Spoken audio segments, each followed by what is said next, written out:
dick, it was like literally frozen and shit. So yeah, that's why I took a long ass time to get here. Nuvi, take it away. Take it away, Nuvi. Neverlet, is it over? This is where we left off. For now, yes. But this issue will prove quite thorny in the long term. I'm concerned that sooner or later the prophesized events will occur. Thank you for protecting Furina. May we ask what happened down there? Oh, To put it simply... Okay. We already... there we go. This is where we left off. So as expected, the knave has turned up the pressure on Furina. She's trying to feel her out, though I'm still unsure as to her motives.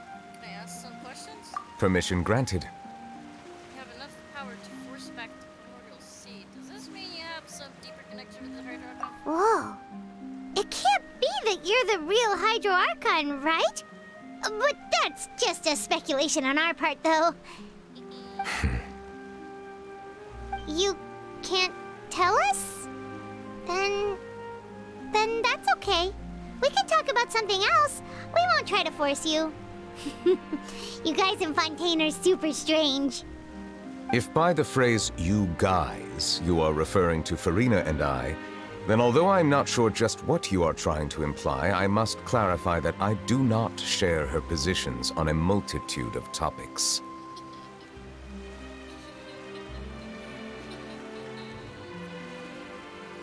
You sent to the fortress mapping. I believe so. The fortress has a long and complex history.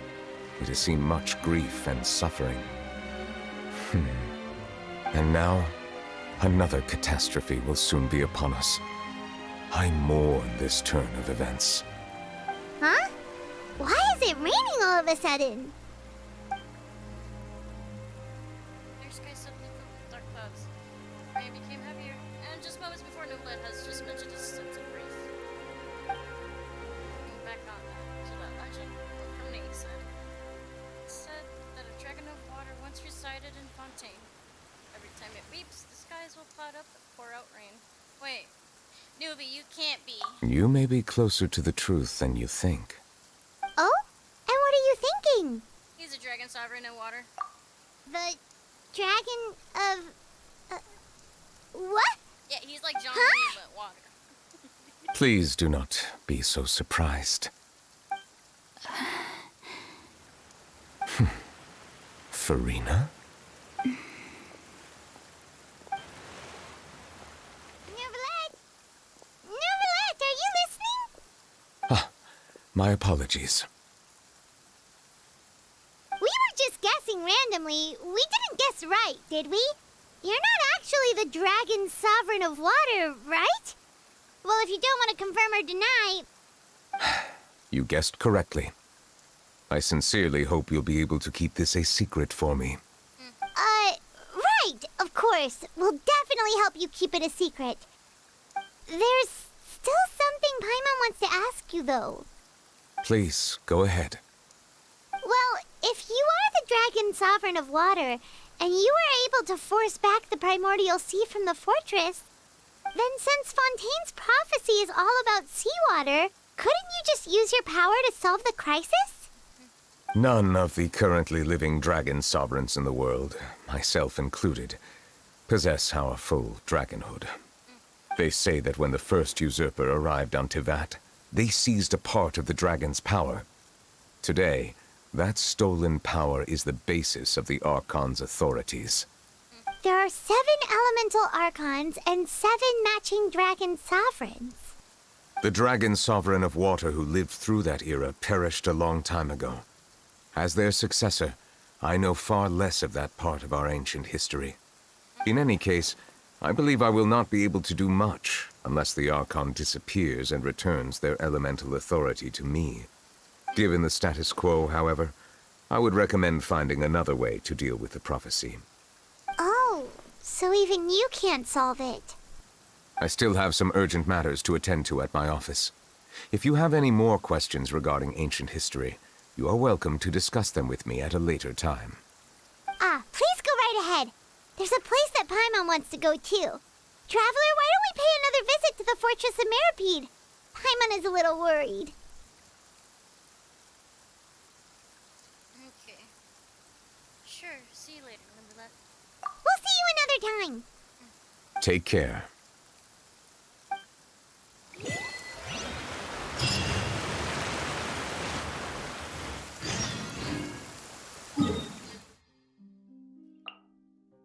Oh, more Meripede stuff?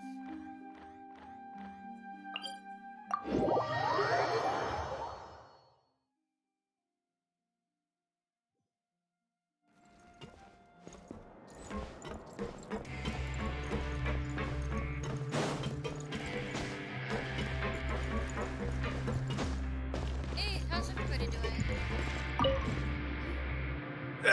You guys are back? Yeah. Crystal! Lavaroon! You guys didn't get caught and thrown back down here, right? Huh? No, not at all. And here I thought you'd managed to escape from jail during all the commotion. I'd held you up as legendary jailbreakers, but now you're telling me you just never left? Huh? We're sorry, but we just had some business to take care of. Sure. All right. There's no need to get caught up in the details. We're just relieved to see you. He was super worried about you, you know. Aww. Hey, it wasn't just me. Weren't you super worried as well? Something like that, yeah. I was also transferred to work in the kitchen a few days ago. I can still hear Quisto mumbling to the carrots. Are those two all right? Do you think they made it out alive? Whenever he'd say that, I'd tell him I'm sure they're fine. Wherever they are, they're kicking back with drinks in hand, enjoying the lovely scenery.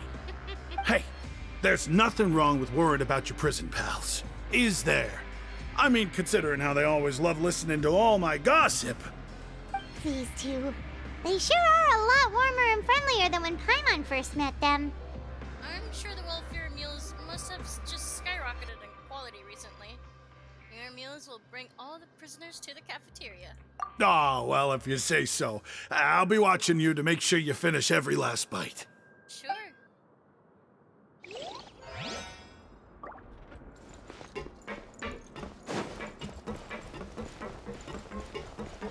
I'll never get a handle. Saying recently last. I hate his ass.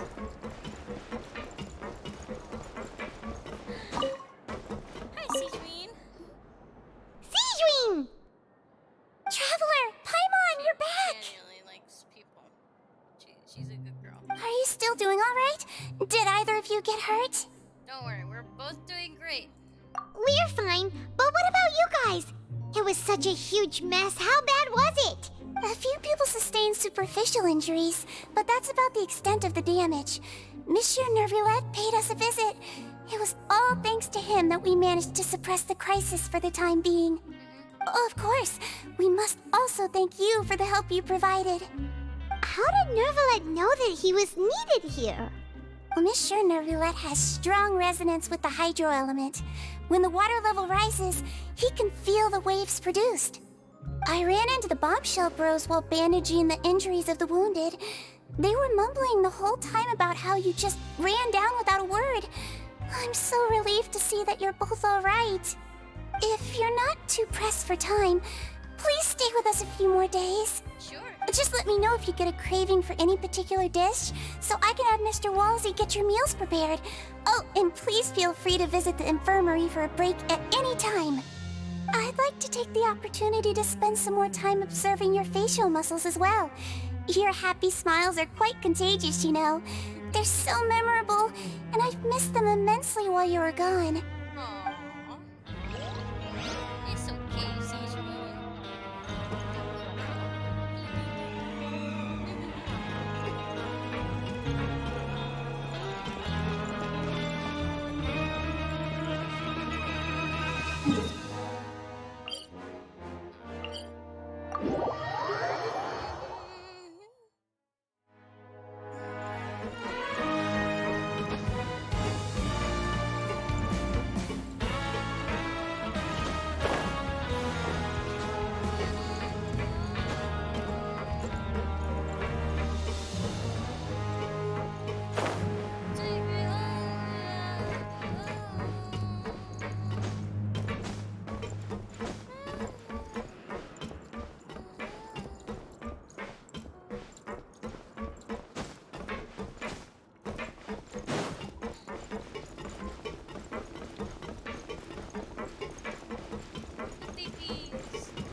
Now guess, what suit will this next card be? A bare-teeth cat? Well, well, look who it is. Traveler, Paimon. Hello, everyone. Looks like you're recovering nicely from an A. Thanks to everyone's support. Oh, right. I managed to work up the courage to thank Miss Clarant in person. Whoa, how did she react? She told me that it was nothing. It was as if saving a life wasn't a big deal to her at all. She also told me not to worry about it. She didn't want to stress you out, that's all. She's right, and it's best not to dwell on it. Yeah. Okay, but check this out. We went back to the opera house and we met the knave. You met Father? Did she say anything to you? She said a few things that were, a bit hard to understand. And also that she's looking forward to working with us in the future. It was a little surprising. Her attitude towards you is even better than what we'd imagined. That's fantastic. You should believe her. She has her own way of doing things, and she'll do everything in her power to help those she considers close, which now might also include you. Oh. Father is very capable, and also trustworthy. Oh, Paimon just remembered that she thought Linny was a bit too proud as well. She said that you should learn how to rely on others sometimes. Got it. That does sound like something that Father would say. Hey! Are you going to stay here for the next few days? Yeah. Looks like it, yeah. Excellent. I will host a tea party. For real? Then Paimon wants another serving of cake. Another implies that you were already served some delicious cake while you were up there. How lovely. Well, next time, you're going to have tea and snacks with us.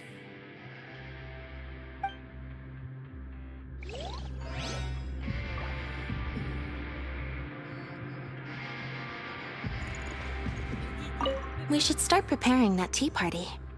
Oh, that's a great idea. I'm all for it. I'll help you set it up. Headpats to him. Oi. Bye, Frenny.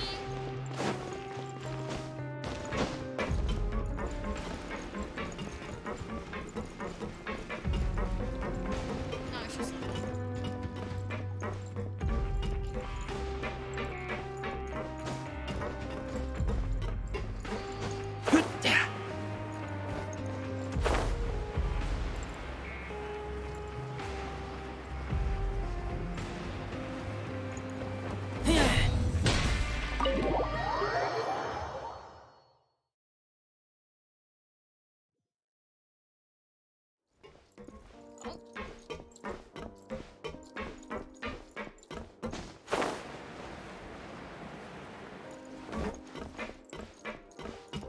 What you guys doing? Courier?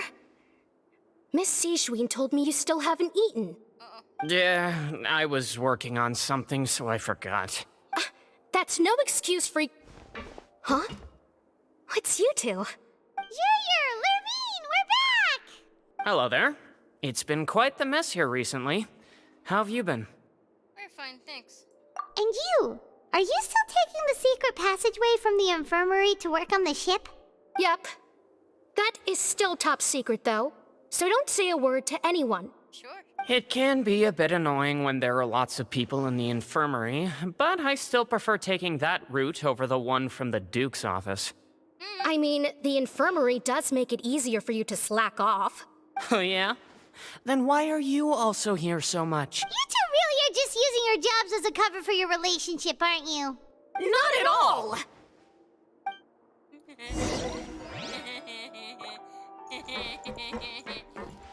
Courier, the rumors about us are literally everywhere now. Please do something about it. But it's not like I caused them by myself. All right. I'll try to do something about it when I can find the time.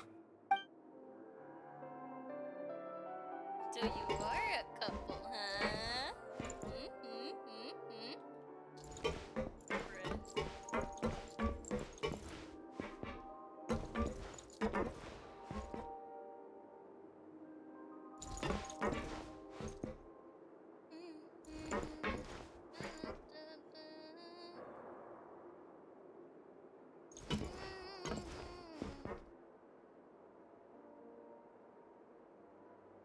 Maybe they should start building it more.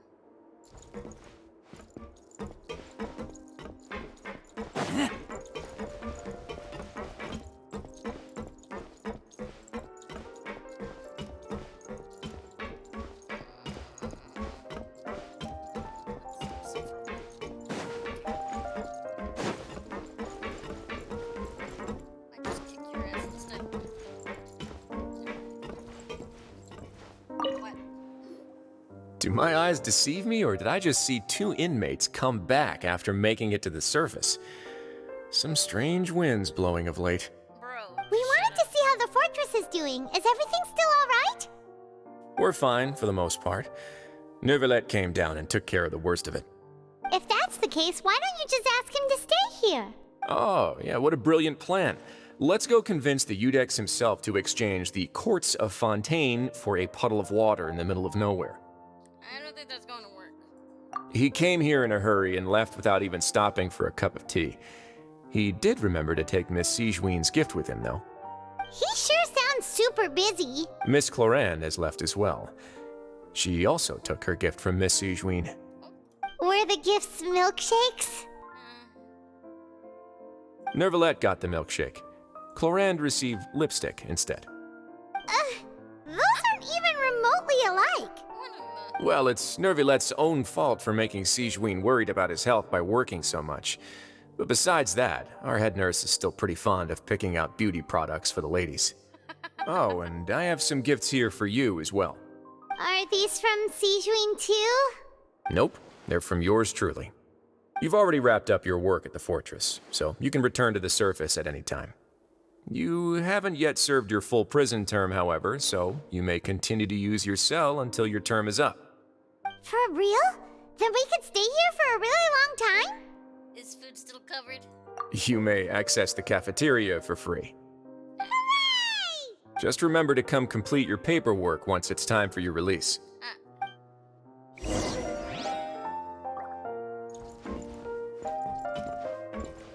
Dick, I hate you. But nobody likes you, so.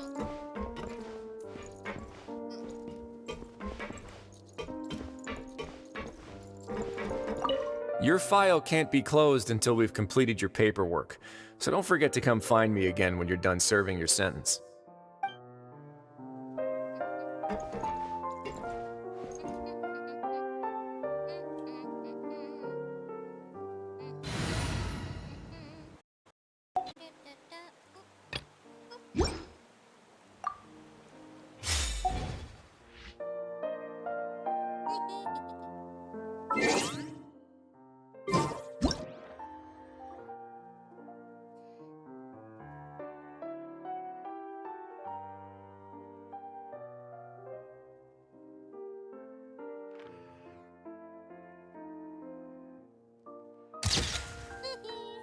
That's cute, okay. Bruh. Newbie. Put down your leg, bro. Put down your leg. No naughty stuff here. No naughty stuff here. No naughty stuff, bro. No naughty stuff. Wait, what if? Oh no. You can't sit in it.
We're back in our cell again. We're no longer prisoners, though, so it really doesn't feel the same.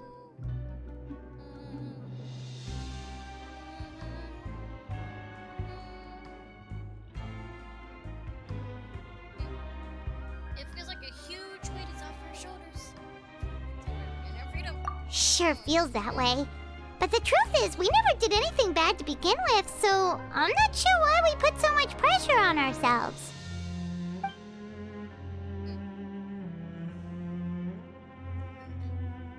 Roman, is there something you'd like to say? Huh? How did you know?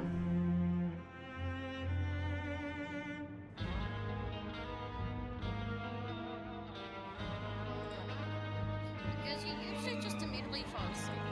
Hey, that's not true! All right. Okay, Paimon just wanted to say that we really are an amazing duo after all.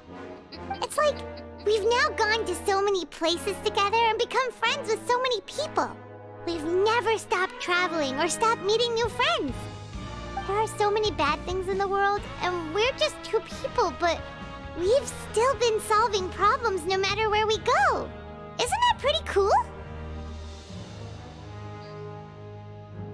We're the best adventurers ever. You're counting Paimon today? Aren't you the only adventurer here? Being a guide counts too. Then let's ask Catherine to give Paimon an adventurer handbook as well. Paimon will also be an adventurer from today forward. Just the thoughts making Paimon giddy. Paimon's gonna crash, so you sleep soon too. The last time we fell asleep here, we woke up to a whole mess outside our cell. The primordial seawater nearly rose up. That was so scary. We should be safe now, right? We'll be fine, so don't worry, Paimon. All right then. Good night to you, traveler. Good night to you too, Paimon.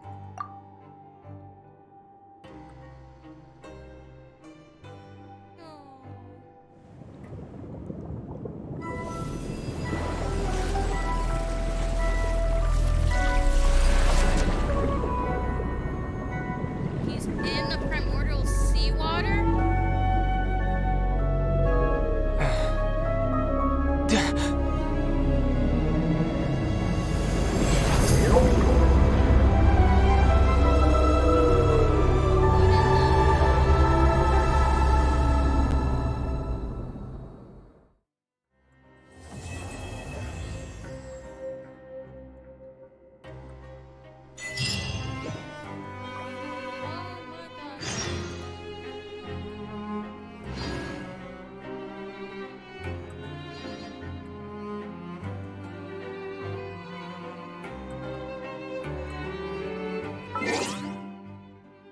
Tomorrow at 8.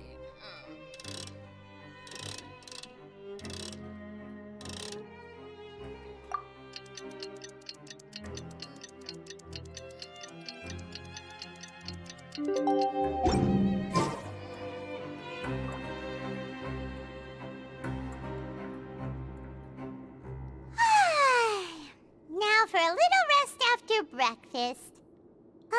This is the life. Wait a sec. Isn't something important supposed to happen today? Oh, today's our big day! We're supposed to leave the Fortress of Mirapede! Come on, we've got to go complete the release procedures now!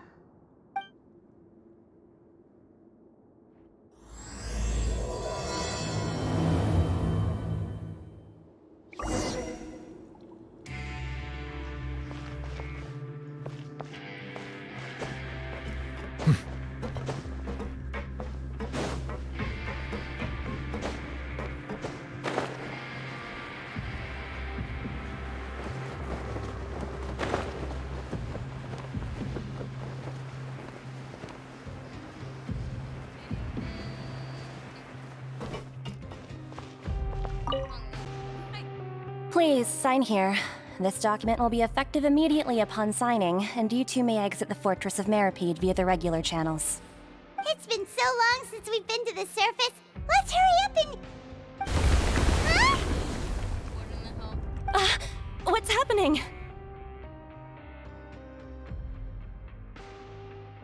Oh no.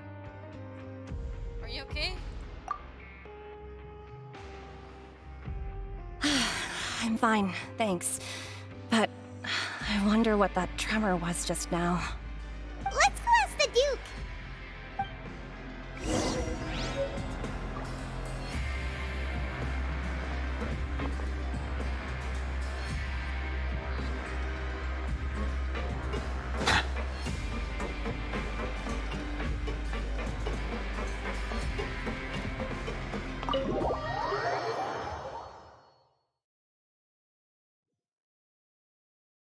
Risley?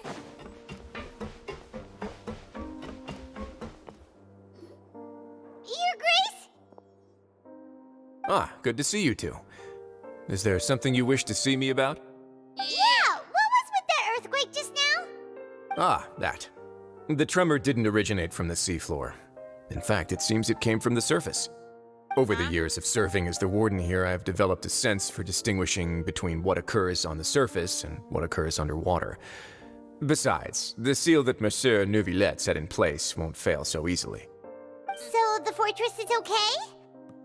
If you recall our last incident, if there really were a problem, there would be crowds of inmates in a panic right now. Huh, you've got a point. Okay, seems we need to get back up to the surface and ask about what happened. By the way, do you know what day it is today? I believe today is this month's pipe cleaning day. Wait, seriously?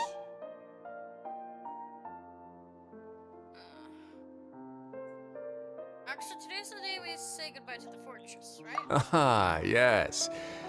Have you completed your release papers? Yep. It's you two. Are you leaving now? That's right! Today is our last day in prison! But now that Paimon says that, it doesn't feel like we were confined here. It's actually been pretty nice! A lot of people have helped us out. Oh yeah, Paimon feels fond of this place now! Then be sure to come back and visit. I'll miss you. If you've signed the release papers, then you're free to go. The guards will escort you out. You're not going to see us off? I knew you'd ask. All right, sure. Let's go. Well, you actually agreed. No worries, you must be busy. Paimon was just joking. Ah, so you do have a polite side, I see. After being down here for so long, I imagine you must feel like you're lacking companionship. Shall I come along too? No, that's okay. It's not like we'll never visit again. Yeah, don't worry, we'll come back to see you. Paimon really likes the cafeteria here. The chefs sure do know how to make good grub. I hope you won't be here as convicts the next time I see you. Sure. We'll do our best to stay out of trouble. Well, it seems our work in the Fortress of Meripede is finished. That's the end of another chapter in our journey. And since Neuvillette was the one who asked us to come here, we should probably go report to him now. Next up, the Palais Mermonia. You're going to see Monsieur Neuvillette? Please pass on our kind regards. I'm sure just your regards will do, no? I believe it would be the polite thing to do. You're right. I've heard the Palais has been terribly busy these days. Tell him that I hope he hasn't been overwhelmed by the recent string of troubles.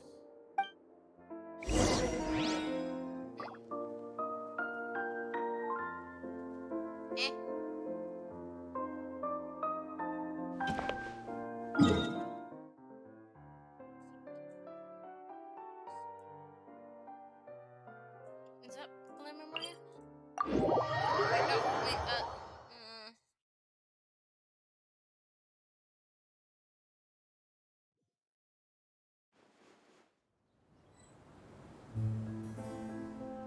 wait, hold up. It's Palais Memoria.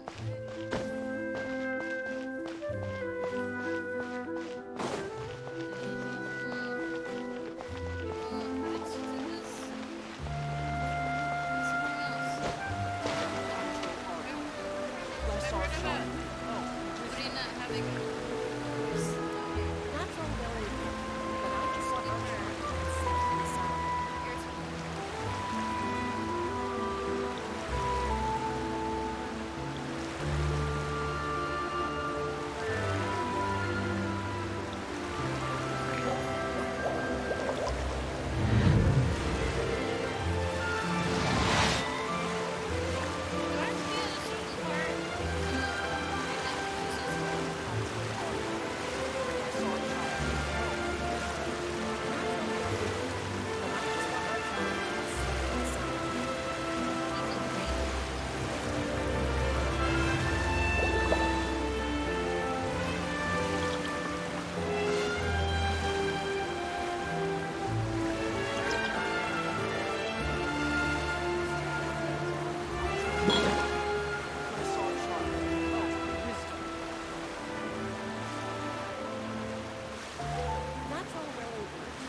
you are correct. It is not good news. To be precise, it's secret news. So it is.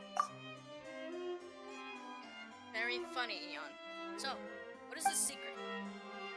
Eon explains the situation in detail.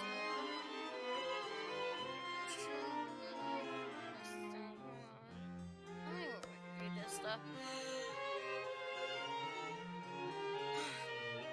Did nobody tell them about the security classification system?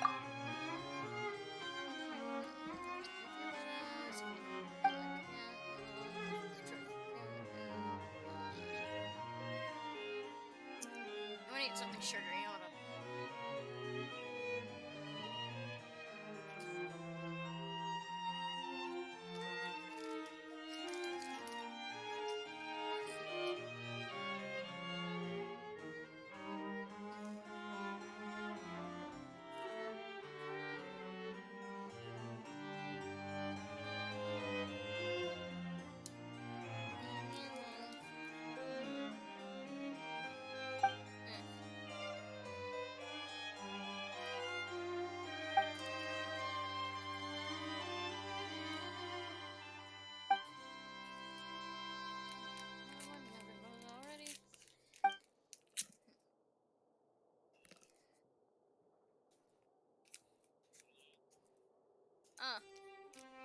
Uh. Maybe he has a good reason?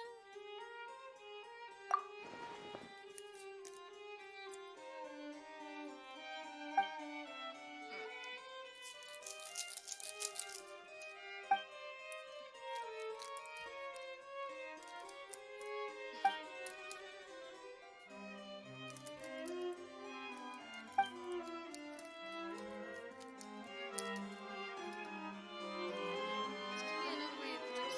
Perhaps it's a precautionary measure.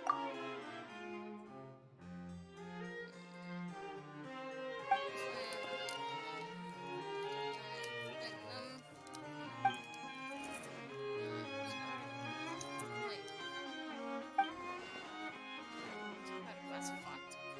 You're gonna drink the whole link into Lake Fanta. Like a Fanta.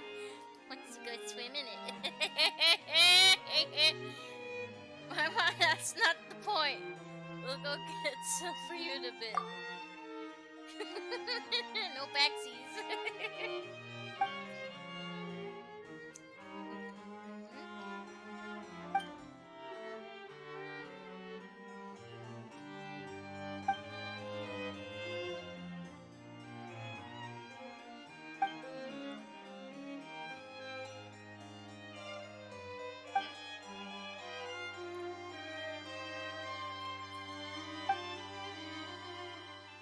It's nighttime now.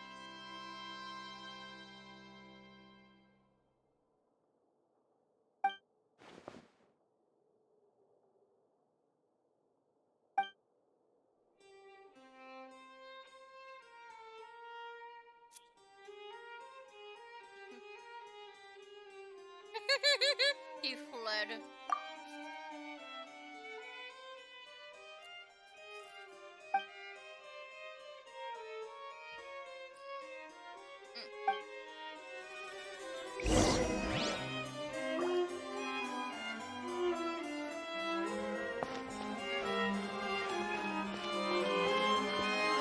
The food cafeteria is excellent.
6. That's even more imperative.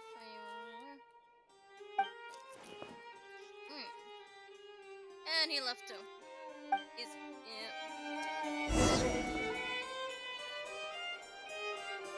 These newcomers are full of enthusiasm.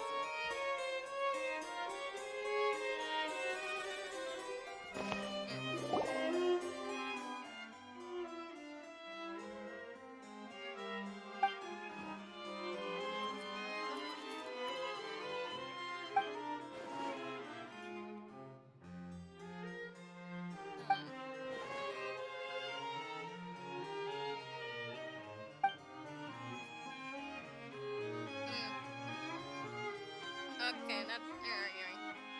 We're just going.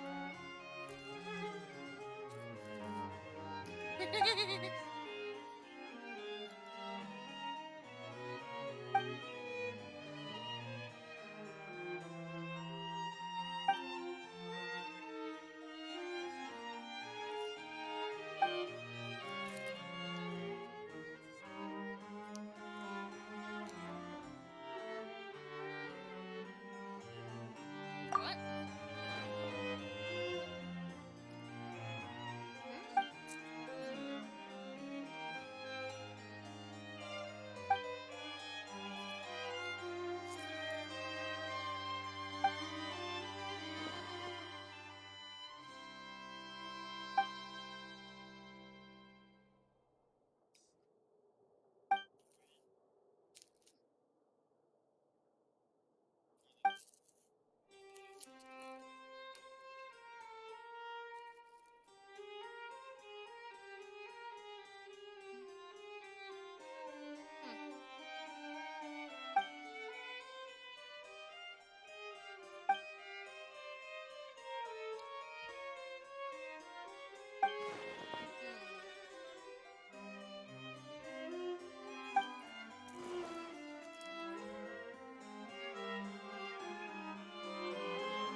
I don't get it. How is this different from before?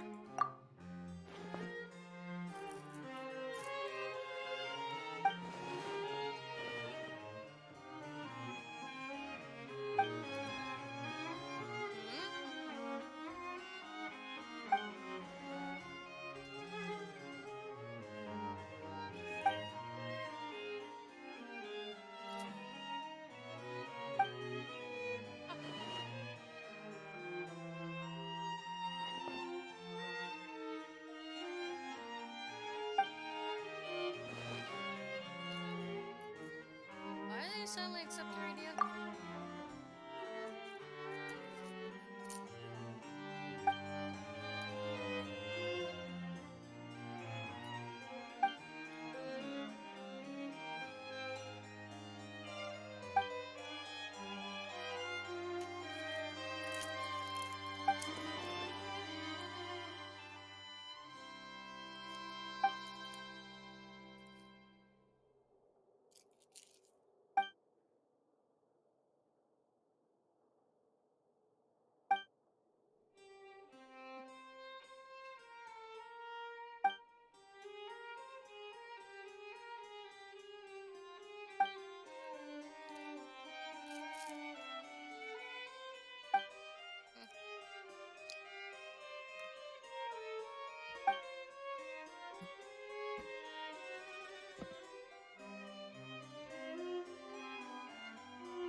Do you always step so late?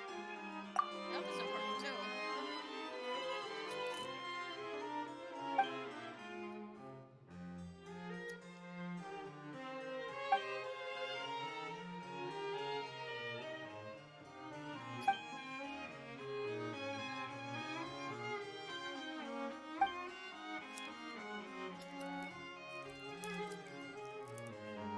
I'm not sure just yet. For the observation report, citizen.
it's going to be kicked out.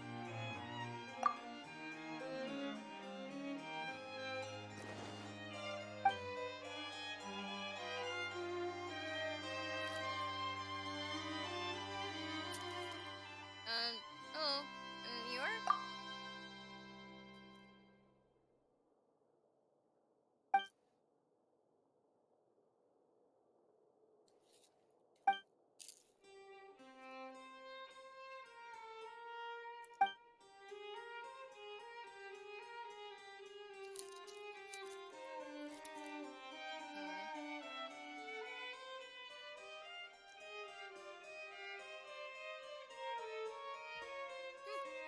And that means what now?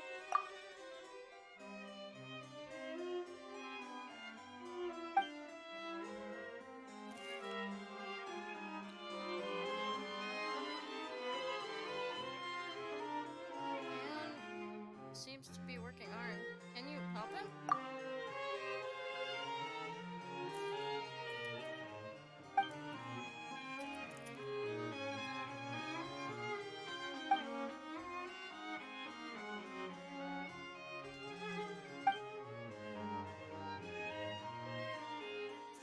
They're quite direct.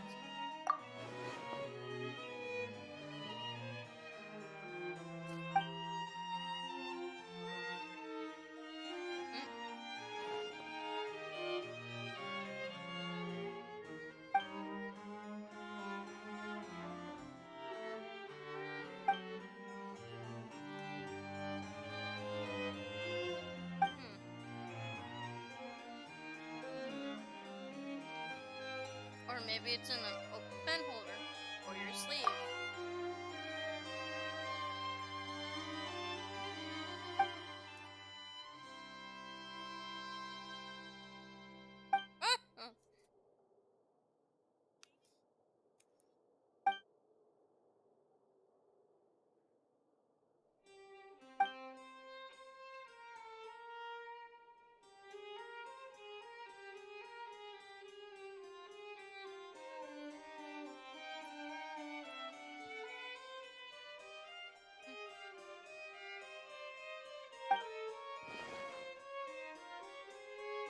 Really?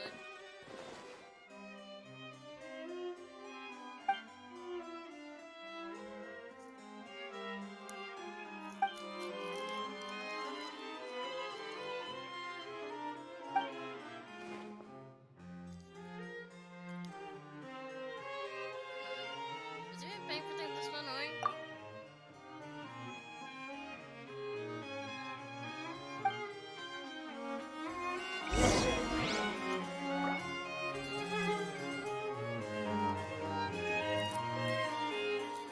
The food in the cafeteria is excellent, if you're lucky enough to make it in. Water comes in many flavors to the discerning palate. Mondstadt's water is crisp and pure, while water from Liyue has an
Puzzle?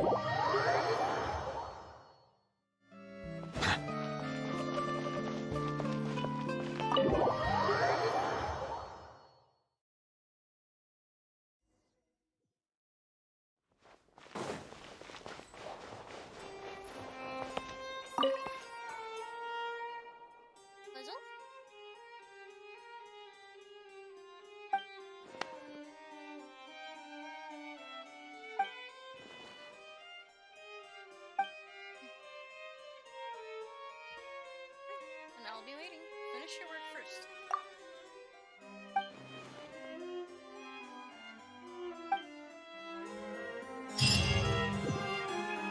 Yeah, I did it. Oh. Alright. Another one.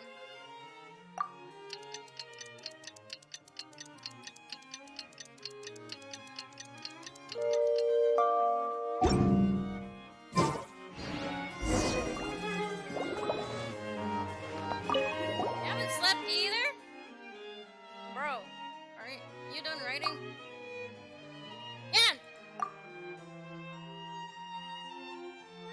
It's me, did you finish writing it?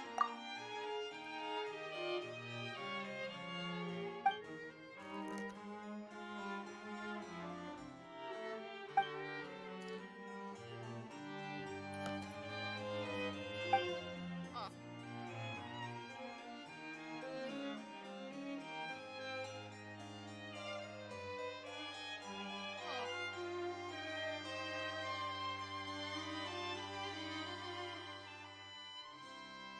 Sounds simple enough. At least it's not as complicated as before.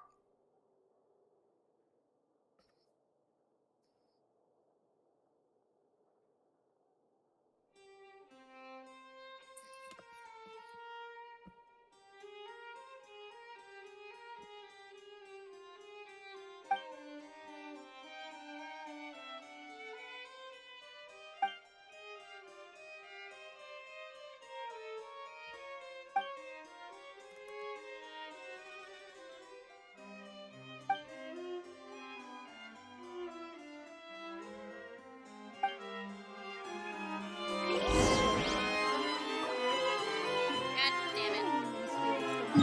Really? Another I mother of hell. Where are we going this time? What? Inside. Again.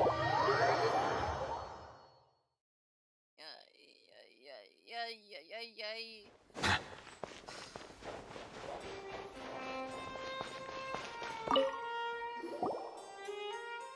Please help Eon.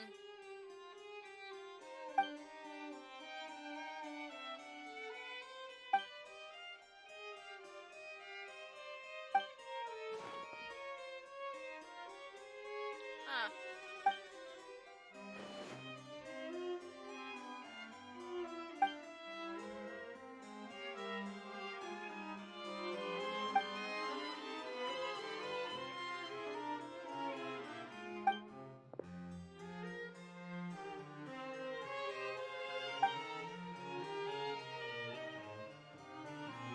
Not afraid of leaks? Why do you want to take a photo?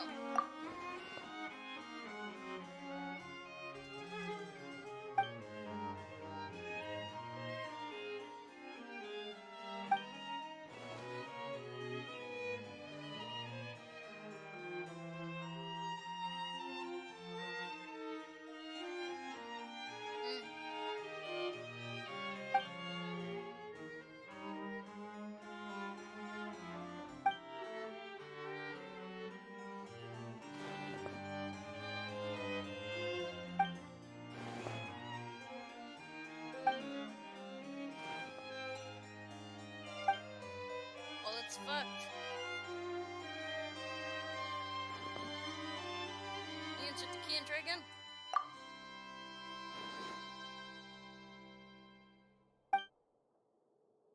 Got the key, puts it back in, and the machine does move.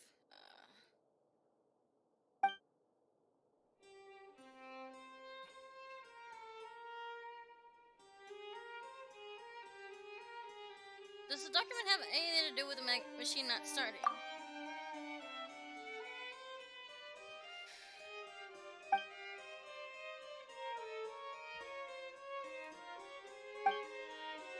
It's back, machine sister. Time.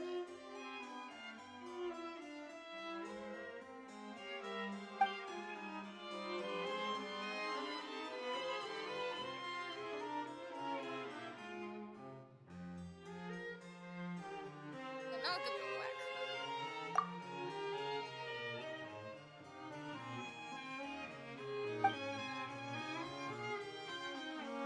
Let me tap the machine.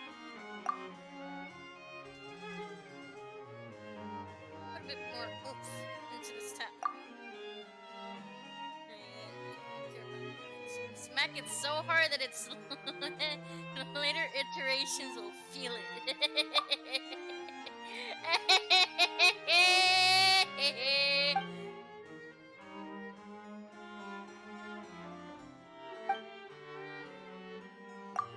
And then, as if the machine simply found its slippers and stumbled over to turn on the light, it begins to operate with a whir and a clunk.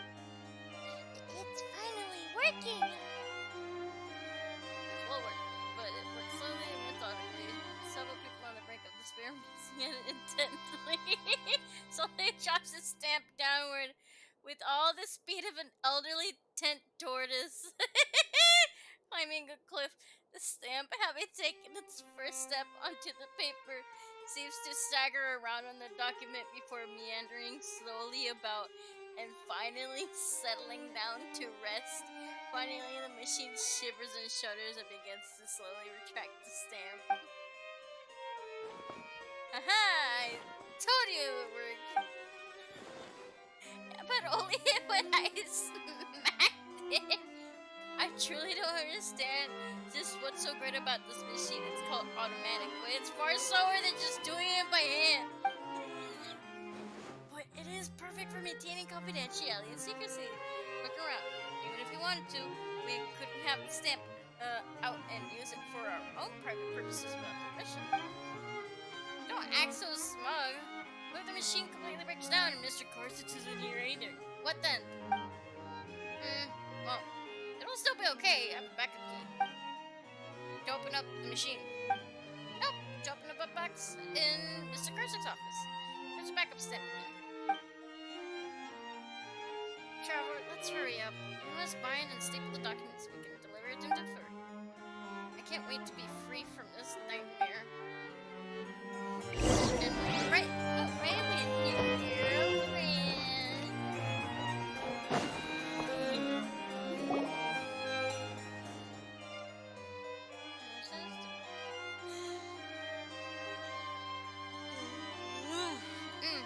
For it, finally done. Okay. Let's see. Take a day off. Go find us though. Give a moment. Oh, okay. What is it? No way did the reimbursement get approved so quickly. That did not, but Monsieur Neuvillette sent someone to me and had me come ask you, why are you expensing a single keep cap and not an entire typewriter? Because the single keycap fell off. That's why! Why would I need to expense an entire new typewriter? You know, that does make sense. Perhaps our list of items eligible for reimbursement includes typewriters, not individual keycaps. As such, keycaps are a brand new payment item. Therefore, you must submit a written document to the student over that and explain in detail why you're expensing a single keycap. No! Let me talk to him! Let me talk to him! Why does it feel like some kind of bad joke and not actually government business? Is that really necessary? That seems kind of ridiculous. So you want me to write a separate report to the Chief Justice explaining how I lost a single keycap? Macy Cardinalise said that it was a request from Monsieur Neuvillette himself. Bro! Let me talk to him. Let me talk to him.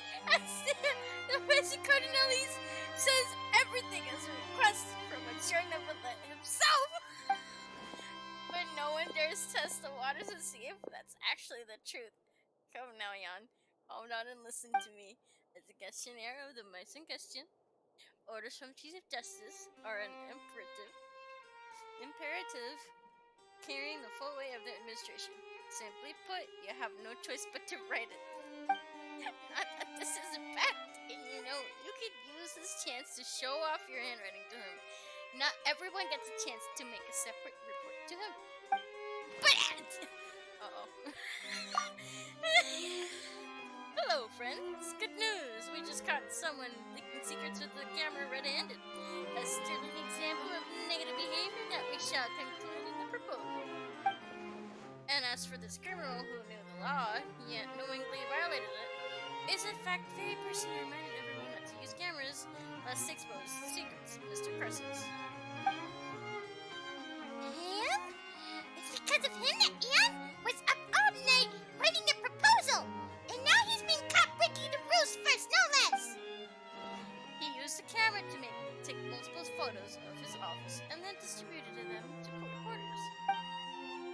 One of the photos included his own minutes from meetings, and the public has now discovered the contents of the minutes are widely different from what he said in his previous speeches. Rumors are swirling like mad, and it appears that Mr. Carson's office is about to become the biggest joke in Fontaine. Again. Wait a minute! What do the minutes have to do with the speech? Almost all of the contents of the speech were agreed upon in the meetings recorded by those minutes. Of course, they're related. So, why are they so different, bro? Oh, that's actually quite normal. The purpose of the meetings and the minutes is to tell us exactly what content cannot appear in the speech.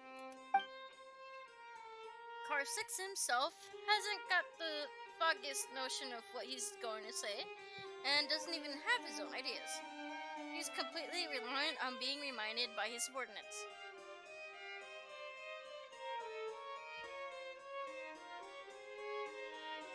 Why does this sound like Biden?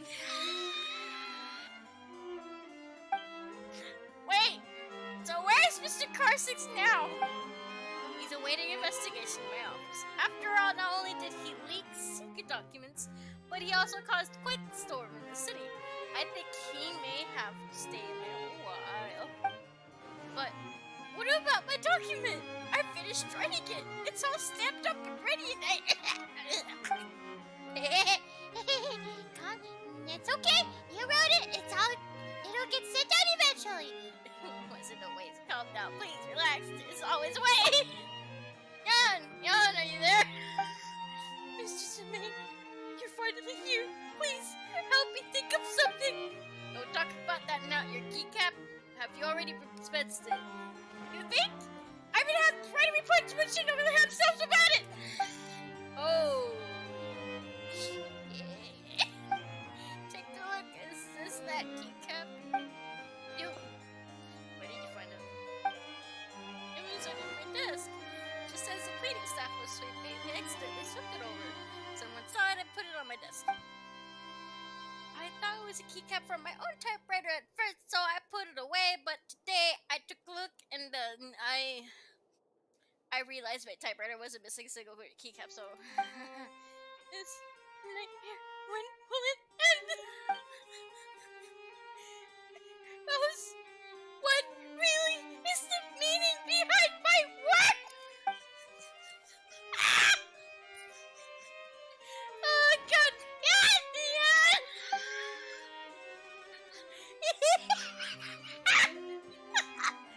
Oh God. This is all my fault. If only I'd found a keycap earlier, things would have turned out like this. He overheated, bro. He overheated.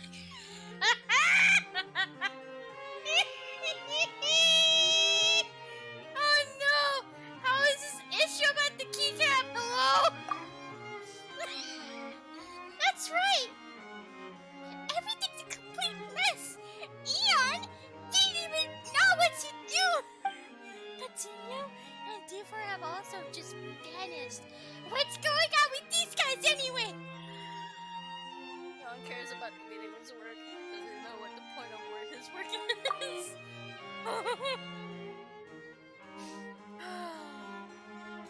kid's always thinking about those sorts of things. A point of work is such a grand topic that can't be easily explained in just a few words. You'll only heap more pressure on yourself by constantly worrying about such issues. What, do you know the answer to? Nope, I've never even considered it. I just work. As for me, while I do think about it now and then, I have my own way to deal with stress. If you really want to find the answer, perhaps we could find some time to talk more. But right now, I've got to buy some fruit and go see Eon. Now that's the main matter, no mistake. I'm also going to help Eon apply for sick leave. He really needs the rest. Great, we each have our tasks. That's the way to get things done. We'll see you later then. Huh? That's weird. Where'd I pick that sick leaf from? Bro! He can't buy the sick leave form either. What? Definitely the right decision. Forced to work until he's like literally dead. When he wakes up in the hospital. Everyone's like, okay, now you have to write a whole letter to Lucinda for that.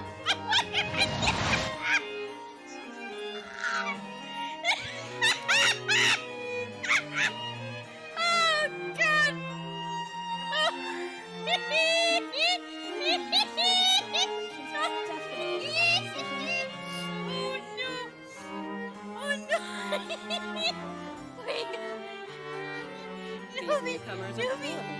Melusines are beautiful creatures. They are the pride of Fontaine. Be sure to befriend them and cause them no harm.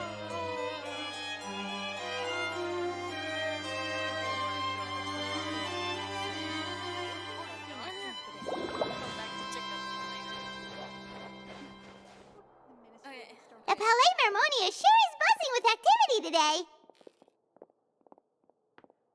Halt! Huh? Oh, it's you two. Apologies. Monsieur Neuvillette did say you'd be welcome at any time. Excuse me. Would you mind helping me take a look at this report? I'll be right there. Sorry, I've got my hands full here. You can see yourselves in. Sure. Everyone's so busy. Seems a lot has been happening.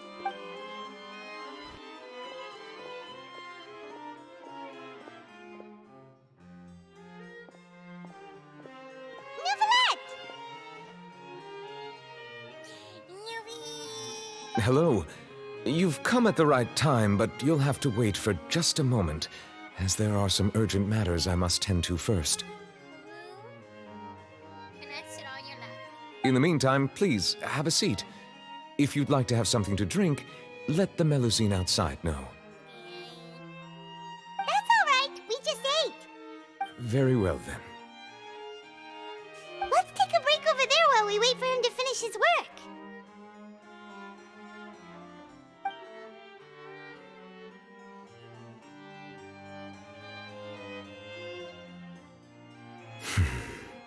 All right. That should wrap things up for now.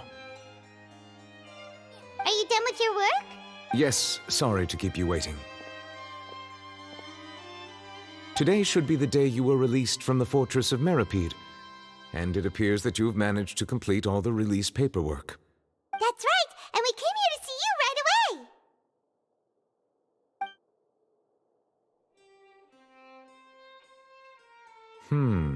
A massive whale. Do you have any idea what that might be? Judging from your description, that cannot have occurred in any ordinary waters, but rather something like the primordial sea. A whale of that size and shape cannot usually be found in the waters of Tevat. Therefore, we can only assume that Child is presently immersed in primordial seawater. Immersed in primordial seawater? But how? And is he okay? He's not from Fontaine, so he won't dissolve. Most people wouldn't be capable of entering in the first place. I'm not completely sure how he could have gotten there myself. There's something we'd like to ask you about. Yes? What is it? What was was the tremor we felt earlier. Ah, right! Paimon felt it too! We asked the Duke and he said it wasn't from underwater, so we figured you might know something about it. It turns out that I have just received a report about this particular matter. In fact, that's exactly what I was busy with a moment ago. The source of the tremor was here on the surface near Poisson. After the shaking stopped, the water levels in the Poisson area rose at an alarming rate. The water levels rose? Oh no! What about all the people there? Fortunately, the water levels only rose for a short period of time and have already returned to normal now. However, I still have a bad feeling about the whole phenomenon. If the change in water levels is connected with the leaking primordial seawater, then the situation in Poisson may be much worse than it appears. Navia should be in Poisson, right? We need to go check on her! Sure. Yes, Spina de Rosula's headquarters is there. I would also like to go there as soon as possible, but I'm afraid I can't leave just yet. We must immediately formulate disaster prevention plans for the surrounding coastal areas to avoid potential catastrophes. I'll have to ask you two to go to Poisson first. I'll meet you there to check on the situation once I finish things here. Sounds like a plan. There's no time to lose! Let's get going! Please be careful. Sure.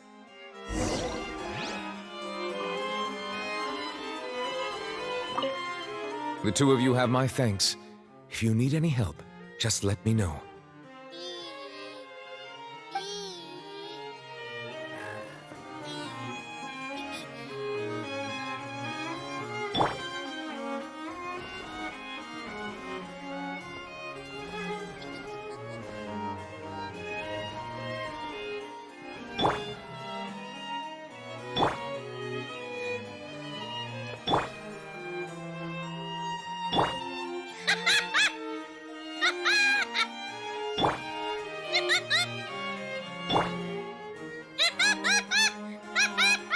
They're like two cats looking at each other. They're like,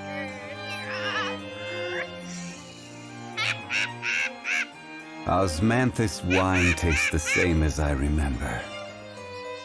But where are those who share the memory? oh god. Oh god. What about? Because he looked away. Oh. Oh yeah. He looks with everybody else, but not himself.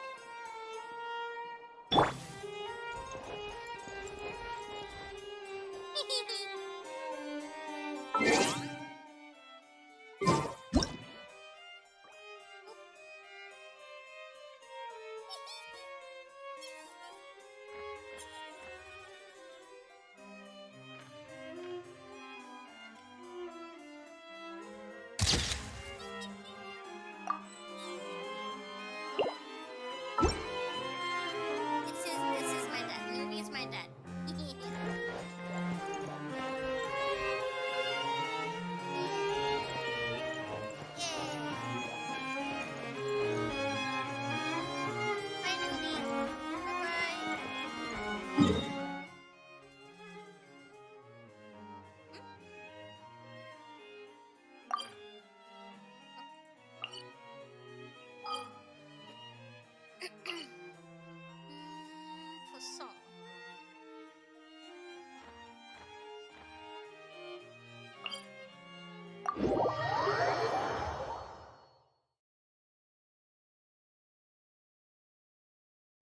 Poisson. Le poisson, oh I love le poisson.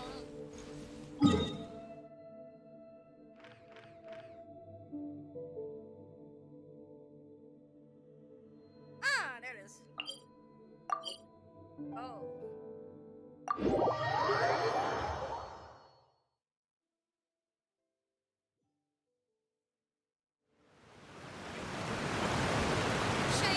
Oh no! What happened here? Oh shit.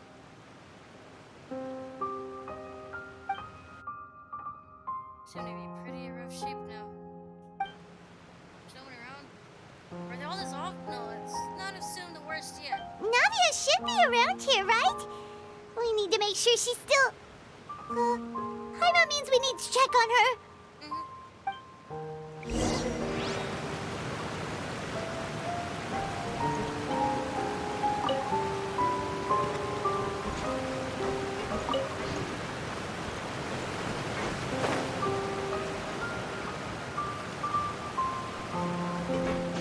Please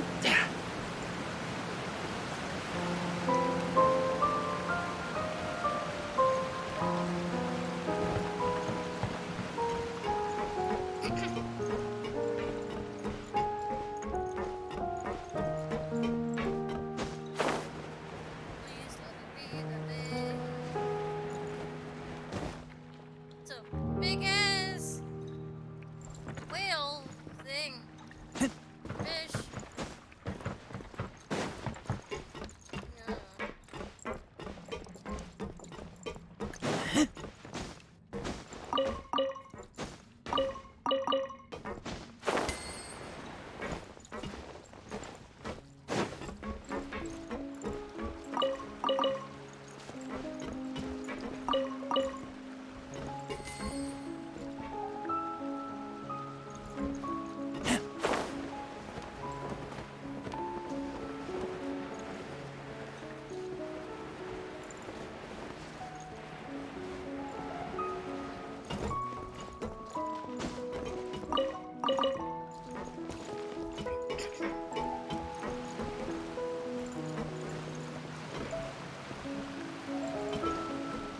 Pretty sure I've never seen this before. Pretty sure.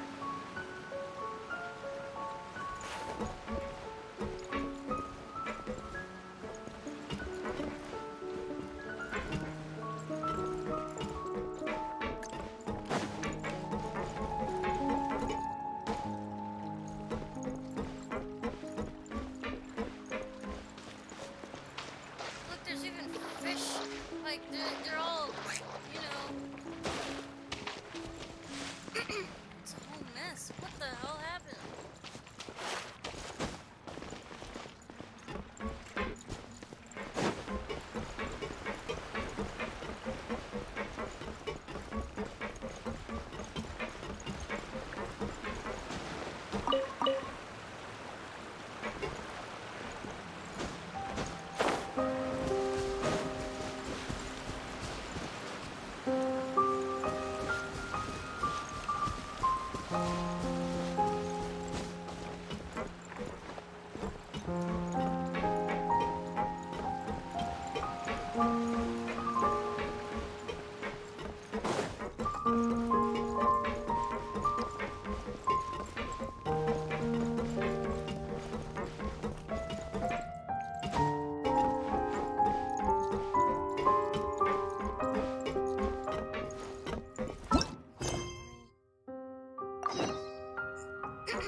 We haven't seen a single soul all the way here.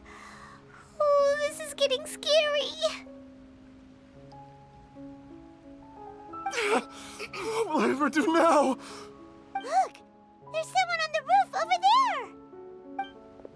Just stay put. We're coming up. Watch your balance. All right, just hurry.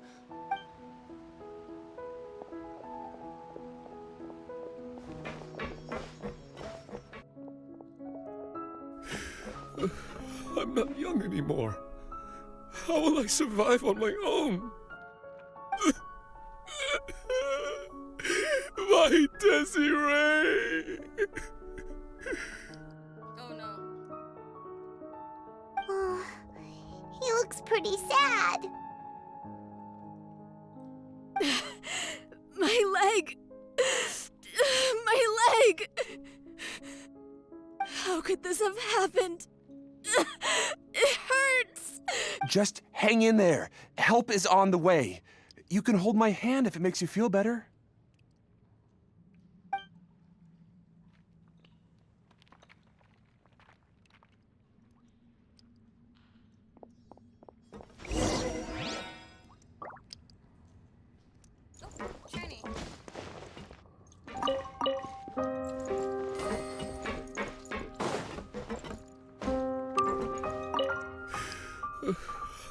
young anymore. How will I survive on my own? Hey, it's Navia. My Desiree!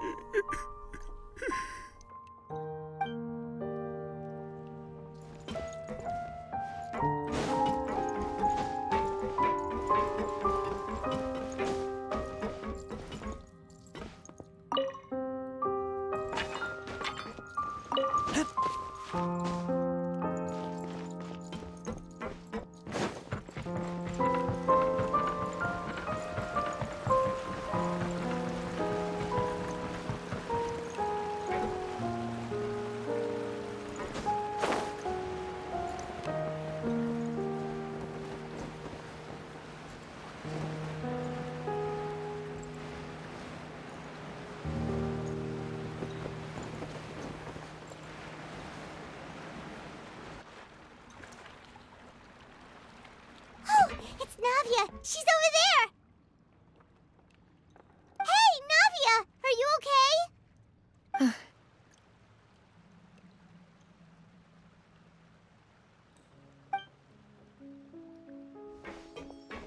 You're here. We heard there was a situation in Poisson, so we came as quickly as we could. Yes. As you can see, the water level suddenly rose. It caused quite the disturbance, in fact.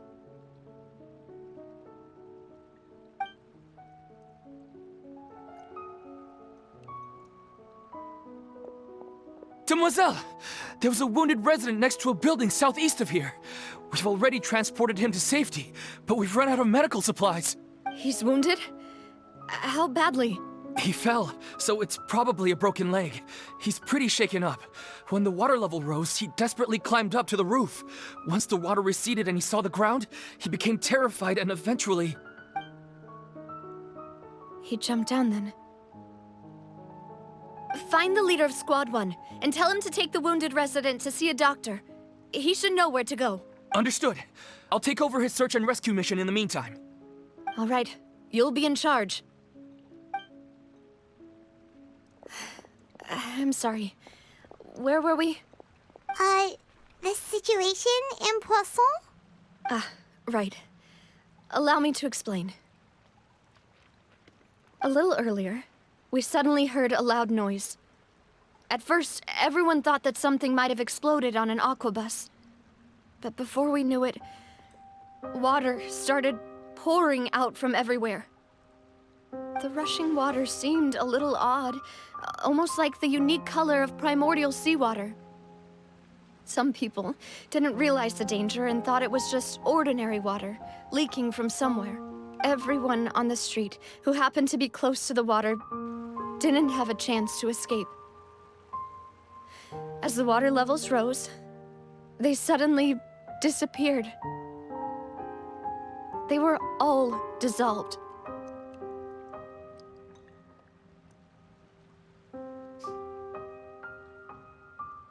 Those who realized what was happening started to flee in a panic, desperately trying to get to higher ground.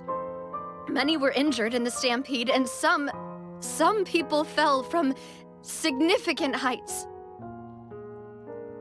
The Spina di Rosula initiated rescue operations as quickly as possible, but there have been a lot of casualties. Fortunately, the water began to recede after some time, and the chaos came to an end. The water that flooded the area contained primordial seawater, so the lower levels of Poisson are still hazardous. To ensure everyone's safety, I've asked the people there to leave as soon as possible. No one knows if this could happen again. All we can do for now is try our best to help evacuate the residents. We still haven't completed the head count, but we'll have some numbers soon. How awful. And all of this just came out of nowhere. It was quite frightening indeed. I only wish that everything that just happened was a bad dream. Is there any way we can help, Navia? Yeah, we're here to help. You can put us to work. Thank you for being so willing to help in a moment of crisis like this. You don't know how much it means to me. I really can't express how grateful I am.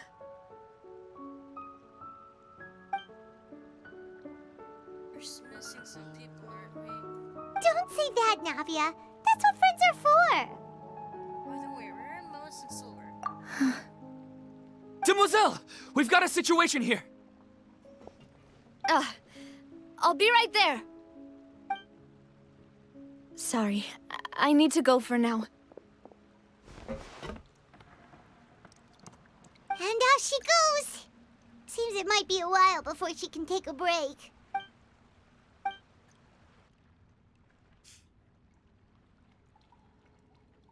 Okay, the wounded are being tended to, and we finished a preliminary head count. More support has just arrived, so I suppose I finally have a moment to focus on my own matters. Of course, we should remain ready for anything, and continue doing our best to rescue others. I'll be sure to have everyone at the Spina di Rosula ready to render assistance. Traveler, Paimon, would you two accompany me to my father's grave for a moment? Huh? Right now? I understand. Thank you.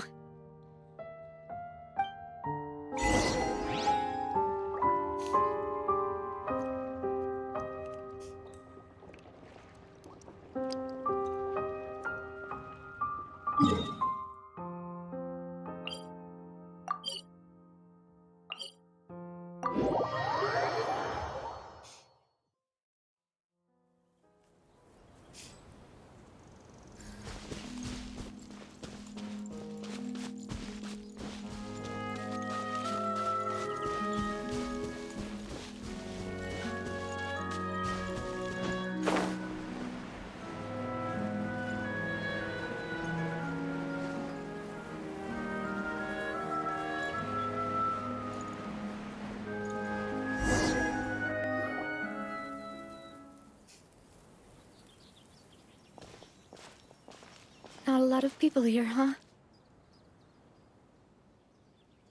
Well, given the time of day and the whole situation in Poisson, Paimon doesn't think there'd be a ton of people here visiting graves. Right. That's how things are now. The living are so exhausted that they've no strength to spare any words for the dead. Navia? There's no need to push yourself so hard.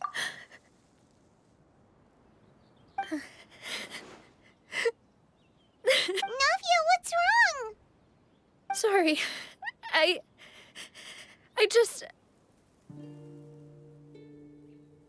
Malus and Silver, they won't ever come back here again. What should I do, Papa?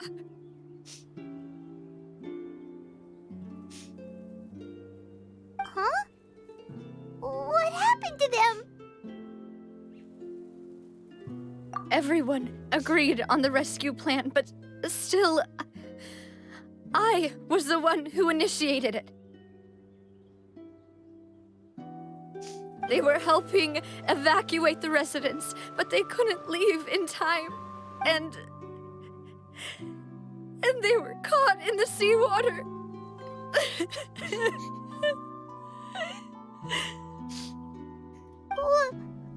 What should we do? I've known them for so long. And I know they weren't afraid. But I could at least hold a funeral for my father. And I know where he rests. But as for Malus and Silver, they're just gone. I just can't.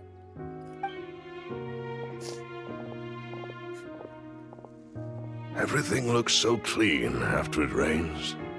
Even the gravestones. I didn't expect that you'd enjoy a glass of red wine in front of Master Callus's grave. I can understand. Besides, the scenery here isn't half bad. See, it's not just me. I always want to bring something when I visit Papa. Perhaps we might even have a picnic. He wouldn't be angry, would he? Ah, how could Master ever be upset with you, demoiselle? Yet the cemetery is the home of those who have passed, is it not? Everyone ends up here sooner or later, no matter who you are. Buying yourself a plot in advance, are you? No need yet. But when I do, I hope you'll let me be buried beside Master Callus, demoiselle. Hey, stop joking around. I'm quite serious. That way, it will save us both the trip to see each other whenever you visit your father's grave. That makes sense. In that case, could I be buried on his other side? After all, besides you, demoiselle, the two of us could certainly be considered Master's closest companions, no? Personally, I believe we fill those shoes just fine. Why are you bringing this up all of a sudden? Seriously. All right. I'll remember your requests. But I'd really prefer not to talk about this stuff. And what do you mean by saving me a trip? I'd make the journey even if I had to visit you two somewhere else. I'd promised to let them rest in peace here. But here I am breaking that promise. I'm sorry for letting you see me in a mess like this. I don't usually cry, really. Paimon doesn't know how to help you feel better. But, well, she understands how you feel. I had always thought I could make my wishes come true. But now that I think about it, that never solely relied on me. Many things can only be accomplished with someone else's help. Malus and Silver have helped me so much. But by contrast, I could do nothing for them. I'm so sorry. You can spend as much time as you need here, Navia. We'll stay with you.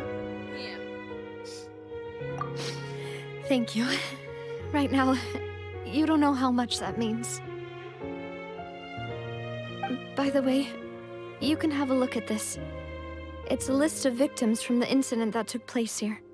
Obena, Khan, Burnett, Giverny, Francine, Karina, Daisy Ray, Joinville, Julianne, Esson, as well as Malus and Silver.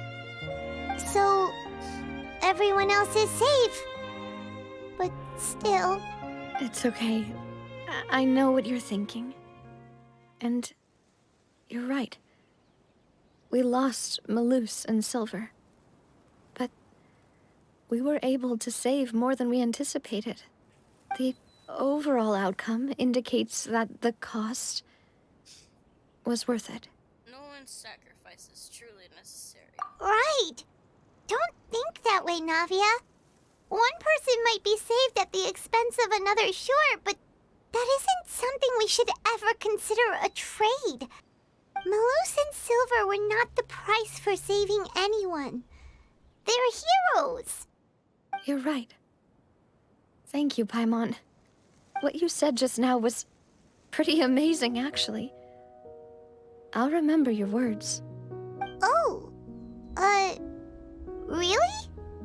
Seems you've become more eloquent in the time since we last met. The knave? What are you doing here? Is everything going well on your side? Yes, my people are carrying out the mission according to your request. All the residents of Poisson have been evacuated, and we're preparing to relocate them to higher ground. As for these supplies, we have everything taken care of. There is no need to worry. Thank you very much.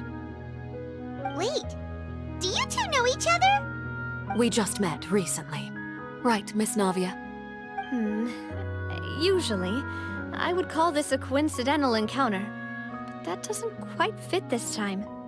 Besides, it never even crossed my mind that a Fatui Harbinger would come looking for me.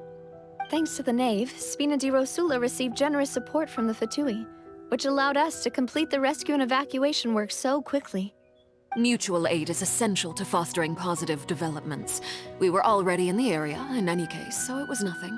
That said, I must say that you're a lot sharper than you let on.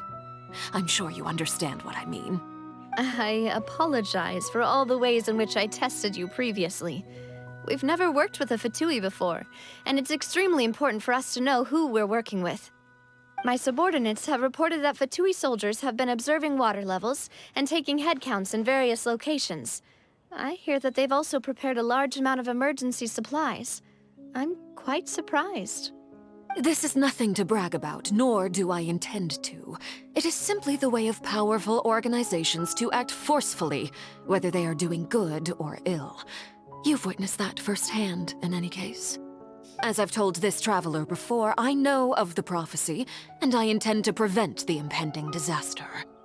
Lending your organization a hand was a natural first step in accomplishing that. As such, do not be troubled by this token of our sincerity. Perhaps one day, you'll also be able to help me in the same way. Without your help, there would have been many more casualties. I won't forget your kindness. Furthermore, I sincerely regret what happened to Malus and Silver. I only wish that my people could have arrived a little earlier to prevent this from happening. Don't say that. You and your subordinates did everything you could. As Paimon said, Malus and Silver didn't choose to sacrifice themselves for any specific person. And they weren't the price paid for other salvation. They chose to become heroes themselves. I've never liked hearing people put it that way. It's like trying to relieve pain by saying some noble-sounding words. But right now, there's nothing more suitable. They really did become heroes. You're right. I'm sorry for your loss, Miss Navia. Water is life to Fontaine's people, and it also spells disaster. It's no wonder that people always say that prophecies represent fate. Fortunately, I've never been one for such opinions. So, you're one who will try to change fate, then? Of course. That is why I'm going to Hotel Bouffe de Thé. I still have some things to take care of, and the children need my attention. By the way, Traveler, Paimon, one more thing. Alright, then we'll just... Huh? This isn't right. Paimon thought you would ask us to walk with you for a moment so you could tell us something in private. That is a clever and useful conversation technique, which I do like to use when necessary. But there's no need today. It would not hurt to have Miss Navia listening in. Traveler, I'm sure you remember that I said we could work together when we had the chance. You and I both know that there may be issues with the Primordial Sea. Previously, it was the Fortress of Meripede's sluice gate, and this time it was the water levels in Poisson. These are both signals. So the time for jolly cooperation has come. Indeed. Allow me to share the latest intel I've received from the House of the Hearth's intelligence network with you. During some recent investigations, a child claimed to have discovered some ruins near Poisson. The ruins date back to ancient times, and seem to be worth investigating in many ways. Judging by the dating of the ruins, they may be related to the prophecy and the coming crisis. The situation is becoming more urgent, so any pertinent information will prove extremely precious. My people initially came to prepare for ruin exploration. Unexpectedly, this disaster struck, and at present, we're all busy prioritizing the rescue effort. So that's why the Fatui were already in Poisson. I wanted to take the children along, but unfortunately, Linny, Lynette, and Fremine have all been dispatched to higher ground to assist affected residents. Linny told me that outside of the house, the person they trust most is you. Which is why I want to give you this task. Alright. Are you sure this will be okay? The House of the Hearth's members see each other as family, but Linny, Lynette, and Fremine said that they also see you as such, even though you are not from the house. I'm sure you already understand how earnest they consider their friendship with you to be. Oh, somehow makes Paimon feel kinda happy. The intel I just shared about the ruins could fetch a high price. But since the children consider you family, it's only natural that I freely share it with you. Got it! So all we gotta do is go to some ruins, right? We can handle that. Excuse me, but may I tag along? You wish to join, Miss Navia? But are you sure you're up to exploring some ruins? You need to rest. Well, I'm sad, yes. But I can't just go back and plop myself into a chair by the roadside and do nothing. There's no point in being depressed while we still have a disaster on our hands. As my father's successor, I must live up to the hopes he had in me. Besides, I'm also doing this for myself. I need something, a distraction, to keep my mind off Malus and Silver. Navia's strong, but she needs company right now. Since you put it that way, I have no objections. What do you say, traveler? We'll go to the ruins together. All right.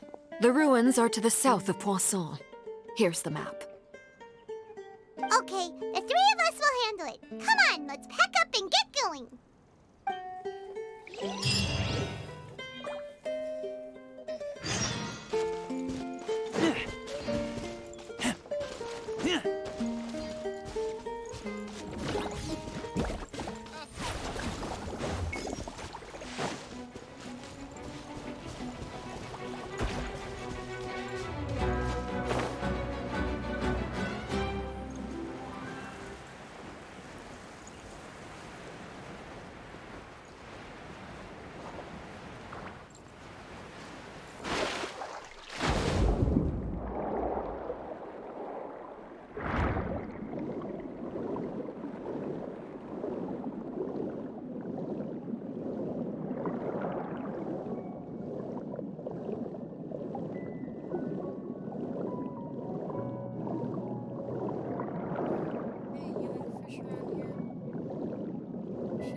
ruins the Knave was talking about? Whoa, talk about old. They seem to be pretty ancient, all right. Let's go in and have a look. Sure. Just be careful.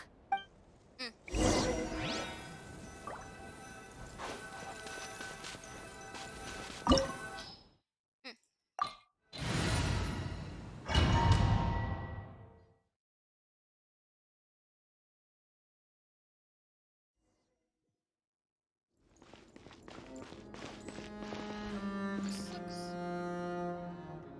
familiar somehow.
Is that Catter or is it actual enemies?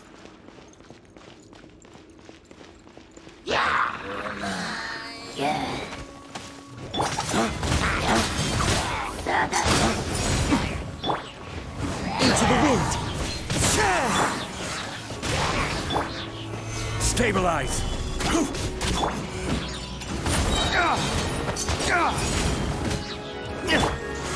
Kick back.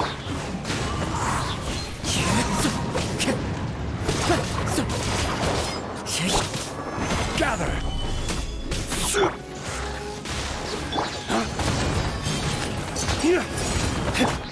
One with nature.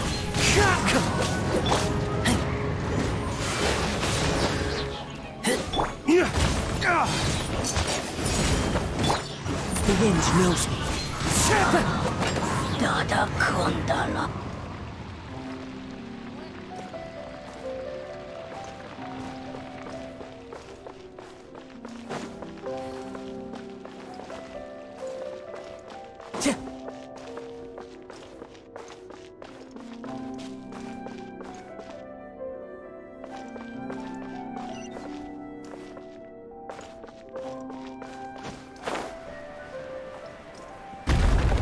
Watch it! The floor here isn't safe.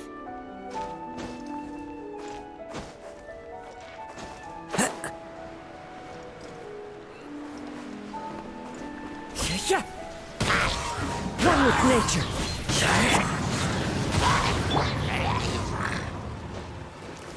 Stabilize.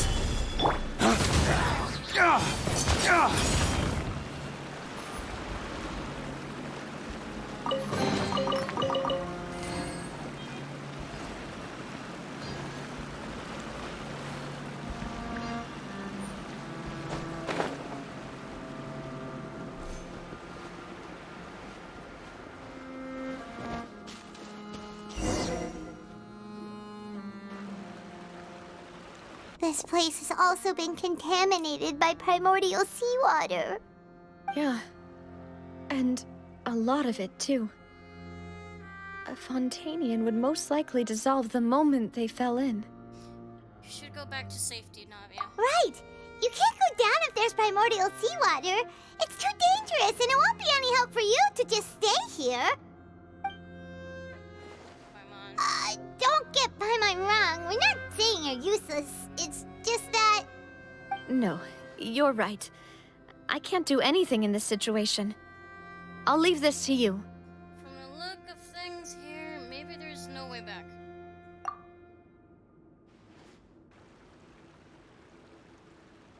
That complicates things. Maybe the only way left is forward.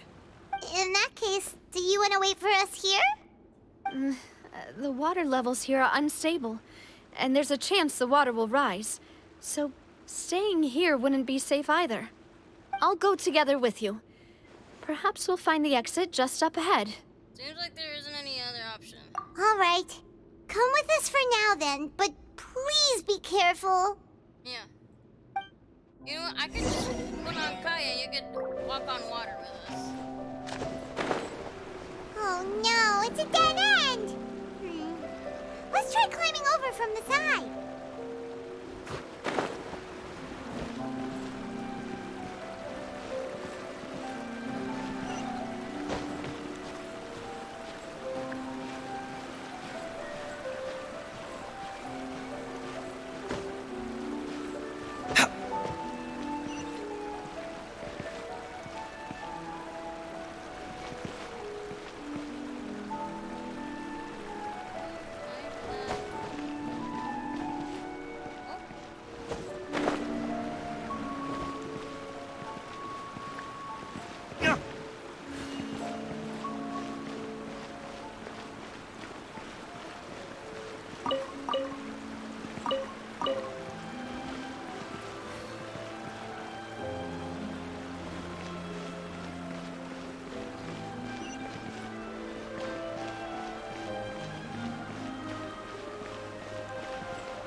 Wait, there's something wrong with this bridge! Run for it! Ah!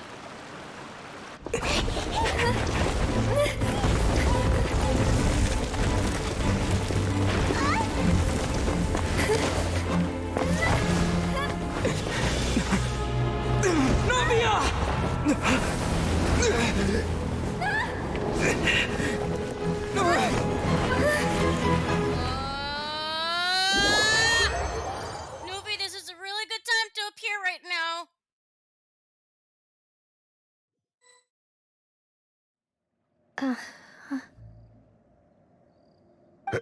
Demoiselle? Huh? Demoiselle, what are you doing here by yourself? Would you be standing here till dark if I hadn't come to get you? Maybe she just wants some time to herself, Maloose. Hmm? Oh, was I sleeping? Yes, it would appear so. I must be tired. That's quite possible. However, you were the one that suggested we go out for a walk. Oh, right. I nearly forgot. It must have slipped my mind when I dozed off. I haven't had a nap today yet. Have I? This is a familiar feeling, yet something's a little strange. Is something the matter, Demoiselle? Oh, no. No, I'm fine. I was just trying to recall why we came out for a walk. Do you remember Mr. Giverny? He'd requested our help before with foreign merchants who had a debt dispute with him, and we'd resolved the matter not long ago. We were headed to see how things were going with him at the moment. Ah, right. Yes. I remember now. Oh, Miss Navia. Ah, Mr. Maloose. And Mr. Silver, too. It's good to see all of you. How have you been? I've been great. Thanks to your help, those bothersome merchants finally realized that I wasn't the one they were looking for. Why, I wasn't even the guarantor for that person. They were knocking at my door day and night. Even my neighbor, Obina, was getting fed up with them. Sometimes force is required to calm someone down and get them to listen to what you have to say. That's right. Oh, by the way, Burnett, what was it that you wanted to give to Miss Navia again? Oh, yes. One moment, I have it right here. These are dead people. Miss Navia, these are some flower seeds that I prepared. Please take them. They're a very good variety, and they'll become very big and beautiful once they bloom. I don't know what we would have done without your help, so this is a little token of our appreciation. I hope you won't refuse. Ah, did you cultivate them yourself? Thank you so much. I'll certainly take them. Maloose, we do still have some empty flower pots at home, right? Why, we can have as many pots as you'd like, demoiselle. Perfect. In that case, we'll swap out some of the decorative plants for some of Mrs. Burnett's flowers. Very well. Wait. Something seems to be off here. Excuse me, madam. If I'm not mistaken, your name is Burnett, correct? That's right. Is something wrong? No, it's nothing. This is the first time we've ever met, but your name seemed familiar to me. I must have heard it when I was discussing things with your husband previously. I've heard this name before. Sometime recently, I'm sure of it. And why are there so few people around here? Where did everyone go? We must mind the time, demoiselle. We still have important things to attend to today. Huh? We do? Like what? Well, now, did you forget? Miss Navia, here you are. I've been looking for you. Please, come to the Opera House. Your trial is about to begin. My trial? Wait, why would I need to go to the Opera House? Yes, she's right, demoiselle. It's just about time now, so we should get going. Oh? All right then.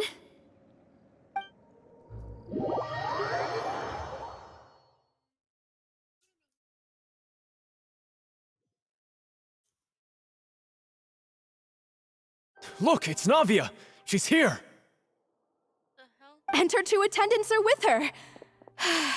Goodness, everyone's finally here. Hold up. There sure are a lot of people here to see the trial. And they all seem to be oddly excited about something. I even know some of these people. Karina, Desiree, Joyville, Jolien, Essen. Why are so many people here? And why do I have no recollection of this case?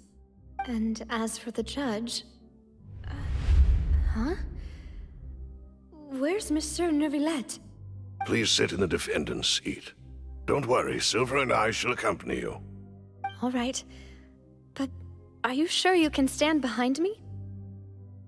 Typically, it wouldn't be allowed, but today is an exception.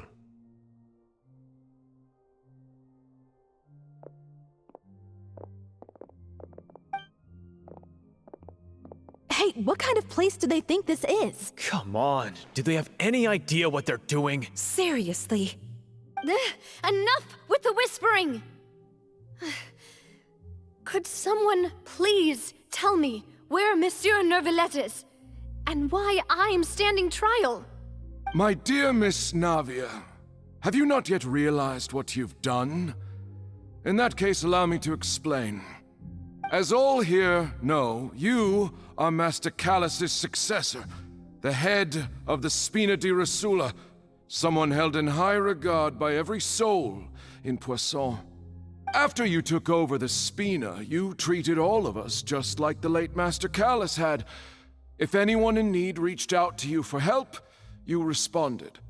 Not only you, but your butler, your subordinates, nearly everyone in the Spina di Rosula fought for the well-being of those in Poisson. Wait a moment. Aren't you just proving that I'm a good person? Yes, correct. Absolutely right. And that is why you stand accused. You have helped so many people get through so many difficulties. You are one with us. We are inseparable. We are one big family, all of us who are from Poisson, inextricably linked. And with you being so important, we couldn't possibly do without you. Therefore, this fair and honorable court shall declare you guilty, and you shall stay here. You will be together with us forever. Huh?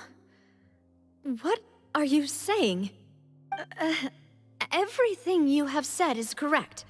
I have indeed done a lot for my hometown, and I would be willing to be with you all, but what is the purpose of having me stand here like this? What is there to discuss? Ah, well, if that's what you think, then I have no further comments. How wonderful, Miss Navia!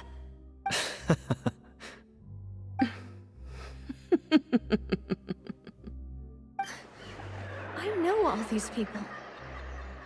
Why are they laughing? I seem to remember now. Yes, I get it. This trial is... Wait just a moment. This isn't right! Malus? What was that, Mr. Malus? Our conclusion is very clear and unanimous. Let the court judge her now. She's guilty! Stay here, Navia! You're one of us! Demoiselle, don't admit guilt. This trial means to keep you here forever. I wish to exercise my right to defend Our Lady. Mr. Joinville, you only know of Navia's goodness, but nothing of her utterly independent mind. She was born a free and independent spirit. She has never been tied down by anything. Indeed, even the death of Master Callus couldn't stop her.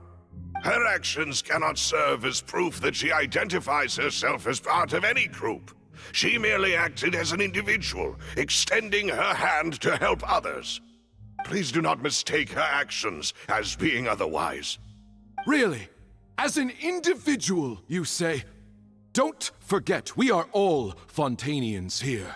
This is the nation of justice, the nation of Hydro! Even if Miss Navia only voluntarily rendered her assistance, that doesn't change the fact that her beautiful soul must return to everyone.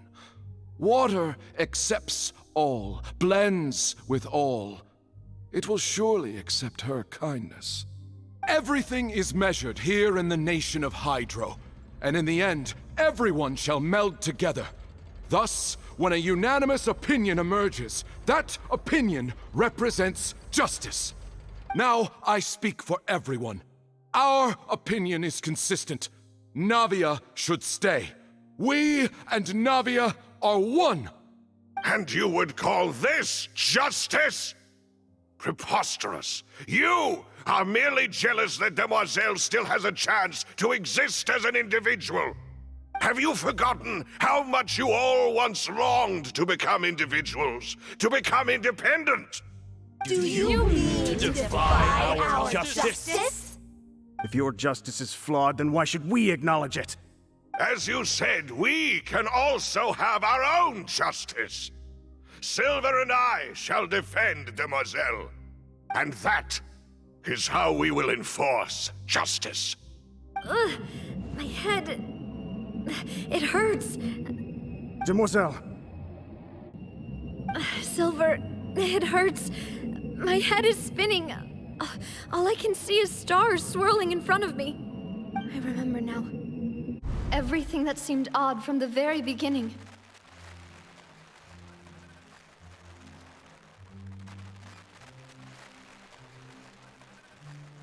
Karina, Desiree, Joyville, Jolien, Essen, and Mr. Giverny and Mrs. Burnett, who we met earlier.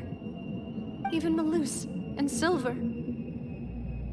I don't want to admit it, but they're all dead. Don't be afraid, and don't admit guilt. We will protect you to the very end. Absurd! Who are you to say that she cannot be judged? We are the majority, and in the nation of trials, the majority is absolute justice. We are the will of all. Don't let them escape! We shall keep Navia here with us!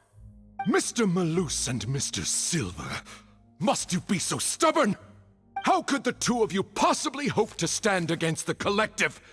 Do not resist. This judgment is fair and just. Navia belongs to us. After all that happened, she should not be left alone in Poisson. What are you saying? No more excuses! He says we're jealous. Jealous? How could she possibly be an independent individual? What's with these people? Who's jealous of her? She belongs to us! Miss Navia, she... Silence! That's...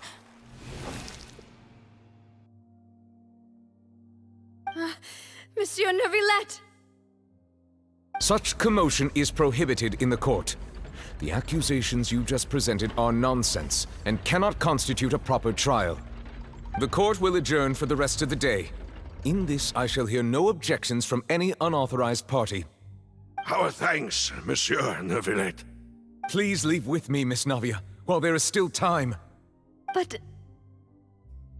Go on now, demoiselle. This is your only chance to leave this place. What, can't bear to leave us behind or something? Malus. My apologies. I couldn't resist making one little joke once I realized that this shall be our last goodbye. Malus... Silver... Quickly, you must come now! Goodbye, demoiselle. Farewell.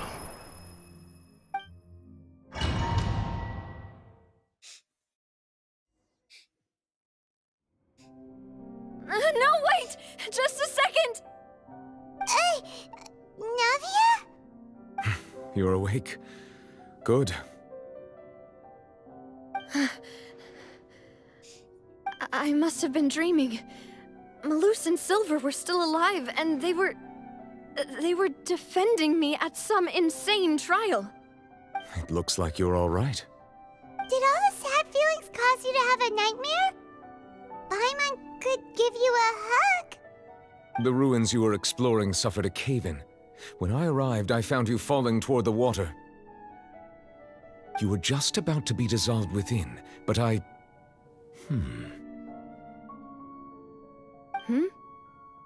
What is it? I think I saw 2 Oceanids protecting you. It was only for a moment, perhaps even a fraction of a second, but they gave me the chance to retrieve you. Were it not for their intervention, I would not have been able to rescue you before your consciousness dissipated. Wait, did you say Oceanids? You mean like what happened with Vache? So people that are dissolved became Oceanids. Perhaps those 2 Oceanids were the people you saw in your dream. I always told them that they didn't have to protect me. To think that they'd keep doing so even after death.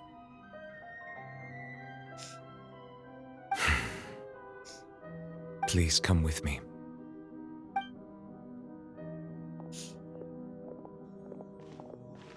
Neuvillette, are you okay? Oh, I am quite all right. Perhaps there's something we could chat about? Why do you look so stiff all of a sudden? Oh, Paimon knows. You're the type who feels awkward when there's nothing to talk about, right? I merely thought that we should give Navia some time to herself. Huh? Why didn't you just say so then? Don't you think it's even more awkward to call us over like this and then have nothing to talk about? I suppose so. By the way, Sigewin sends her regards. Ah, Sigewin. I hope all is well with her these days. Her work in the Fortress of Meropide has not been too much for her, has it? No way, don't worry. She's doing fine down there. She's an amazing head nurse. I see. Well, that is good. I have always worried that Sigewin would need a lot of time to understand the world of humanity, just as I have. Oh, and the Duke also says hi. Even though Sigewin made him do that. He hopes that you haven't been overwhelmed by all that's happened lately. Thank you. I have indeed been busy lately, and I also hope that everything is going well in the fortress of Meripede. He still doesn't know what to talk about. Let's chat about something else then. You're the expert here, Paimon. What should we talk about? So, Neverlet, you're probably quite the swimmer, huh?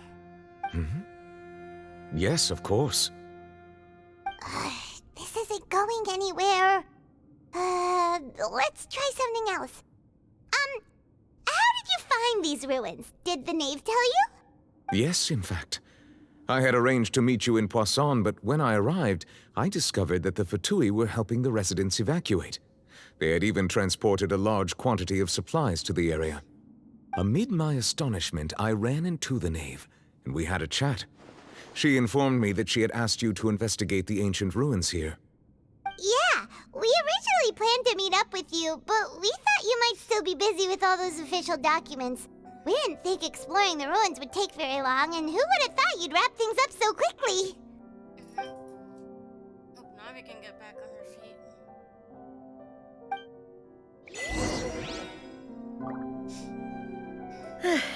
I'm sorry to have kept you all waiting like that. I'm feeling much better now. I guess we should get going again. Will you come with us, Monsieur Neuvillette? Yes, if you wouldn't mind my company. All right! Another one joins the party! Let's get going then!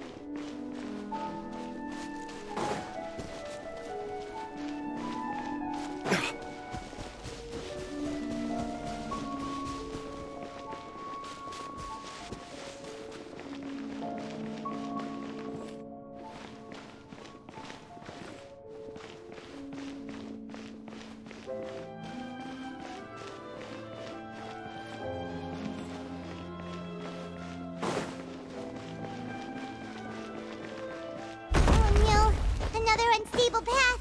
Watch your step.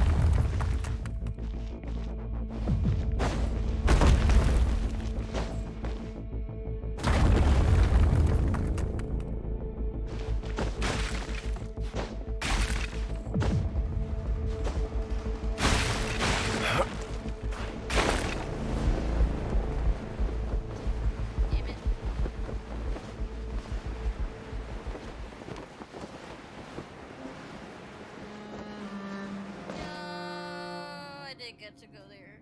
Damn it. Oh, I have one more.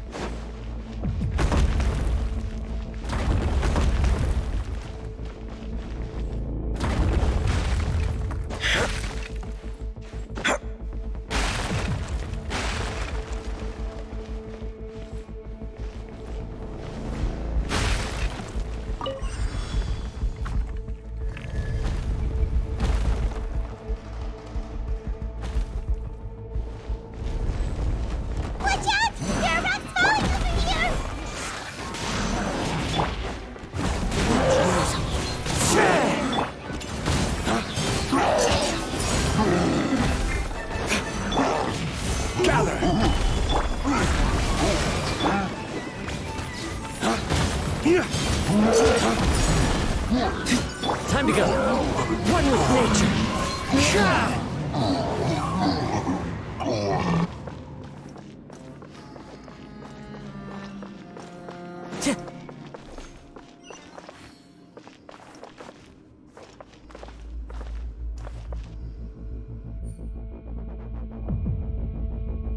Time to go.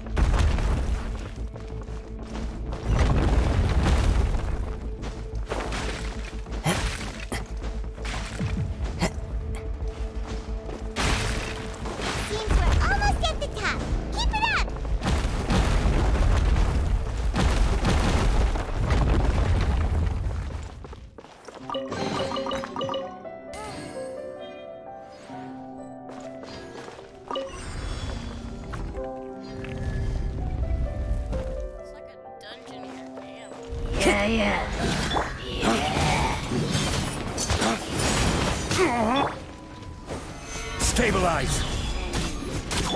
The wind knows me. Here!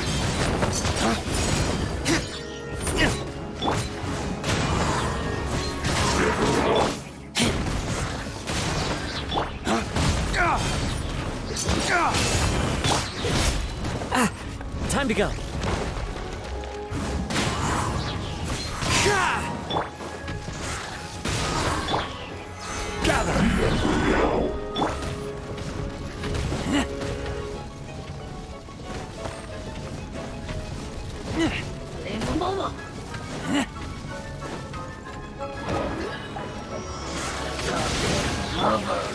Stabilize!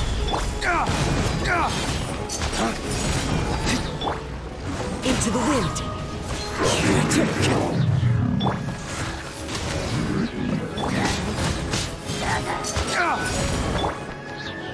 The wind knows me. Dada Kundala.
Am I supposed to go back?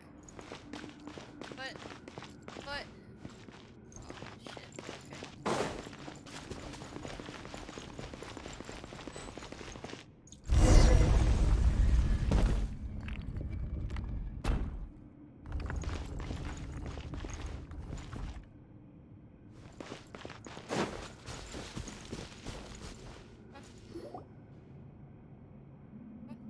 Looks like we've reached the end.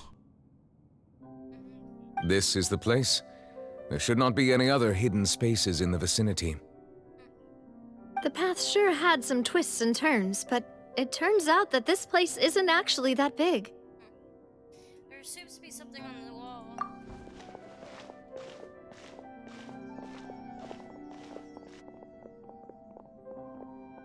Stone slates. It seems like they were put here as an offering. Could we take them down and have a look? Perhaps we should just leave them be for now. There are 4 locations in total, but only 3 stone slates. The slate that should be in the first empty spot is missing. The surrounding walls also show signs of damage. There's something written below. Let Paimon see. Reason dictates that this nation be destroyed. I shall record the history of its future here in its past. Say what? It feels like someone left these slates and these words here for a purpose. But does he mean that Fontaine should be destroyed? That would fit the circumstances dictated by the prophecy, yes. Indeed, the slate's contents correspond to it. Take the second slate, for example. There's a person kneeling here. She seems so dedicated. And there's a whole bunch of other people behind her doing the same. She's facing this... what is this? Some kind of island in the sky? And is that Lady Furina in the third image? Did the Hydro Archon fall into the water? And is that a ring of people around her? Paimon doesn't quite get it. Are they all in the water? The fourth image. I know this one. This exactly matches the content of the prophecy. The people will all be dissolved into the waters, and only the Hydro Archon will remain, weeping on her throne. Yeah, they do seem to match.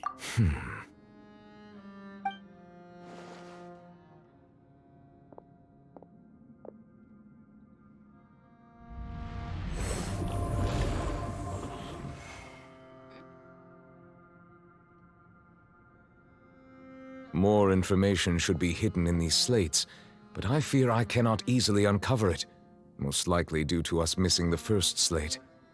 I am very sorry. Don't blame yourself, Monsieur Neuvillette. Deciphering ancient stone slates isn't one of your duties. Ooh, Paimon's getting the chills just looking at these slates. This says that it's the history of the future, right? That means the prophecy's sure to come true. I really hope it doesn't mean that. Still, Paimon feels like these images are kind of weird when you look at them together. Huh.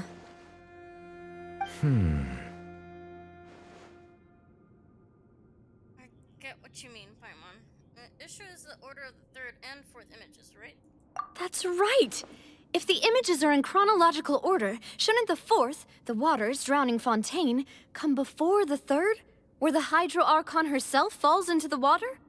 And yet the order is reversed here.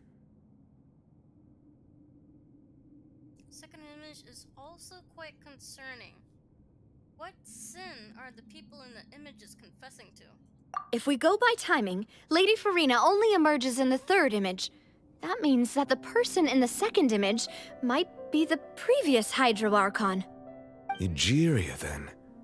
I had never met her, but her appearance here does match the records. The previous Archon kneeling before the floating island in the skies, as if confessing a sin. Did she herself commit that sin? And if not, why would she be in such a posture? Also, I'm still wondering why these ancient stone slates are here at all. Judging from their contents, could this place be the origin of the prophecy? Does that mean that someone, or some people, once saw these slates? But who would have created these slates and left these words here?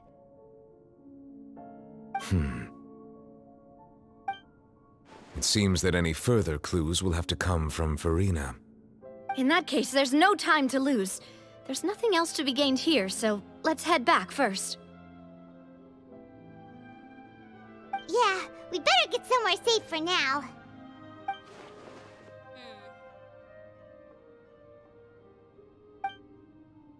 Honestly, who created the slates doesn't matter now.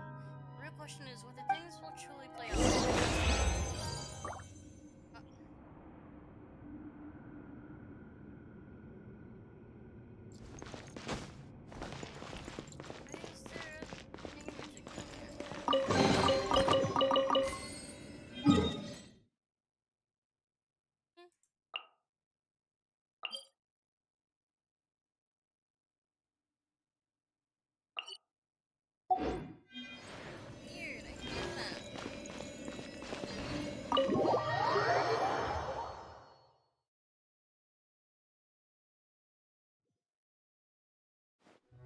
Let's split up here.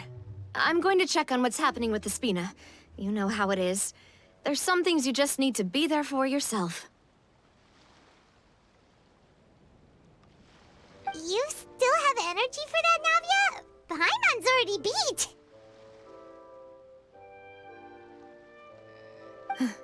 Just head back to the Fleuve Cendre and have a rest then. Thanks for keeping me company all this time. I'll depart as well. Thanks for your hard work today. Rest well, everyone. Traveler, I will go talk to Furina tomorrow morning to ask about the stone slates. I'm sure that you're concerned about this matter as well. If you have time, drop by my office. I will share the results of our discussion with you. Alright, see you tomorrow. Are you really gonna talk to her about this directly? Will that be a problem? Paimon's getting a little scared now that it's come to this. She has long been harboring secrets and will not give them up easily, which makes it all the more my duty to ensure that she understands the present situation. Alright, we'll leave it in your hands then. You're probably the best person to talk to her anyway. I will be carefully considering my words tonight. Traveler, Paimon, our safe house at the Fleuve Cendre is always open to you as ever, so please don't think you're an imposition. It's okay. All right. I'll be on my way then.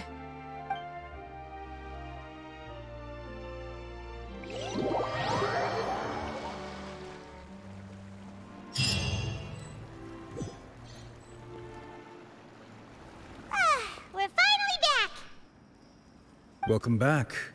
We've got a special menu prepared for you two tonight. Yay! And there's good food too! Navi, no, the boss is the best. You did great as well, Paimon. Ooh, desserts! Nice! These are all Paimon's! Paimon's already starting to forget what happened today. Oh, that voice. Is that who I think it is? How the hell is she here? Bruh. It's you two. What are you doing in Fontaine? What are you doing here? Mona?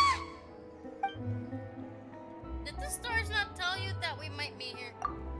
Seriously, nobody just uses a scry glass whenever they've got time to just see who they'll meet on the road. Still, we didn't expect to see you here. Wait, you're not a Fontanian, are you, Mona? Well, I have some business to attend to here, so I booked a hotel in the city. I was just out for a stroll when I bumped into you. Quite unexpectedly, if I might add. Why did you think I was from Fontaine, though? Is that because Magistus doesn't sound much like a Mondstadter surname? Yeah, let's go with that. Well, I used to have my own surname, which was, well, some other thing. Either way, the old hag told me when she took me as her disciple that the first step to being a great astrologist's pupil was to change that name. There was nothing for it, really. She really is amazing at astrology, so I changed my name to what it is now according to her wishes. To my surprise, however, Magistus is not the name of some ancient house or clan. It isn't? Nope. Although it is used by us in place of surnames, it generally just means great. Wow! Imagine including a boast in your name. Wait, are you gonna have to put that into your genealogy as well? I reckon so. In any case, I'd give my disciple a name like this as well, if I were to take one. And may I ask what your master's name is? Astromancer Barbeloth Trismegistus. Whoa, that's a long one. Does it also mean great or something? My name means Mona the Great Astrologist. As for the old hag, hers is, in plain speech, the thrice-as-great Scholar of the Stars. Just take it as a title specific to astrologists. Thrice as great? That's so petty. I know, right? That's just how she is. She used to call herself Magistus, actually, but when she took me in, she changed her name to Trismegistus. Talk about excessive. Magistus is thus the calling card of our school, so to speak, which makes it about the same as a surname. It's all right if you don't get it. You can look into it further should you need to study astrology more deeply. I don't wanna. How about triple strength traveler? Or triple appetite. That sounds terrible! But anyway, you're not Fontanian, are you, Mona? You're from Mondstadt, right? Well, I was born in Mondstadt, yes. My parents migrated to Dorman Port, and I traveled with the old hag for a while, after which I settled down in Mondstadt City. Oh, that's a good thing then. At least we know you won't be dissolved by Fontaine's waters. Speaking of that, I'm sure you're aware that a bunch of things have happened here in Fontaine, right? I know you're not a local, but I'd avoid getting too close to any water that looks strange all the same. There's something ominous about it. Well, the water, I mean. Did you come to Fontaine because of the prophecy, Mona? That was the main reason, yes. Just a while back, the Steambird invited me to take part in a panel and speak about the circulation of the prophecy as an astrologist. The invitation was sent quite early on. I don't think anyone expected Fontaine to be in this much trouble. What do you make of that prophecy, Mona? Just tell us what you think as an astrologist. Your word would go a long way to make things more certain and less scary. What I can tell you is that I'm an astrologist, and that this prophecy concerns the fate of Fontaine, even that of all Tevat. Ascertaining this is akin to reading the fortune of the whole world. I'm afraid that this is not something that just anyone can do. If I could do it, you would no longer call me an astrologist, but a visionary. But on the flip side, the prophecy is so huge and powerful that it must surely come from a powerful visionary. Its contents involve the fate of the world. Disregarding it would be a mistake. A visionary? Sounds really powerful and all, but does such a person really exist? Of course. The old hag could do it, and I'd bet there are others amongst those Hexenzirkel colleagues of hers who could do something similar. I'm gonna get some cereal and some chalky milk because I am hungry and it's already 3 a.m. Oof. I'll be back. Meow.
Huh?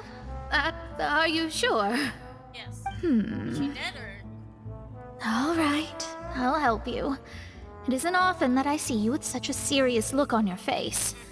I'll tell you once I hear back from her. What do you mean, bro? Thanks, Mona. You're amazing as always. Oh, well, this is something only I can do after all. So yes, your praises are quite welcome. That's the greatest of astrologists for you. Of all the people we know, you know the star's the best. Indeed, indeed. That's the spirit. Oh, sorry. I came to see what all the commotion was about. If there's anything you need, do not hesitate to inform the Spina di Rosula. Oh, whoops. Guess we were getting a little too carried away there. Well, I'll go tend to my own business now. If I receive any news, I'll be sure to come find you two again. And there she goes, quick as rushing water. And here we are with the Spina guy giving us suspicious looks. I got the milk and everything, but I forgot the cereal. Oh my god. Ay.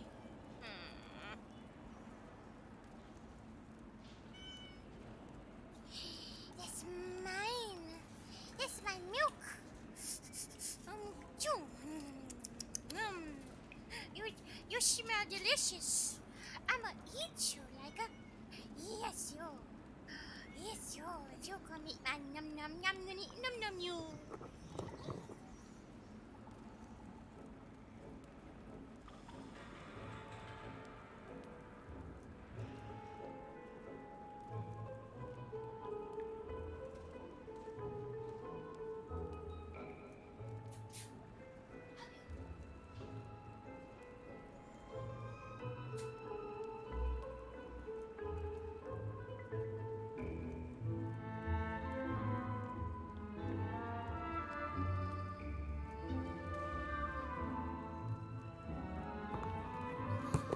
I have come back.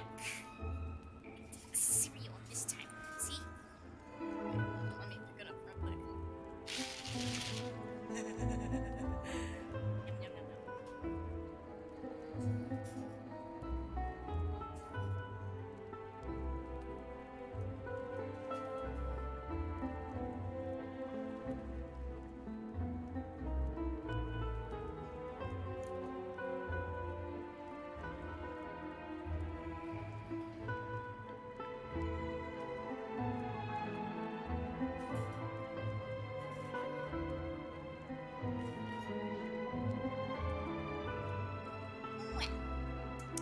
You're making a ruckus.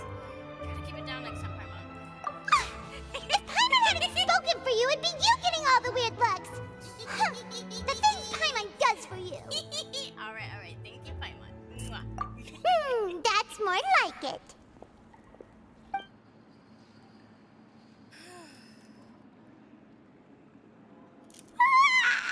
Good morning. To be honest, Paimon's still feeling kind of sleepy. But it's time to get up, Traveler. We agreed to go see Neuvillette, so let's pack it up and get going. What are you trying to do, huh?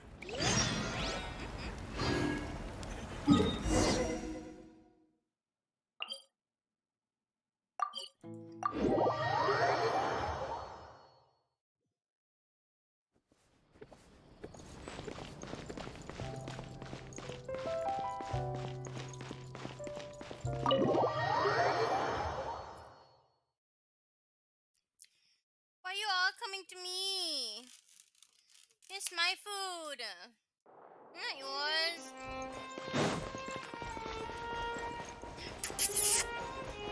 Kisses.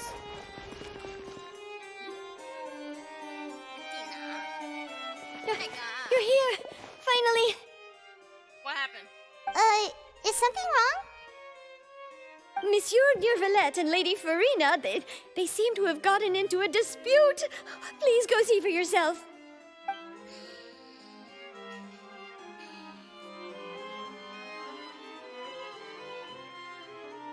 Like I said, I've already explained everything. And yet the problem has not been properly solved. There is little space for excuses between us. It is not my intention to offend you, but please tell me where you stand. You are the Hydro Archon Focalor, are you not? Look at this. This is a list of the victims from the recent Poisson incident.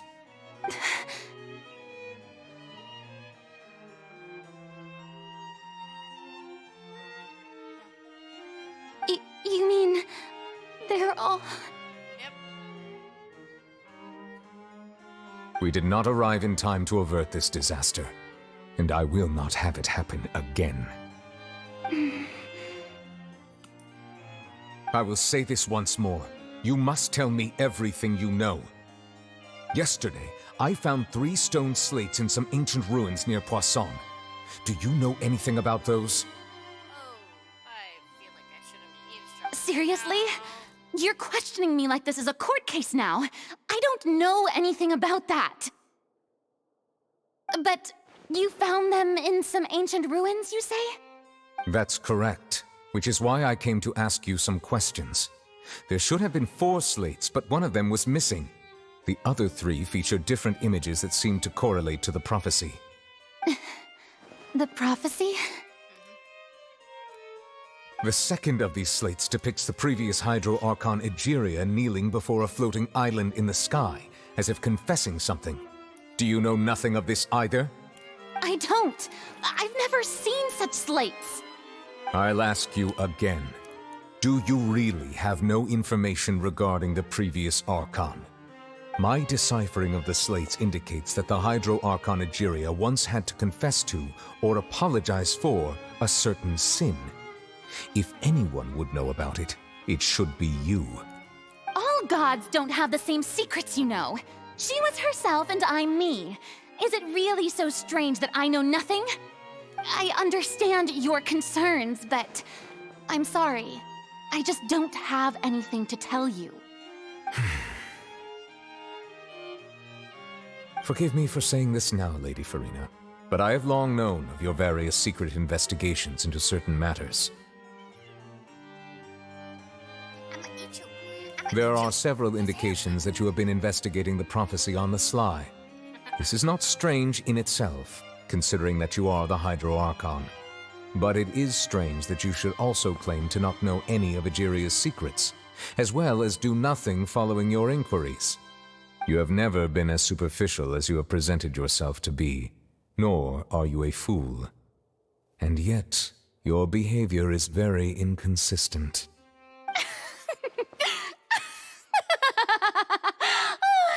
So you've been watching me all this time, have you? I didn't think you were that type. You... Well, since you know about my secret investigations, then you should know I'm actually working to take care of it. There's no point questioning or suspecting me. You're the Eudix, but you're still my subordinate. You should be following my lead. Just trust in me, your Archon, and do as I say. Never mind whether you can truly convince yourself to or not. It'll all turn out fine. That's all I have to say. We do not discuss this matter again. Oh, the opera's about to start. Toodles! What opera?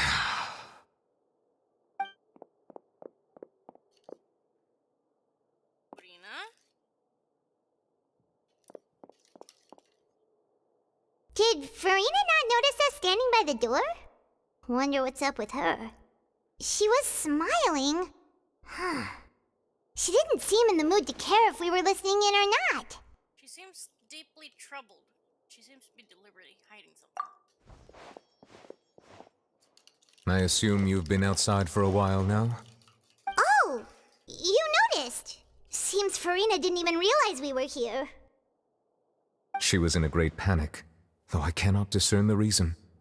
Our discussion reached impasses time and again, a state of affairs that we cannot allow to continue.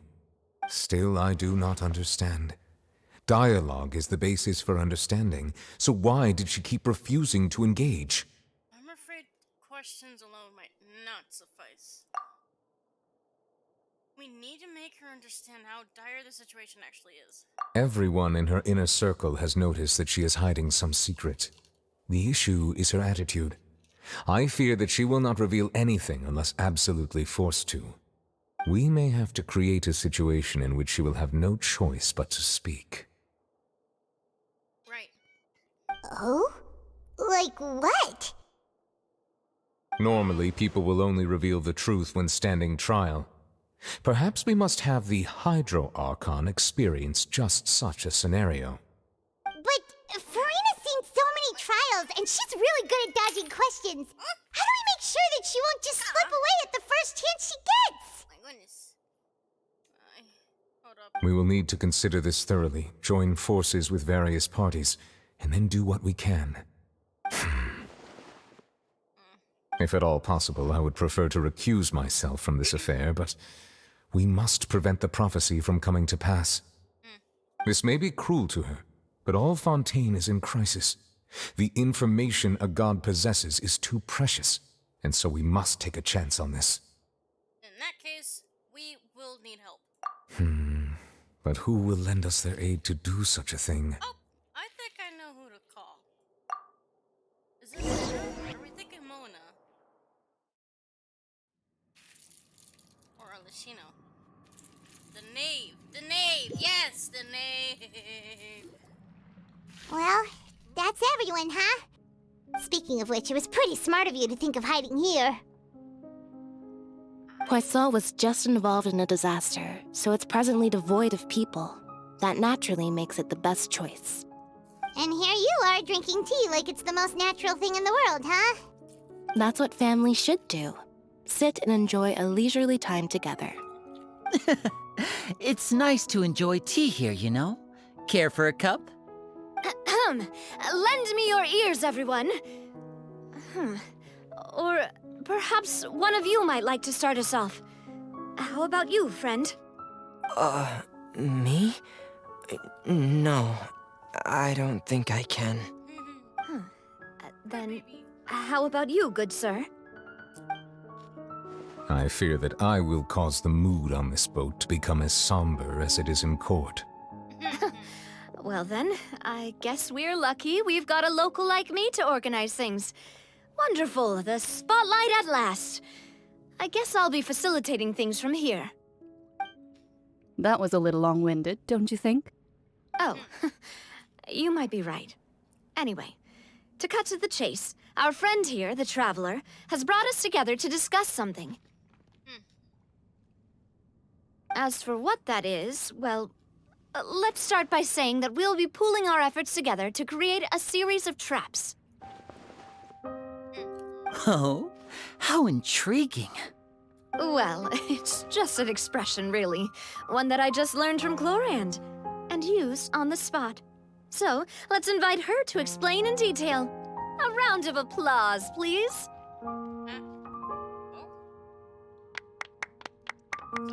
Huh? Didn't you say that you would be facilitating this? Oh, come now. Your work doesn't involve much public speaking, right? This is a good chance to practice. You might even pick up some fancy oratory tricks to impress your boss with in the future.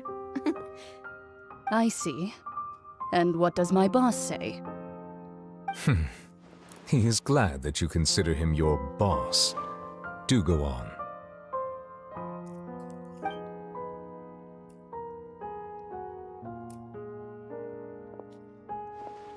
In that case, do any of you have experience hunting?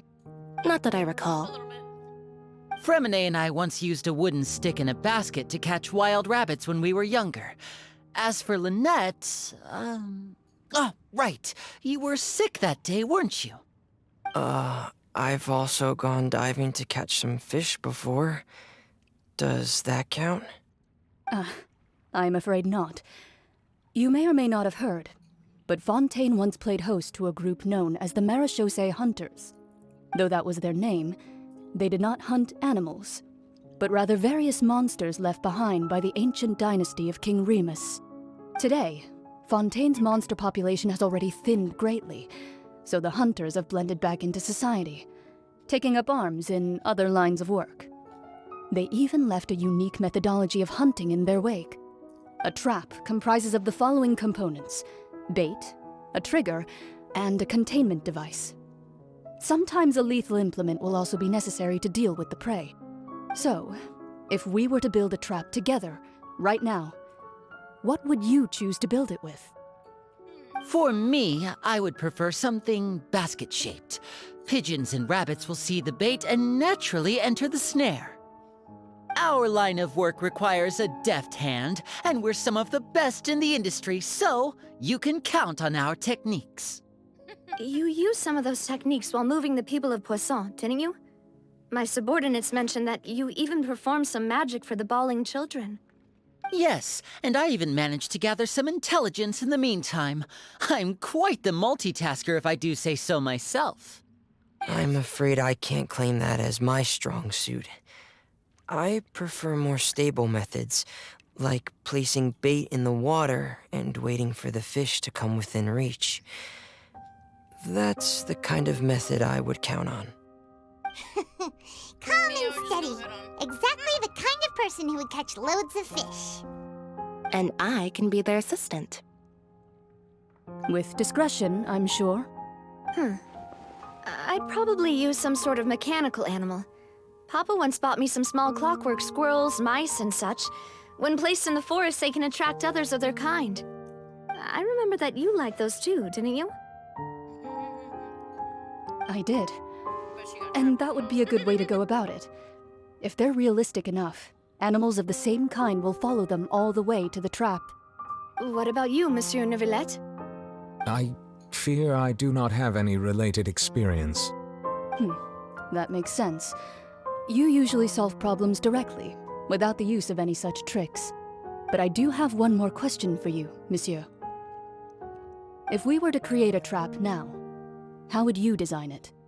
I would like for it to be effective, but bring no harm to the prey. A more gentle trap would be ideal. Kind, as always. However, our intention doesn't necessarily change the containment device and the type of implement we need. If we wanted to kill the prey in one strike, we would need a powerful implement. However, that also goes for prey that must be captured and safely contained. Wait, why's that? Only a hunter who's a true expert at subduing their prey can snare it without harming it.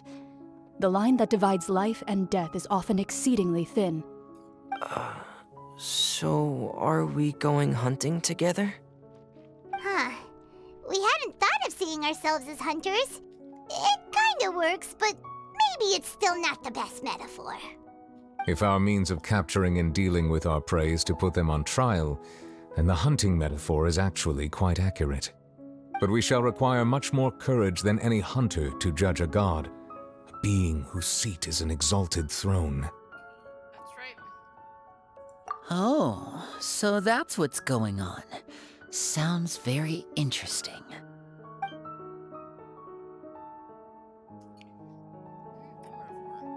I'll call this a hunt because that is not what you should do at present. Nor has the wish between you and your free to reach such a dire stage. Hey, I could be the bait. What you need is simply the secret she is keeping. Attempting to take her secrets is an act of sacrilegious disrespect that must be done to prevent Fontaine from sinking into the waters as foretold in the prophecy. There is neither hunter nor prey, but there must be a trap. That is what you'll need.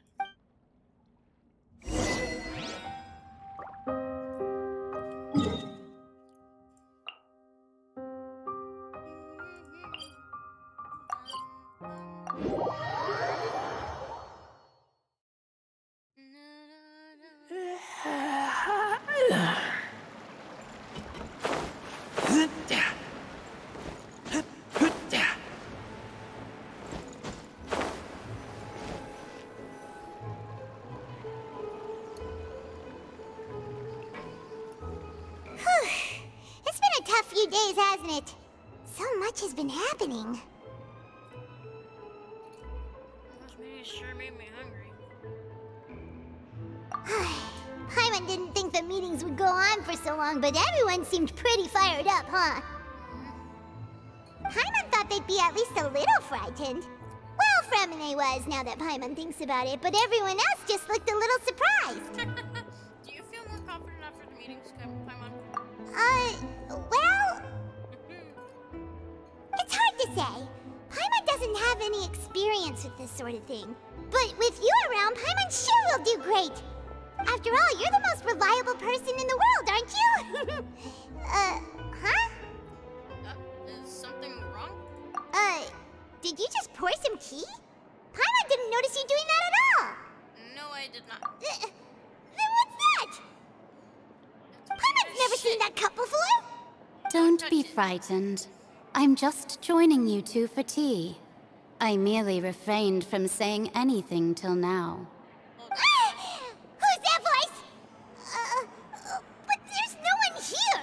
Wait, maybe it's Trip. Aw, have you forgotten me already? Wait.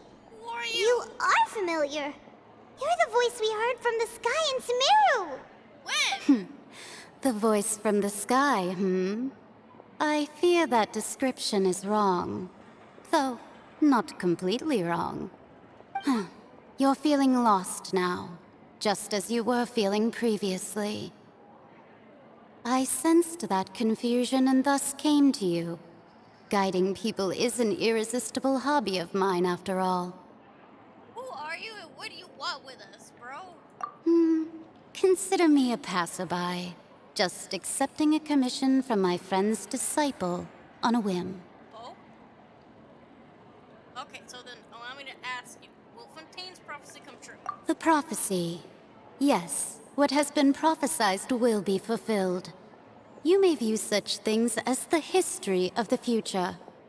What? Then is there any way we can stop it? I believe you have witnessed a failed attempt with your own eyes. Can everything in Tevat so easily be changed? It is again fate. Can there really be no exceptions? Ah, so you've caught on.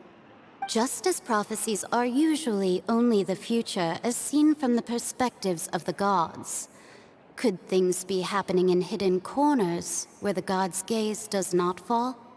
Are the things that you shall see different from the fate that the gods perceive?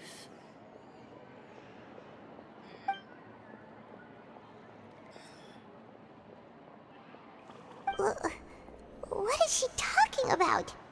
It all sounds really impressive and important and stuff, but it also sounds kind of scary. Tea in the teacup. It's just about gone as well. I believe that you understand, right? Some things are insignificant, but others you must reach out to change. Ultimately, fate shall serve as your only guide, no matter what will happen in Tevat's future. All you need to do is to play your part. This was good tea, by the way. Thank you for your hospitality. Well, that'll be all for today. The voice. It's gone. Mage, and is this the clue you're looking for this?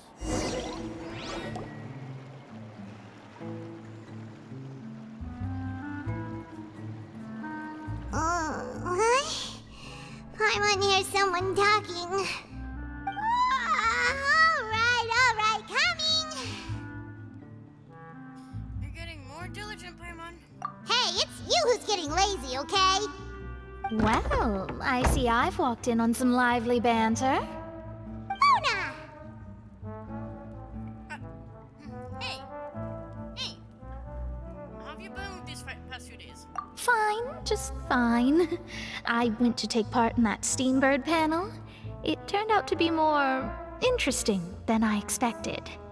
Not all Fontainians are pessimistic about this. One journalist mentioned that sitting around and waiting for the end to come would be wrong, and that they should make their own rescue preparations. I agreed, so we had a brief chat with her. Did she have pink hair by any chance? Why, yes, it was Charlotte. I assume you've heard of her, no? That daredevil journalist? Yep. I'm in full support of her view. Prophecies are very important, but how can people allow their lives to be commandeered by just a few words? That's right! Paimon's glad to hear something sensible for once. Ah, yes. About what we had discussed before.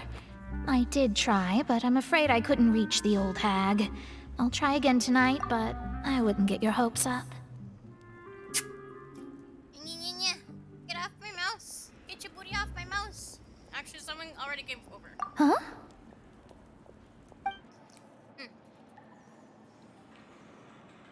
Goodness gracious. Are you serious? I believe she came to pass a message to us. She said that even the god's gaze has blind spots. Pretty bold if you ask Paimon. Most people would believe the gods to be all-knowing, right? The Hexen Circle members are certainly anything but ordinary.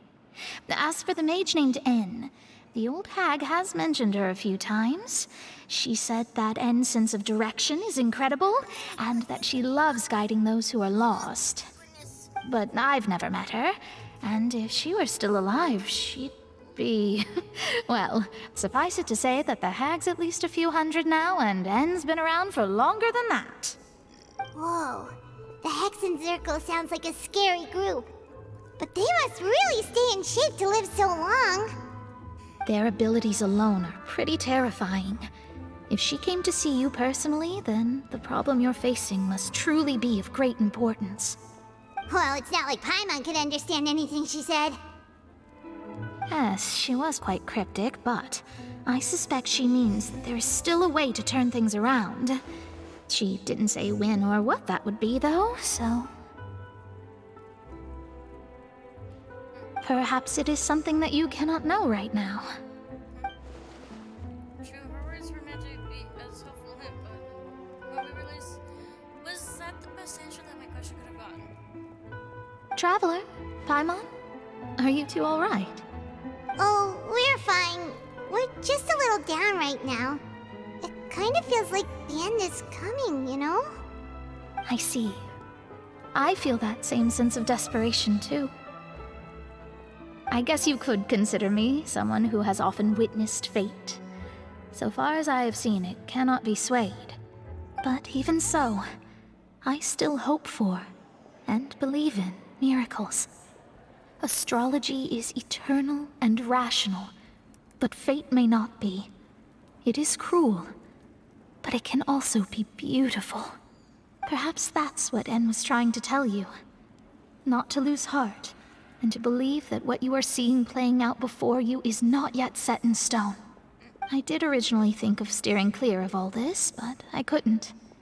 Even if this is all futile, I still wish to help everyone. If we don't struggle to the last, then how can we face the end when it comes? Huh. You do have a point. There I go, talking about astrological principles again. Sorry about that. The moment I start talking about work-related stuff... I need to get going. Don't worry about it, Mona. Thank you. It was worth trying to comfort you, even if only a little. I believe that you'll help those who are struggling in the same way I did. I suppose that might be why we always seem to meet by coincidence. Paimon feels kind of moved by what Mona said, but also kind of sad too. Hey, Traveler, Paimon suddenly feels like going outside for a walk. Let's go. Let's walk around the city, shall we? There's a few spots we always like to walk by. Want to outrun the law? Need to know how it works.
Huh?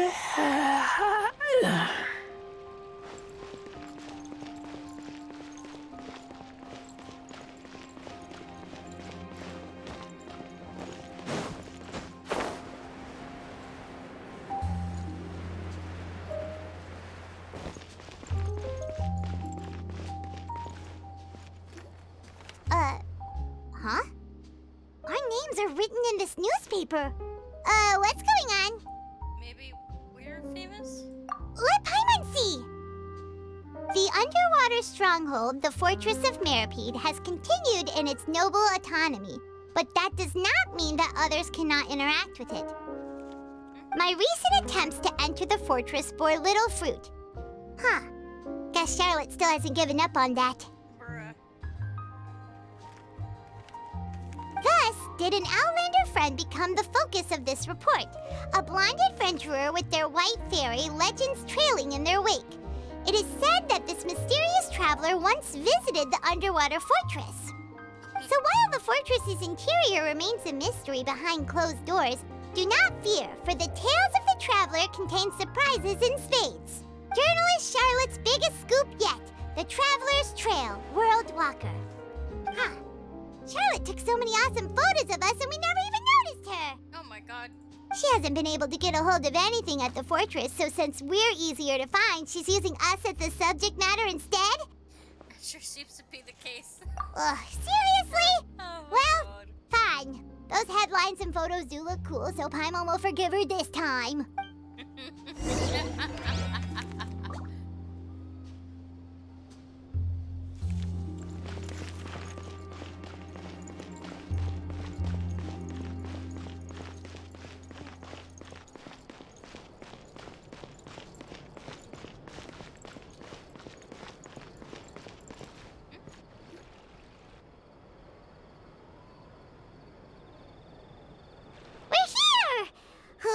Paimon's hungry.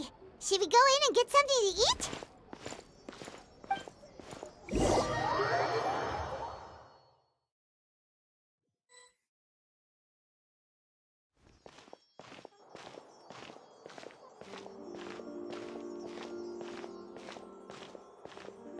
Hey, quick! Look! That's the limited edition only 16 slices a day cake! It hasn't already sold out for the day? It was so delicious the last time we tried it! Despite the tense situation we were in, let's give it another go! Paimon's sure it'll be great! We can't let anyone get ahead of us. One slice of cake, please. Someone showed up after all! Shit. Oh, wait, you're the one from the Palais Mermonia. Oh, are you here to buy cake too? It seems Monsieur Nervalet was right. You really can eat. Wait, did he really say something like that? That's right. Even he has his own preferences when it comes to food. As for me, I love the cake and coffee here. Do you come here often? Usually every day. Every day? It's part of my daily schedule, apart from work. I shall have my cake and coffee. Then what if someone told you one day that this place would be closing soon, and you wouldn't get to eat cake here anymore? What would you think? But why would it close? Well, Paimon doesn't know either, but maybe the waters will rise tomorrow. You know, like in the prophecy. Oh, the prophecy. To be honest, I haven't paid much attention to that. No, still, even if there'd be no more cake tomorrow, that wouldn't keep me from having some today. No, it's the same for eating in general. You might not be able to eat tomorrow, but if you can do so today, then you should carry on. That's what people call living, you know. Huh. Don't be sad. Excuse me, could I have 2 more slices of cake to go? These 2 slices are for you. Sijuin said that this kind of expression you're making is what humans call being sad. Oh, you know Sijuin? I sure do. She was born before me, and she sometimes comes to the surface to teach us things about humans. she said that humans are creatures that are saddened easily, yes, and you can only lift their spirits by feeding them delicious food. So please try the cakes here. I've got something else to do, so I'll be going now. You two try to stay in a good mood after eating, all right? Bye.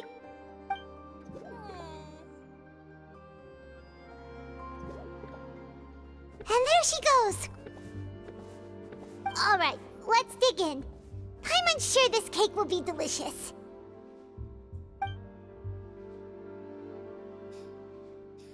It's more delicious than last time, and the flavor gets even better with a sip of tea. It sure would be nice if we could come again tomorrow. Sure would be nice if we could always eat delicious food here.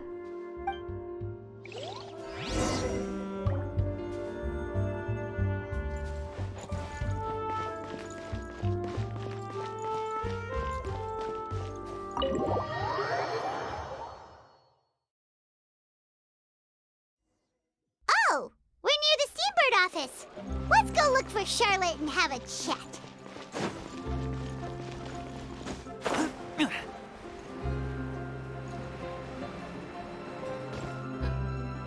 Wow!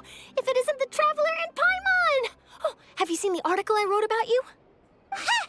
You've got some nerve! You just used us to make some quick mora! Can we negotiate a profit split? Oh, you needn't worry about that. I heard that you were in Poisson some time back, so I sent you a letter to discuss just that. It appears you didn't receive it, though. It's all right, though. I've set aside the amount intended for you. I've even set the table with some food. Really? Oh, you're the best! You're almost a little too easy to win over, Paimon. If I were a journalist with ulterior motives, you'd be in trouble now, you know. Oh, Paimon knows you're not like that. Still, what brings you here all of a sudden? Were you looking for me? A friend of ours met you a while back, and when she mentioned it, we thought of coming to see you. Her name's Mona. Ah, so you know Miss Mona as well. She's a guest columnist for our paper. A really good one, too. She's so young and already such a brilliant astrologist. So she mentioned me? What did she say? She said that you're a real daredevil of a journalist. Nice. In which case, can this daredevil journalist dare to request an exclusive interview with the legendary Traveler and Paimon? Okay. Huh? So your article in the paper today doesn't count? Oh, of course it doesn't. That was more like live photography. What I'd like to do is dive deeper and ask you to talk about the things you've seen and experienced. You seriously want to interview me? Yeah. Are we even qualified enough? Why not? If I say you're worth an interview, then you're worth it. But not right now, of course. I'll need a few days to prepare. Oh, in that case, we'll just chat when you have the time then? Oh, so that's a yes? Ooh, splendid! I'll tell the editor-in-chief immediately. I'll have to apply for lighting, a venue, some props, and... Whew, so much to get done now. Talk to you later. Wait, Charlotte, Paimon's still got a question for you. And what's that? If, just for example, Fontaine were to be flooded tomorrow, what would you do today? Huh, that's the prophecy you're talking about, isn't it? I mean, I do hear about it often, but I've never once thought that the day could be tomorrow. If you're seriously asking, then I might try and think of a way to leave Fontaine. Oh, but I'm still a journalist first and foremost. That means I have a duty to be reporting from the scene. And secondly, I wouldn't forsake my homeland that easily. From what I've seen, most people don't know what they'd do should the worst come to pass. In truth, it might be better just to behave like normal rather than worry over such an end. So in all likelihood, I'd probably still be prepping at the office for that interview of ours. I know what you're thinking. That sounds a bit sad, but I've always believed that it's best to do what you enjoy. Just think about it. If this nation really were to be suddenly destroyed tomorrow, but I still successfully finish an exclusive interview with a truly unique person, then the story I would wind up writing would truly be timeless. And then do you know what I'd do? Well, I'd write that story, send it for printing, and use messenger pigeons to get copies out to the various nations as soon as possible. I'm not a dreamer, nor am I a workaholic. but I do love my job. And I'd be proud of leaving such an article behind. I guess you could say that I was born to be a journalist. But anyway, that's my answer. And on that note, I'll get back to my preparations. That's so nice. All of a sudden, Paimon actually kinda envies her. Anyway, let's go and take a look at the sea, shall we?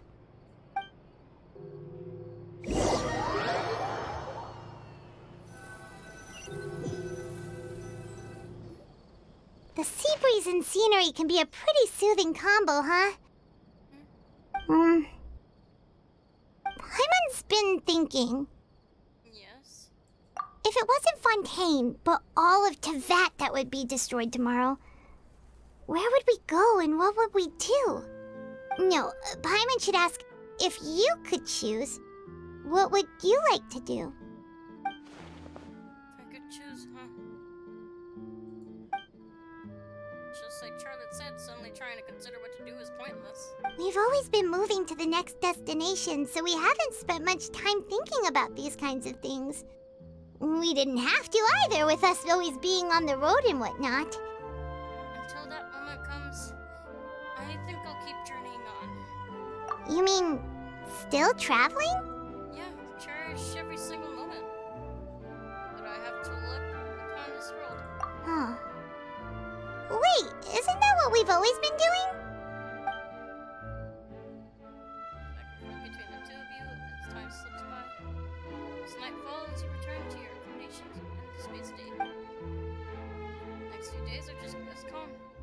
Charlotte comes to find you and conducts an interview in the Spina di safe house at the Fleuve Quinzenda.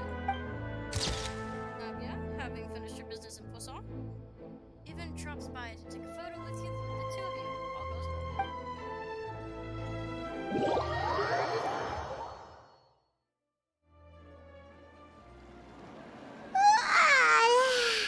Feels like you'll grow mold if you stay here long enough. But it's still better than the Fortress of Mirapede, that's for sure. It's not only damp there, but salty too. So the two of you are still here. Wonderful. Oh, you're from the Palais Mermonia, aren't you? Yes, I'm Isadora. Monsieur Nervillat sent me to look for you two before. I heard that afterward you went to the Fortress of Meropide. So, are you under the impression that we might be wanted criminals? Not at all. I'm well aware that you're friends of his. Actually, I'm here to pass along a message from him. Did something happen?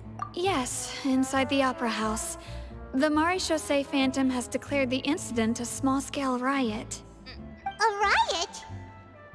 Well, that said, I don't personally think it was that serious. Lady Furina was watching a performance at the Opera House, and while she was resting during an intermission, some other audience members suddenly started harassing her, loudly accusing her of doing nothing about the prophecy crisis. And before she could respond, others started to join in. The crowd continued to grow, and protests against the Hydro Archon started to break out. So people have started to put the blame on Furina. Guess they finally found an outlet for the pressure they've been under due to the prophecy. I agree. People will naturally rely on gods, as is customary. But the moment people feel threatened, gods are also the first to be blamed. So what happened after that? Is Furina okay? Seeing that the situation was spiraling out of control and that further argument was pointless, she claimed that she'd gotten tired of this and left in a hurry. The Maréchaussée Phantom had their hands full maintaining order and did not catch where Lady Furina had gone. Only when things had stabilized did we realize that she had gone missing. So, you mean she's still missing? That's right. The Maréchaussée has dispatched many people to search for her, but we don't have any leads yet. That said, I don't think there's much to worry about. She is a god, after all. Even if she were to fall into the hands of rioters, what could ordinary people do to her? I understand the situation. Good.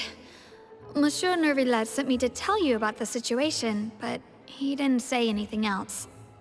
Don't worry, this is more than enough to go on. Thanks for keeping us informed. Is that so?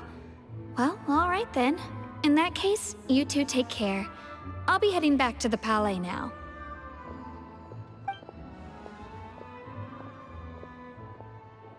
Well, sounds like we should hurry over to Poisson then. You sure caught on quickly. If we know Furina, she won't try to fix things in this situation.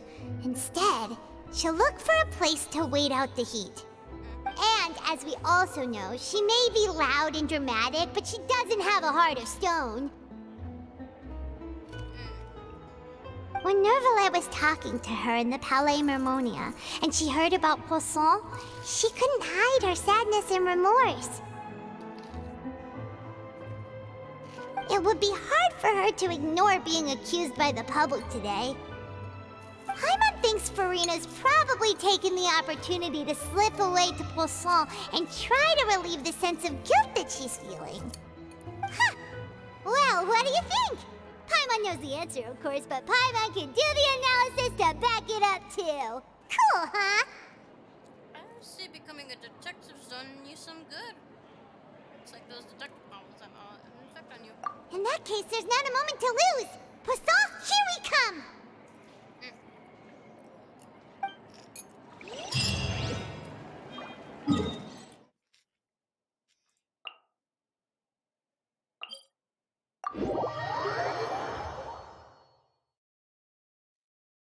This place looks deserted. Guess all the survivors must have evacuated already. All that's left here are signs of devastation. Could Furina really be here? Let's try to find her as soon as possible.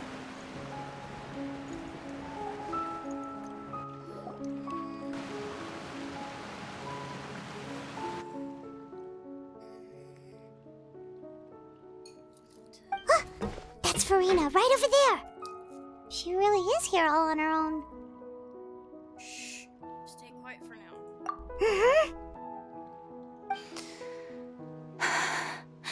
Should I just give up?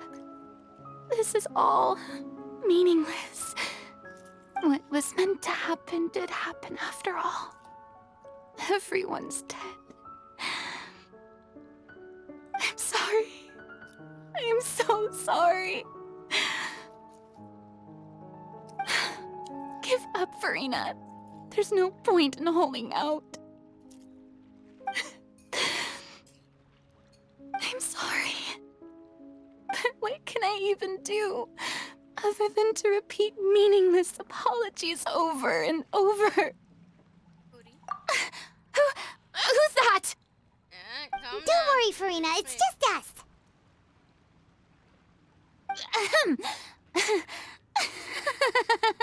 So it is you, blonde traveler from another land. Why, I almost thought you were someone from that mob of my ignorant subjects. Come to kneel and beg for my forgiveness. No. Furina, you were crying just now, weren't you? The tear stains on your face are obvious. What do you mean, tear stains? Oh, I remember. The show at the Opera House earlier this morning was so moving. I'm still trying to process it. Who did that uncivilized rabble think they were, disturbing my enjoyment of the arts? They even dare to tout their Archon. I must teach them a lesson. I can just imagine their twisted and frustrated faces once they realize that I'm nowhere to be found. Oh, and I'm sure Nouvellette and those people from the Maréchal Phantom are freaking out right next to them, too. Stop trying to act tough, Furina. You're actually beyond devastated right now, aren't you? Of course not. Hey, there she is! The Hydro Archon's over there! Quick, after her! Aye, shit. Furina, those people seem to be after you. They are? They're just some rabid fans who want to cut the line because they haven't been able to meet me in person, aren't they? That's against the rules. I can't let them get their way. Furina just ran off! Quick, we have to catch up with her! What in the hell? Ay.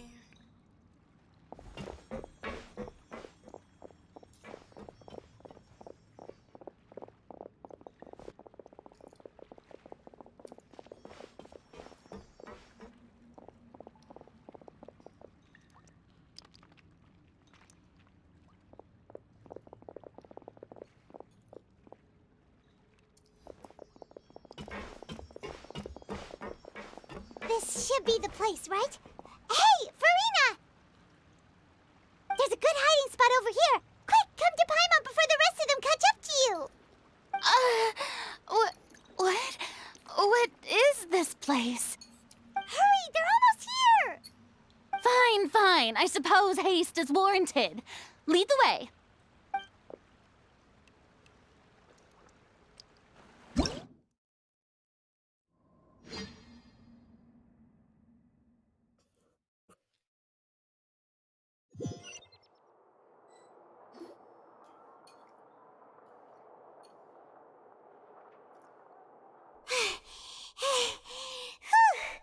Paimon's exhausted.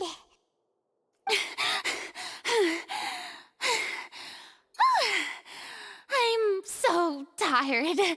I totally thought they had caught me. No, I mean, I merely gave in to the sheer enthusiasm they displayed.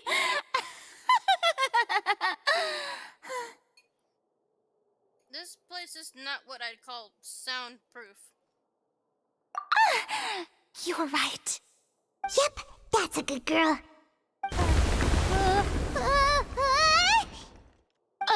What's happening? The ground's shaking. Is it an earthquake? The disaster just struck, I suspect. Yeah, a quake of this kind preceded the flooding in Poisson, didn't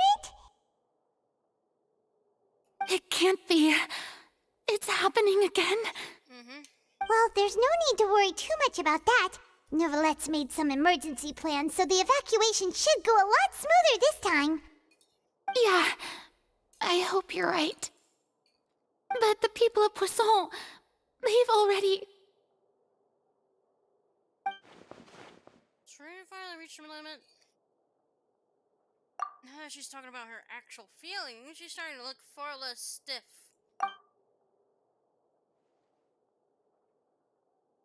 It's true.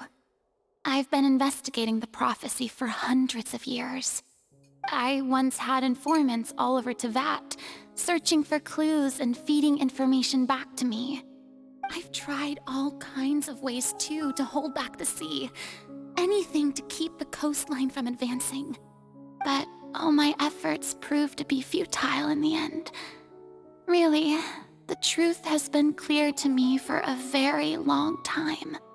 We cannot make an enemy of the divine. No matter what we do, the will of the heavenly principles will have its way, and the prophecy shall be fulfilled. But even you still haven't given up, right? Give up. I do love the sound of that phrase. It would mean finally coming to terms with fate, but also for me to finally be free. But that would also mean that all hope would disappear. Indeed. I've thought about giving up so many times, especially after we almost lost Poisson. Fate is really unreasonable, isn't it? It has no heart and obeys no rules. The prophecy has only just started to come true, and so many people have already lost their lives. But just now, it all became clear to me. I still don't have the right to come to terms with fate on behalf of everyone else. As long as the final moment hasn't come, it's still not too late. Don't worry. I will keep hope alive for everyone until the very end. That's the spirit, hun. Well, that's enough for now. I got the impulse to play the stricken maiden, but honestly, considering my rank and station, that wasn't a good fit at all. Don't take any of what I just said seriously. How could I possibly let Fontaine fall to the whims of trivial prophecy? Come on! Paimon could have sworn you were actually being honest just now. I'm running out of time. We can't just go back to square one like this. I have to get more information out of her. Furina, you might not have to shoulder this burden alone. Although I don't know what you might be keeping from everyone, people are more than willing to share your burden with you. Share my burden. That's impossible. It was fated right from the start that this would be my duty alone. But even if your burden doesn't need to be shared, you could still choose to confide in someone. Just share it with me. What would you call a witness? A witness? Yes. I've heard that you came to Tevat from beyond the stars, yes. In other words, you never belonged here.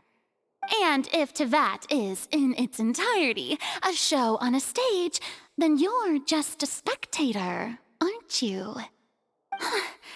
If that's the case... There's no time left. Please, Furina, just spit it out. God damn it.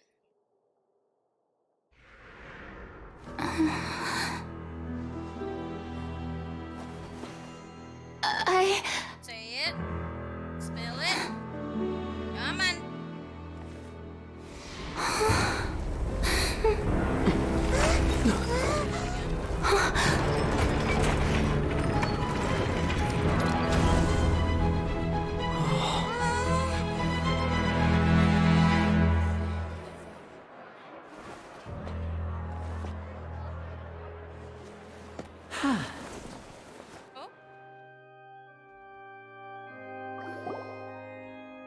Ladies and gentlemen, this concludes my opening performance.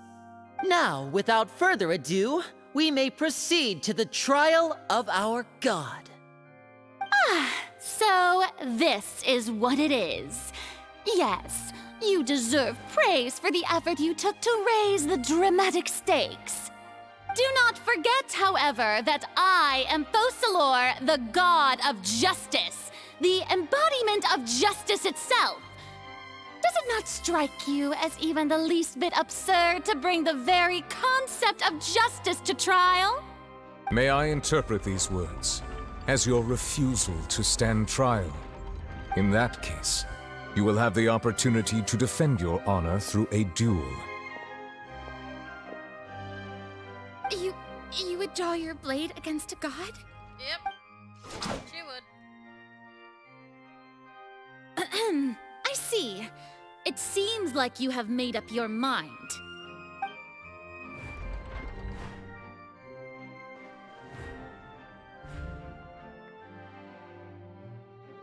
Paimon can't believe it.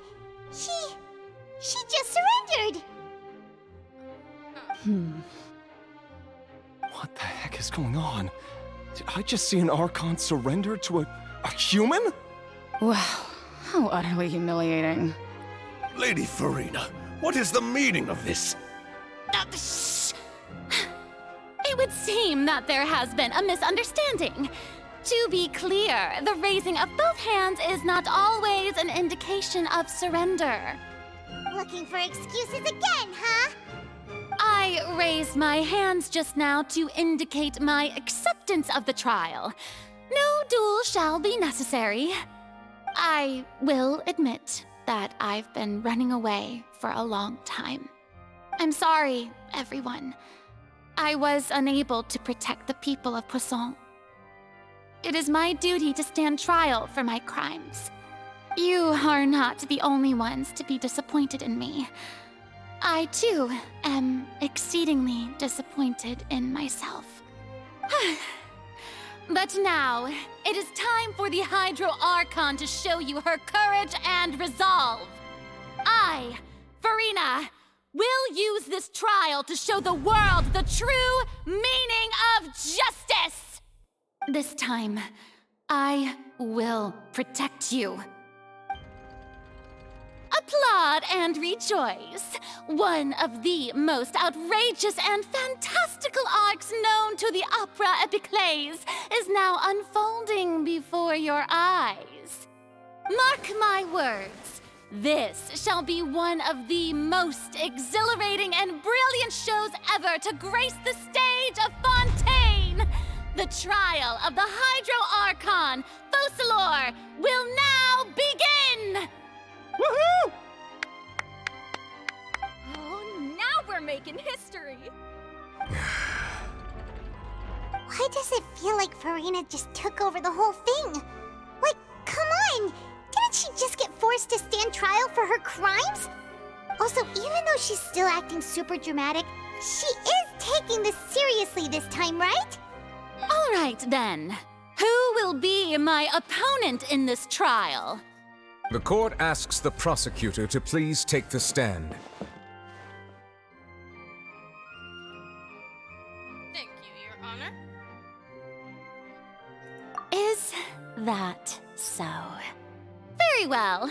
Then please speak, witness of Tivat, my accuser and fated opponent. We're so close to getting her to tell us the truth, and it still turned out like this in the end. It's okay though. It's always a good defeat for Furina in court. You'll still have a chance to figure everything out.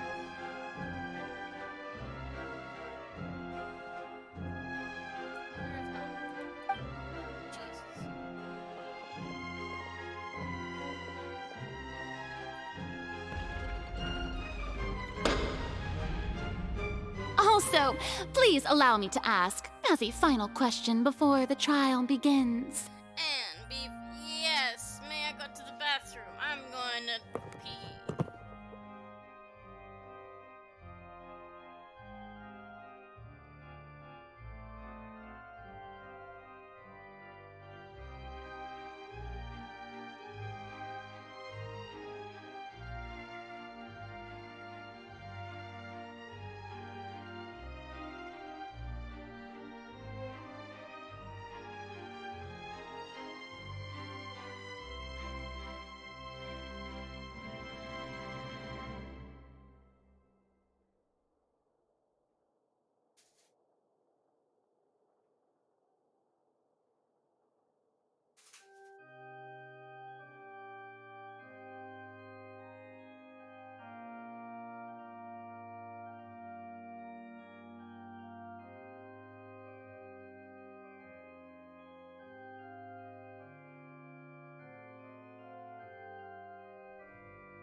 Continue. Just how much work did you do to force me onto this stage? Well, we did do a lot of prep after the meeting that day.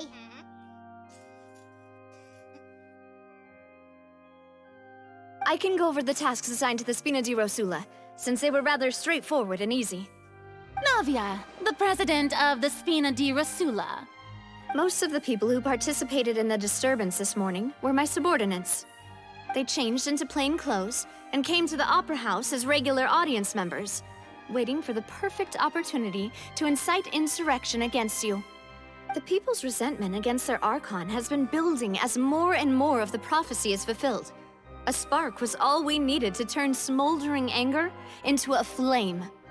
Moreover, according to our understanding and analysis of you, when something like that occurred, you would likely flee the scene and head to Poisson by yourself.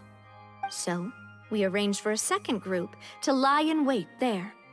So, you mean the ones who scoured the settlement for me were also from the Spina? And their goal was to force you to step into the giant magic box so you may personally participate in the greatest magic performance in all of Fontanian history. That's right. That house was a magic box, rather than someone's residence. As the super ultimate version of the setup that I used when I first performed at the Opera Epiclese, the volume of the box was increased by a whole order of magnitude, and the distance it traversed was the entire gap between Poisson and Areneas. Its cargo, of course, was an Archon instead of a human. My thanks, Furina. Without your help, we could never have pulled off such an extraordinary performance. You're welcome? Of course, this performance was only made possible with Father's support. The House of the Hearth spent a massive amount of labor in Mora to pull this off. We had to select a location, construct the giant magic box, dig a tunnel, and open up a path through the water. It was a lot of work for all of us. So, in other words, the earthquake that we felt within the giant magic box was just a normal tremor from the transportation of the whole house?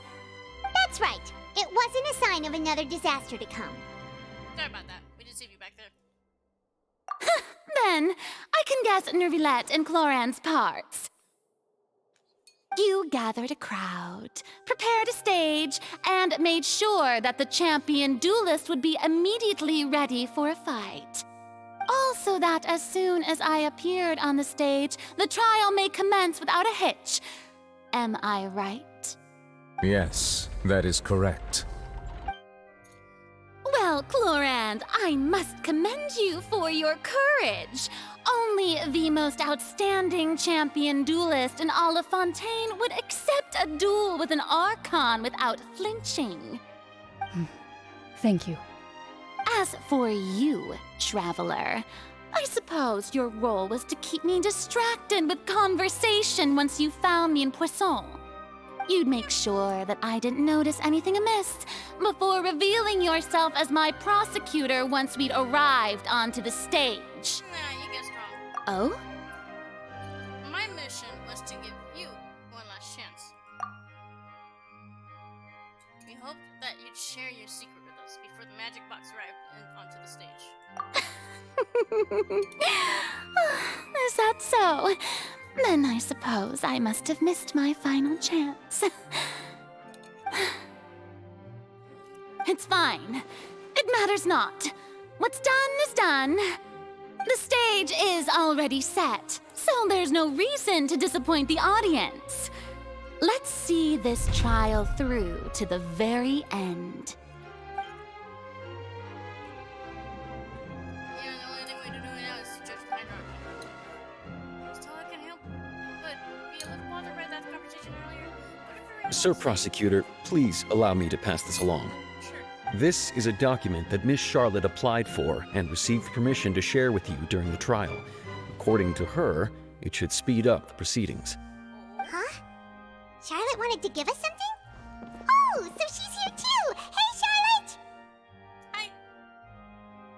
Oh, let Paimon see. Isn't this the exclusive interview that she did with us before? So she's already finished it, huh?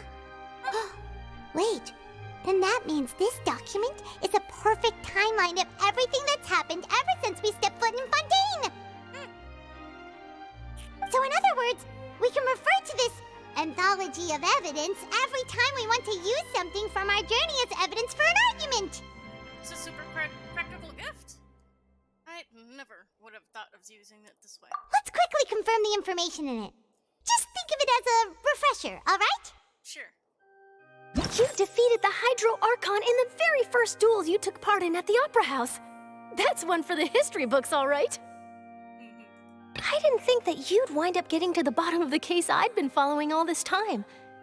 I guess you could also see this as a happy coincidence.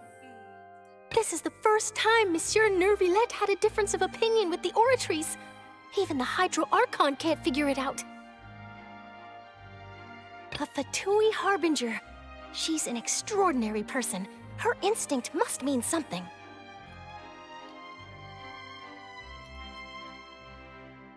The fortress of Meripede was almost destroyed in a single day. That I didn't witness that scene personally will always be a source of professional regret, I think. According to Monsieur Nervillette, both Child and that whale should have been in the primordial sea at that time. I nearly lost my awesome friend Navia. To be honest, that still gives me shivers. The words of someone as extraordinary as a witch can probably only be truly understood when something surreal happens to you. How does she know all this shit, bro? The prosecution and the defense are both in position. The trial shall now begin. Oh, come on, Nervillette.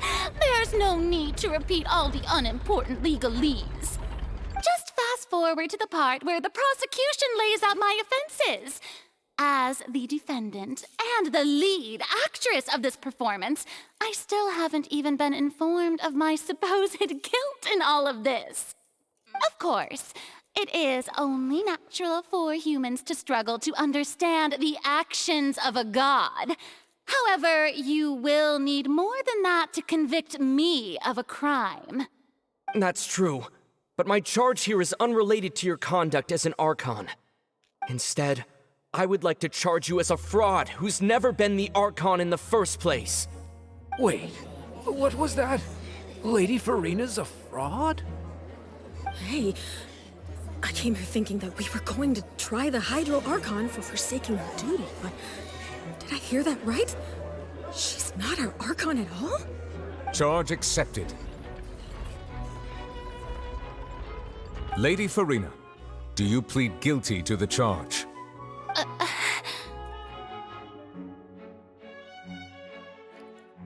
Lady Furina. I plead not guilty. How can I be guilty? There is no way that I, Focalor, otherwise known as Furina de Fontaine, a member of the Seven and the Regina of all waters, kindreds, peoples, and laws of Fontaine, could be anything other than your true Archon. Yeah, even though Lady Furina can be rather eccentric, isn't it going too far to doubt her very identity? Yeah, I've never questioned her identity either. Sure, Lady Furina can be super irresponsible, but what grounds does that prosecutor have to make such a huge claim? I have cause to believe that common sense will prevail in this case.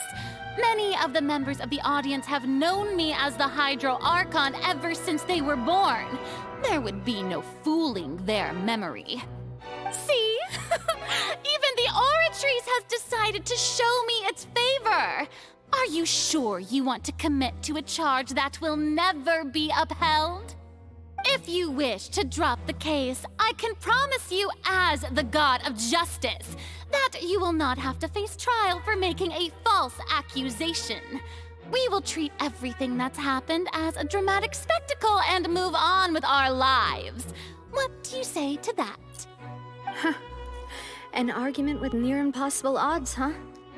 We have to not only refute Furina's claims, but also overturn the long-held beliefs of the people. People only see you as their Archon, because that's their long-held belief. Well, I tried to give you the chance to surrender. If you must persist, then let me ask. If you believe I'm not the Archon, then what manner of being do you think I am? And if I was not the Archon, then how did I manage to live for over 500 years?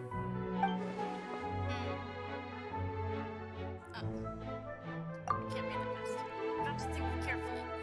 What do we know to be special with Furina, actually?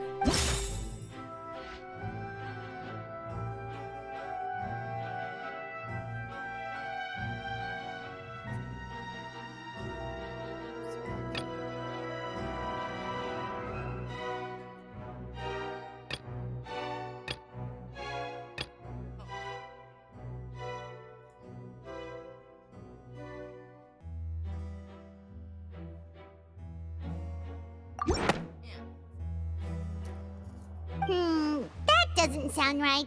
Paimon doesn't think this clue can be used as compelling evidence to build our case.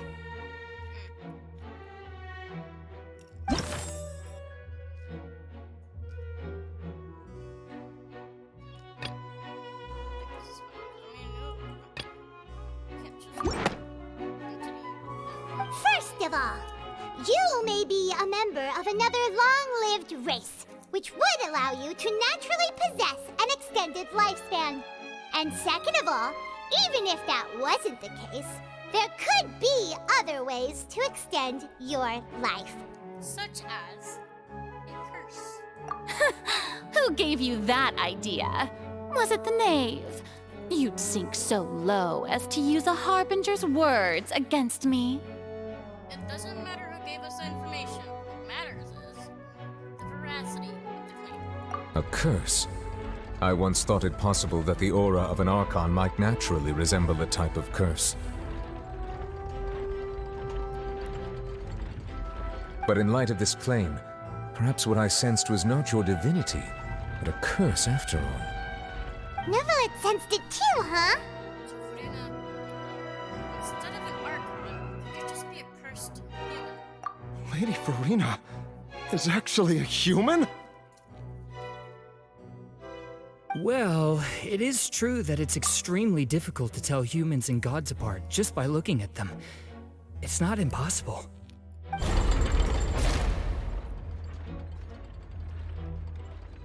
Well, don't start celebrating too early now. Even if I have been carrying a curse like you said, how does that prove that I am merely a human being? Besides, everyone knows that the main difference between a human and a god is the possession of authority. Gods can do what humans cannot. That's why they're worshipped as gods. For centuries, manifestations of my authority have served the nation of Fontaine. One need only to turn their eyes towards the Oratrice Mécanique d'Analyse Cardinal in this very opera house, or consider the endemitium that is used in every aspect of life. Wait, that one trial proved the opposite.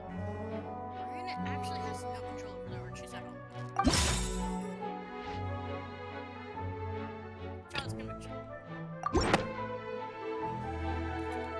You tried to reference the Oratrice, but weren't you as confused as all the rest of us when the Oratrice declared Child to be guilty without any proof? Otherwise, you should have come up with a good explanation for that by now. Didn't I make myself clear at the time? The decisions of the gods are naturally difficult for humans to comprehend. There is no need to provide an explanation. Lady Furina, I believe a reminder of your current circumstances is in order. While the court is in session, the principles of justice and the law must come before all else.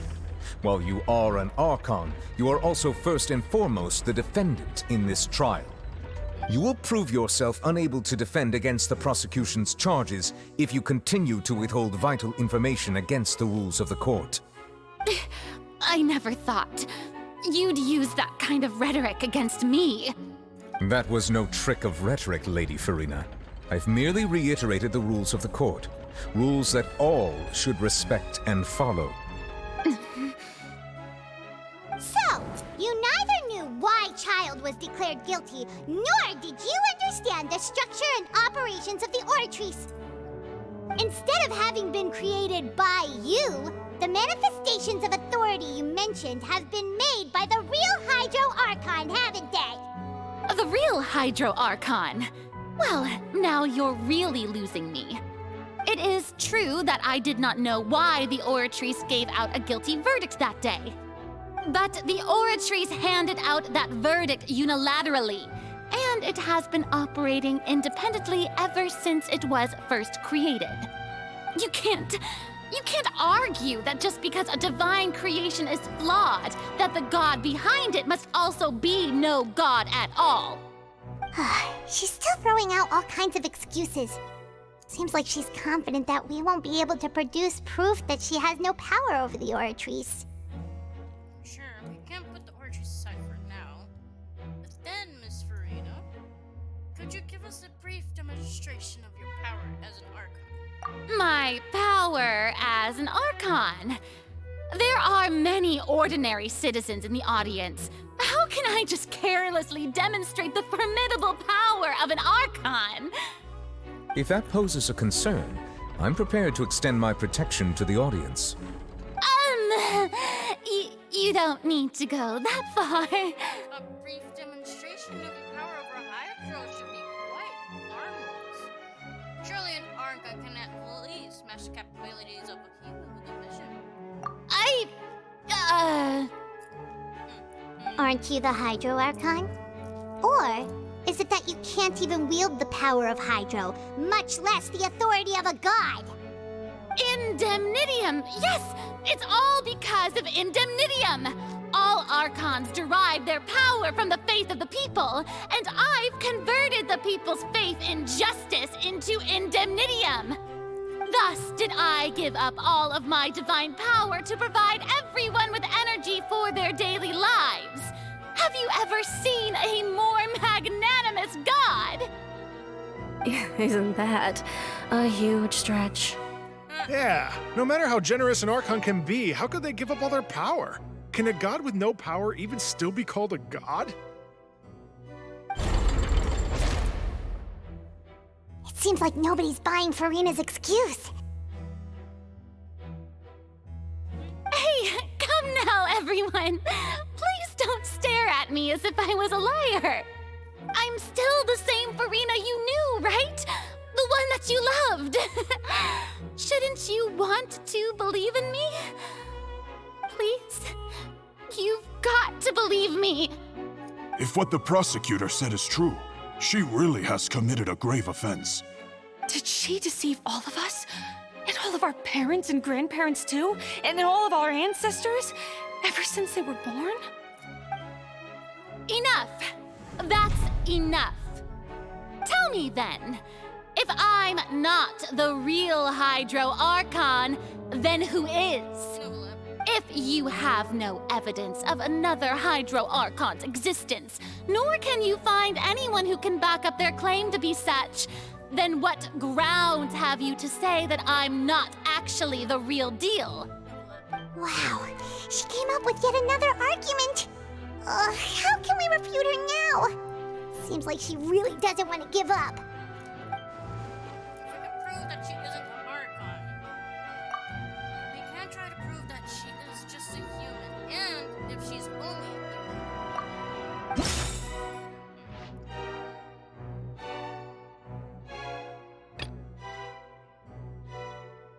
This one.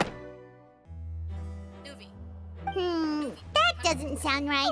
Paimon doesn't think this clue can be used as compelling evidence.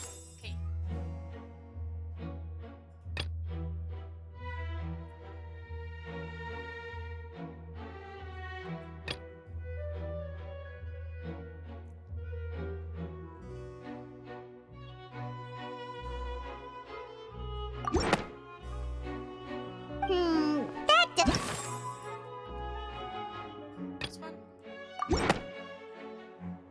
I asked. Okay, this one then. That's the last one we got. It has been established that all Fontanians can dissolve in water from the primordial sea. And that means Since you insist on claiming to be a god and not a human, then there's a method that you can use right here and now to eliminate all suspicions of you being the latter. Miss Navia, please apply to serve as a temporary attorney for the prosecution before addressing the court. Though you act in partnership with the prosecutor, you must still adhere to proper procedure.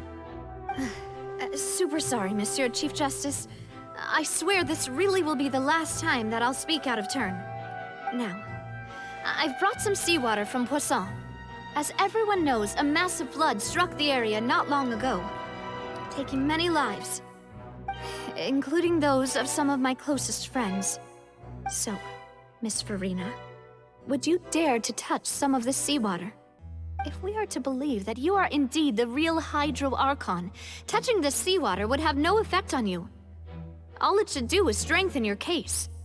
But if you don't dare to touch it, then we would have basically proved the reverse.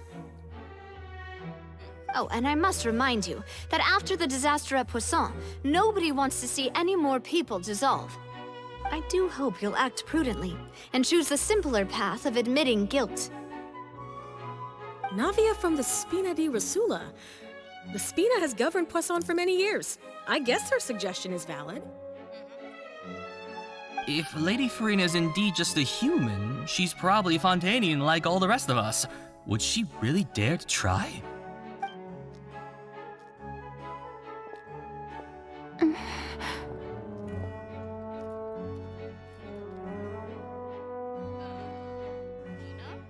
Lady Furina, this test has been unilaterally proposed by the prosecution. As it falls outside the realm of standard court proceedings, you possess the right to decline participation. Well, of course he had to tell her that. But refusing to participate is basically the same as a confession of guilt. She's just staring at the water without saying a single word. It really does seem like she's quite terrified of it. That could only mean... What's going on? Is she really planning to... that's not what we thought she would... Due to the inherent risk of the test, Lady Furina, you may... What? Hey! She actually...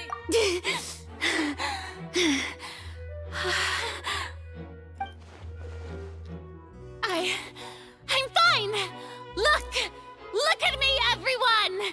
My hand is still here! I haven't been dissolved! Will you believe me now? I really am your Archon! I'm nothing like a normal human who would fall apart as soon as they touch this water! Really? Was this not the most obvious thing in the world? Miss Siegewing? If you're present, Miss Siegewing, please come forward and attend to the defendant. Siegewing? Don't be nervous. It'll just take a few seconds. Let me see. That should be enough. Please announce the results of your evaluation to the court, Miss Siegewing. As everyone doubtlessly saw, Miss Furina was displaying symptoms of hyperventilation and flushed skin. These indicate that she was experiencing the adverse effects of exposure to primordial seawater. The extent to which she was affected is the same as other humans when exposed to primordial seawater of a similar concentration. Thank you, Miss Siegewing. Lady Furina, you may return to the defendant's stand. Oh, wait. What did she just say? I didn't get dissolved! Shouldn't that be enough to prove my innocence? Well, considering your tendency to run from your problems, we did originally prepare a direct sample of the seawater around Poisson. However, after extensive discussion, we exchanged it for a sample that is not concentrated enough to dissolve an actual human. After all, on the off chance that something entirely unexpected might occur, we don't want anyone else to lose their life to the sea. Yeah, so out of regard for Furina's life, you secured a low-concentration sample and asked the head nurse to serve as an expert witness. It's a great thing that the direct sample wasn't actually used. Furina could have... I can't believe You... But what's really going on here? Furina can have not known the consequences of touching that water as a human. This is too unlike how she actually acts. Unless it's actually more important to her to keep up her facade than to save her own life. But has she given up on everything a long time ago? Listen to me! Listen to me, everyone! Please don't give me such cold and disdainful looks! What happened just now didn't prove a single thing! Think about it! How can you conclusively prove that an Archon can't also be affected by the primordial seawater? Also, if I was really just a human, why would I dare to just put my hand in that kind of water?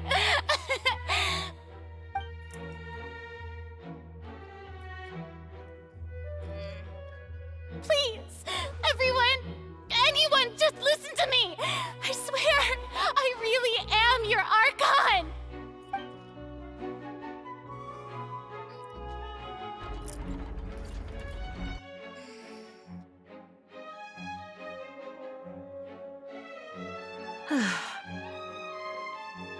I don't think anything she says at this point will sway anyone.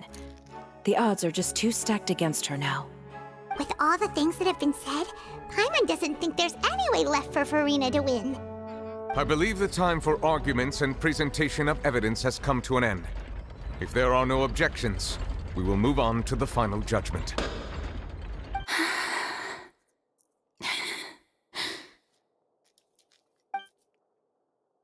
I don't think anything she says at this point will sway anyone. She's too stacked against her now.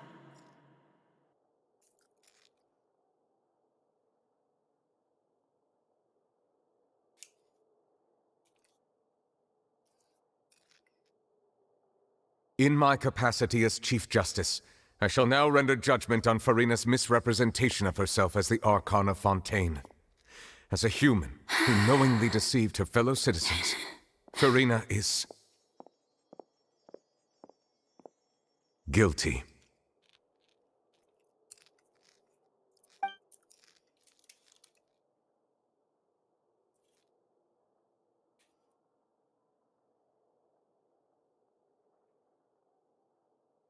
We shall now turn to the Oratrice Mécanique d'Analyse Cardinale to render the final verdict on the charges.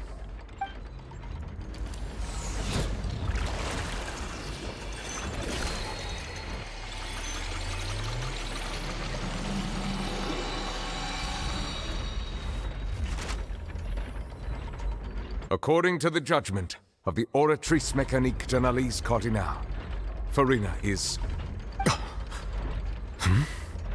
Well, what's wrong? What's the Oratrice's verdict? It can't be. Did the Oratrice just declare Furina to be innocent? No. The Oratrice also displays a guilty verdict. Isn't that correct, then? However, the exact wording of the verdict is thus: the Hydro Archon, guilty, to be punished via the death sentence. The death sentence? That's actually one of the available sentences? I've always thought that it was just a myth. The one and only time the death sentence has been handed out at the court, and it's been given to the very person we've worshipped as the god of justice? What an unexpected twist. Furina's been sentenced to death by the Oratrice? We just wanted to use the trial to show her the seriousness of things so she'd tell us the truth. How did things escalate this quickly? This outcome is indeed quite strange.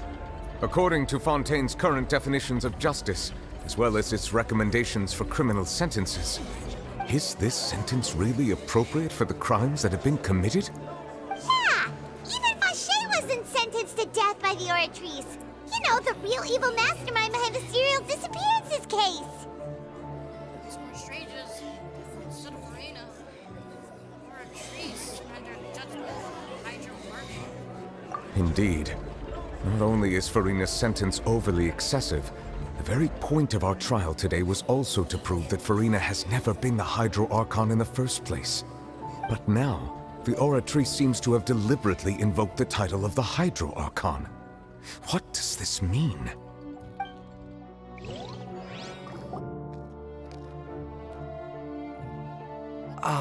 Excuse me if I may interrupt. Is the trial still going? Fremine! You finally made it. I assume this means you've completed your mission? Mm-hmm. Any mission Father assigns to me will always be top priority.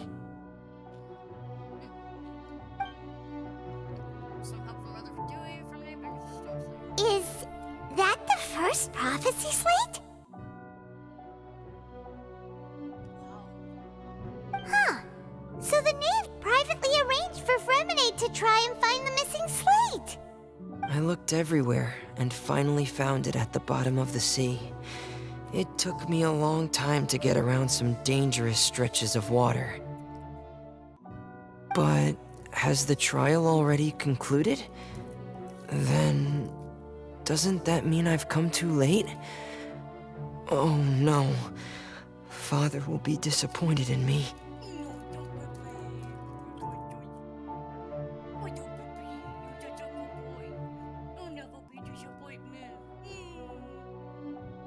Don't worry, the mystery hasn't been resolved yet. Still not too late for you to shine. Thank you for your hard work, Mr. Fremine. Please allow me to review the record left on the slate. Traveler, I believe that you have already seen the other existing slates, and would like you to come here and confirm their contents.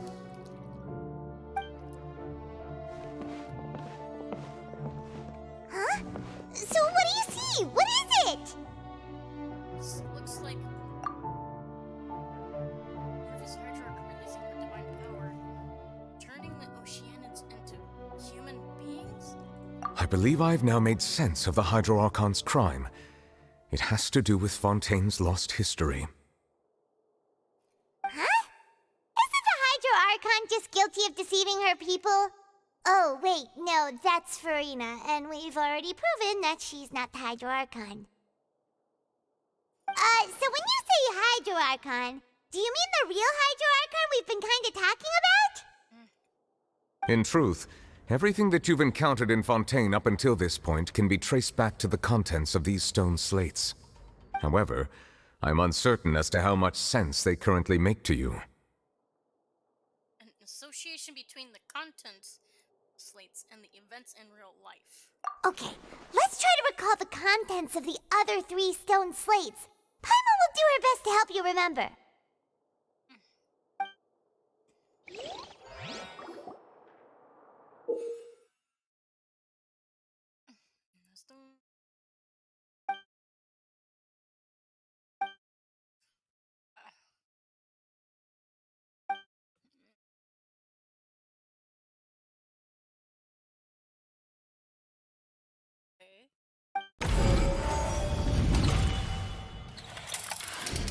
The first stone slate describes what you just said.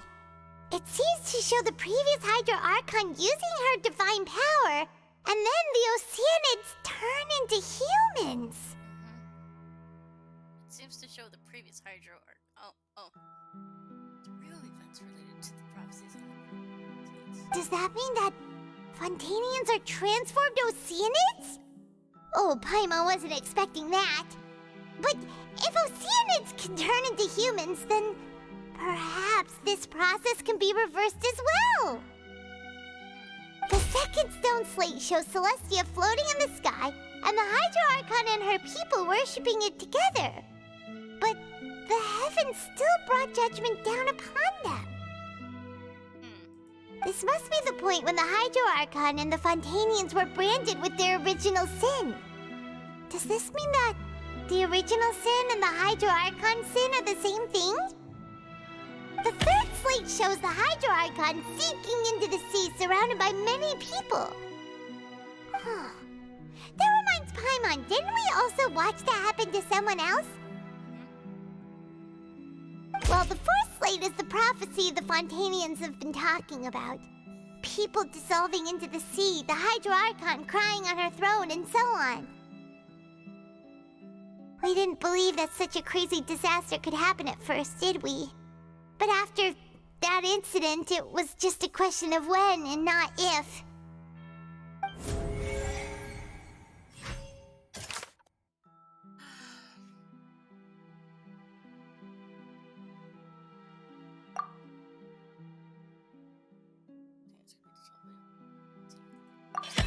We know from the case of the serial disappearances of young women that Fontanians can be dissolved in primordial seawater, and the first stone slate tells us that long ago, the Hydro Archon used her power to turn Oceanids into humans. This might be the reason that Fontanians can dissolve.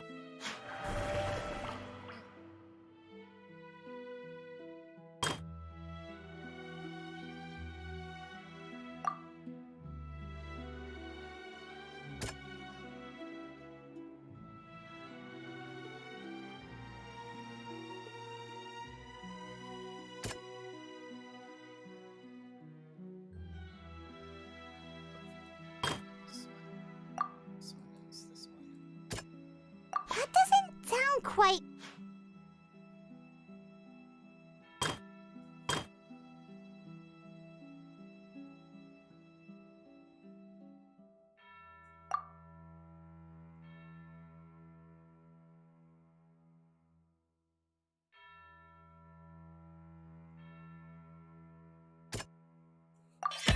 It's not as simple as falling into the sea. When Navia fell into the sea, her consciousness was subjected to judgment. The stone slates show the people gathered around the Hydro Archon in the sea.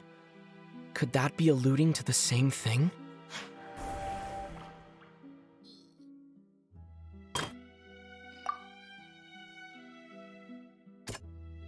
That doesn't sound...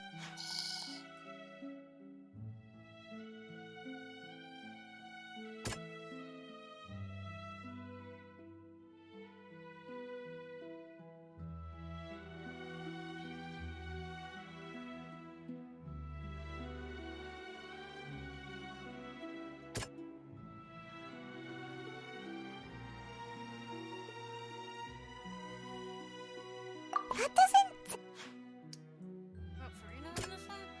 Yay! Perhaps what is about to take place has all happened before. The true sin of the Hydro Archon that Nervalet mentioned, and the original sin cast down on the people of Fontaine by Celestia, as recorded on the stone slates.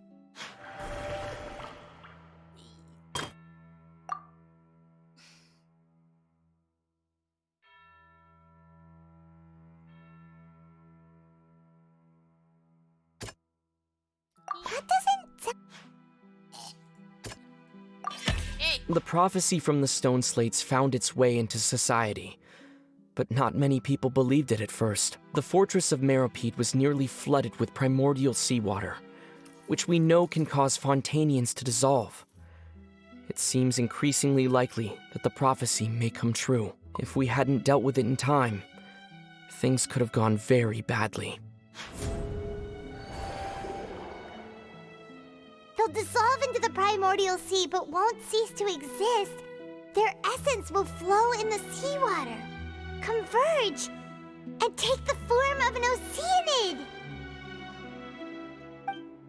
The Hydro Archon was sentenced to death in court, shocking everyone present. Perhaps this means that her sin was actually Fontaine's original sin.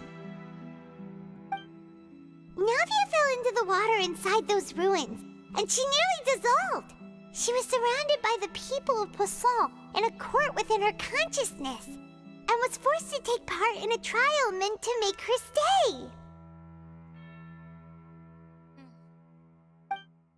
The eruption of the primordial sea at the fortress of Meropide was the surest sign that the prophecy was about to come to pass no matter what. The stone slate's content can all be verified by recent events. If we combine what we know together, loads of truths should come to light.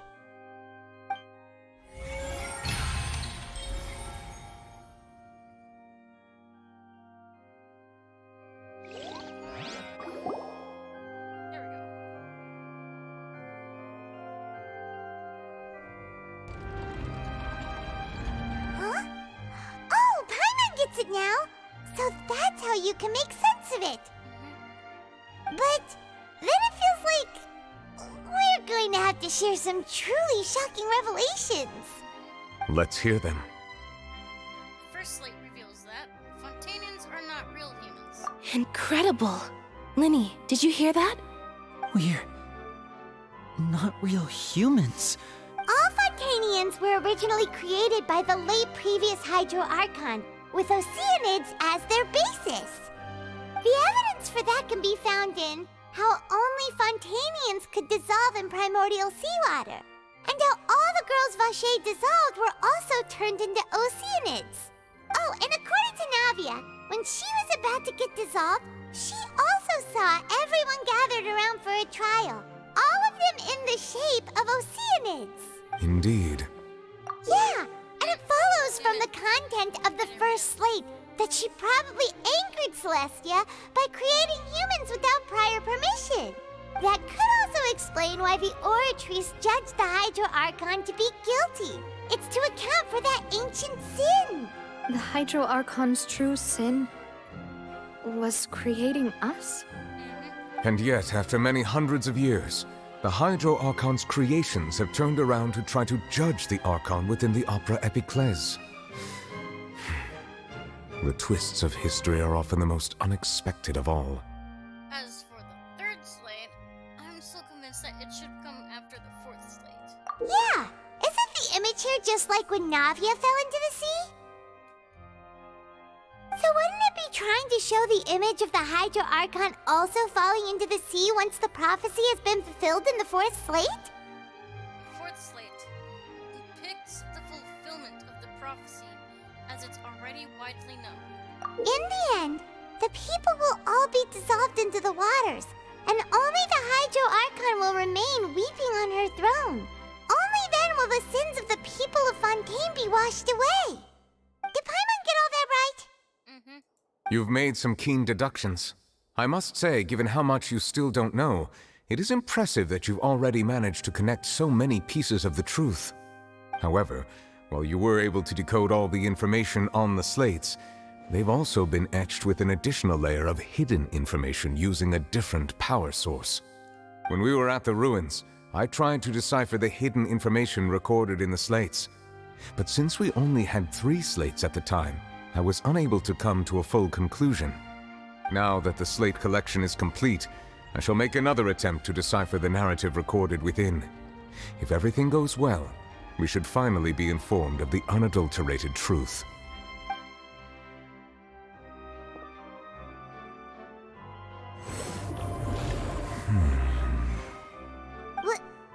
Well? Did you get it? I believe I should share this truth not only with you, but with all the people of Fontaine as well. I will try to briefly summarize it for you. Your hypotheses regarding the origin of Fontanians and the sin of the Hydro Archon were both correct. In the Fontaine of old, the previous Hydro Archon sensed the yearning of her Oceanid familiars for life on land.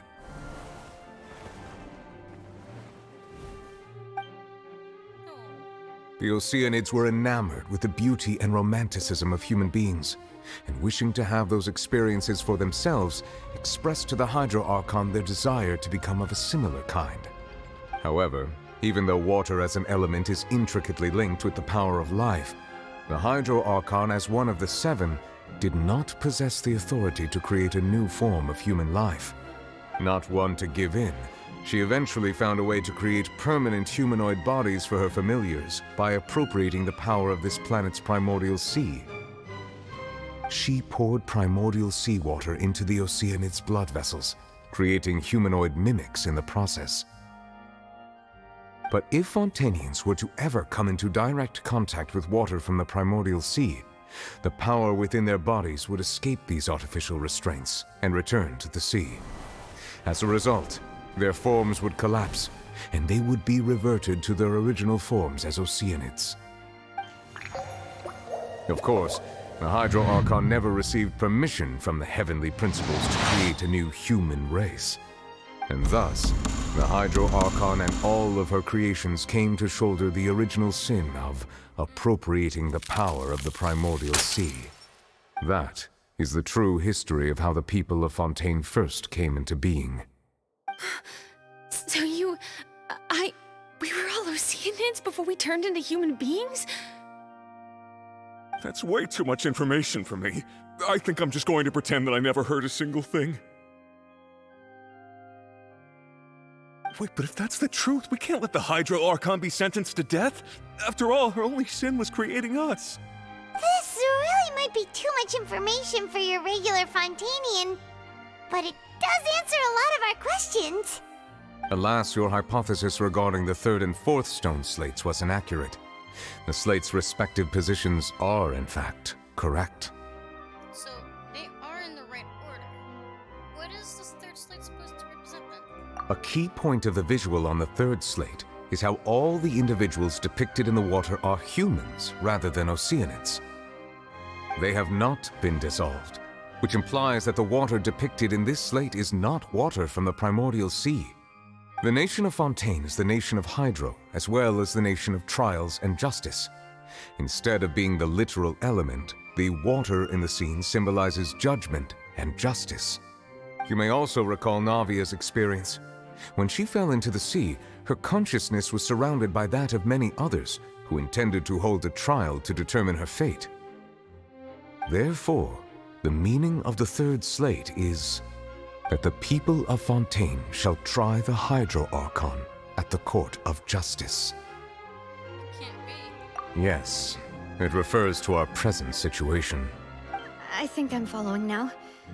So, what you're saying is, even though we decided to put on this trial to avoid fulfilling the prophecy, in truth, everything we've done has happened exactly as the prophecy foretold. So now, it seems, we're the ones making sure it comes true. What should we do? I don't know. It feels like there's no way out of this. Huh. No matter what, the prophecy will be fulfilled. Is this what it feels like to be a prisoner of fate? If that's the case, does that mean the scene in the fourth slate will also be fulfilled soon? Traveler, I would like to point out another small fallacy in your deductions. Oh, what is it? About the fourth slate.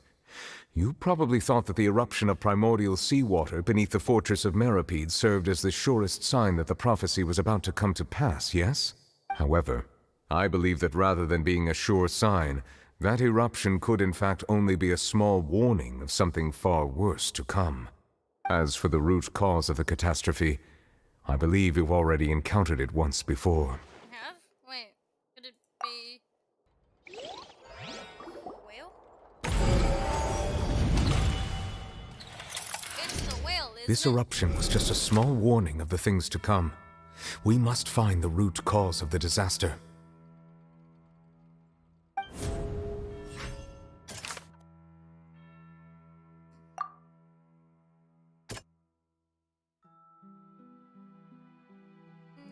That doesn't sound...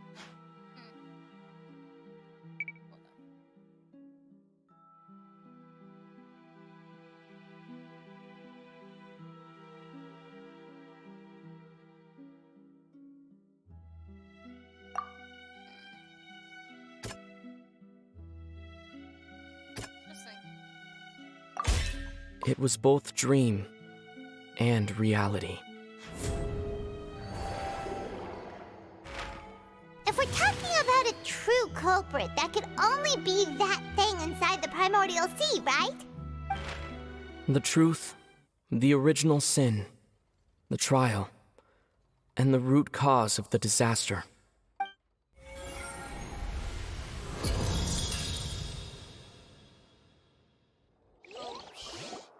we broke it?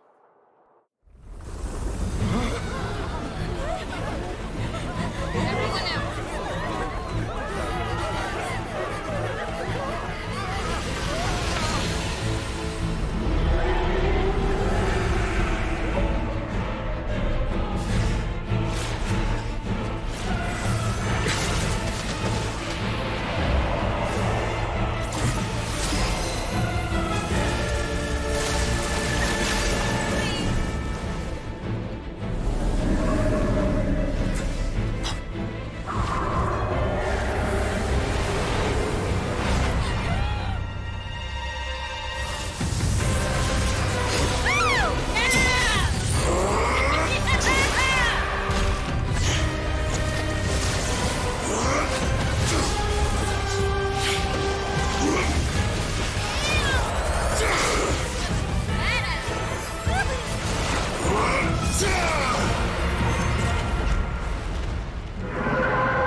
Martha?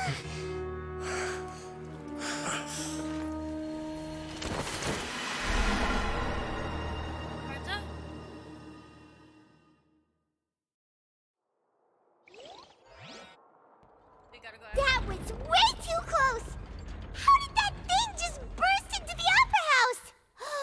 Wait, was that the huge whale you saw in your dream? Yep, I'd wager that it's also the one that Child had saw when he was young. So we've met it at last.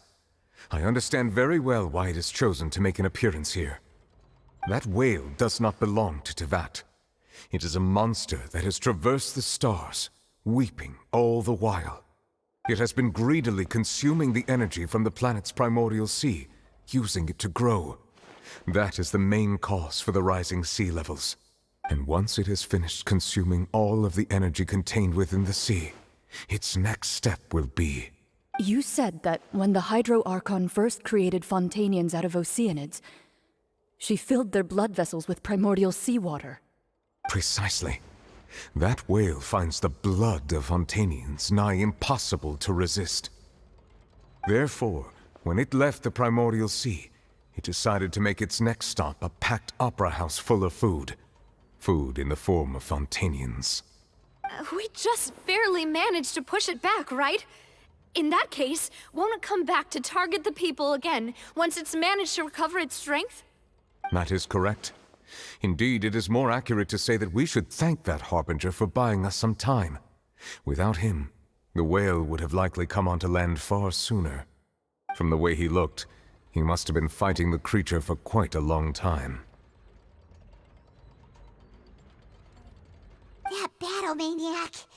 We've always known that he had a special connection with that whale, but we definitely didn't expect it to help us out like this. Anyway, now that we know that this whale is the actual cause of the disaster recorded in the prophecy, all we need to do to stop the prophecy would be to find a way to beat it up, right? It is too late. What do you mean?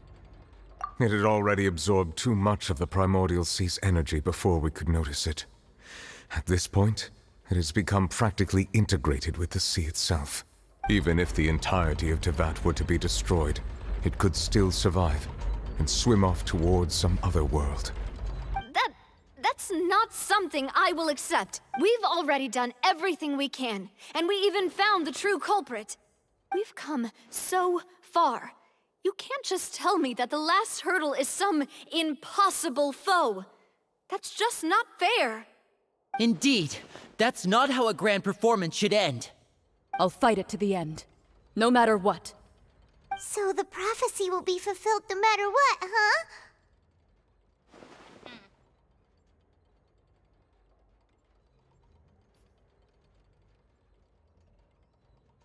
The prophecy. Yes, what has been prophesied will be fulfilled. You may view such things as the history of the future. Still turned out like this. We can fight against fate. Wait, this is all about fate. Just as prophecies are usually only the future as seen from the perspectives of the gods, could things be happening in hidden corners where the gods' gaze does not fall? Ultimately, fate shall serve as your only guide, no matter what will happen in Tevat's future. All you need to do is to play your part.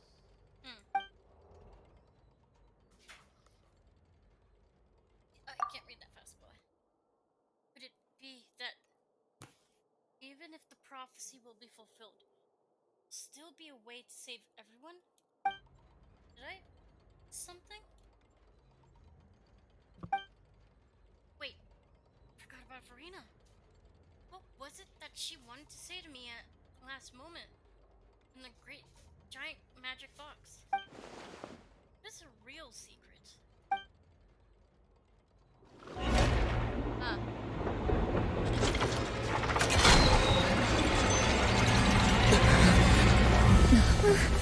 What's happening with the oratories? I believe it is preparing to carry out the death sentence.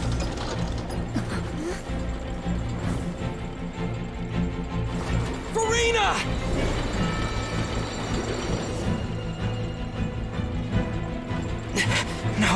still need answers.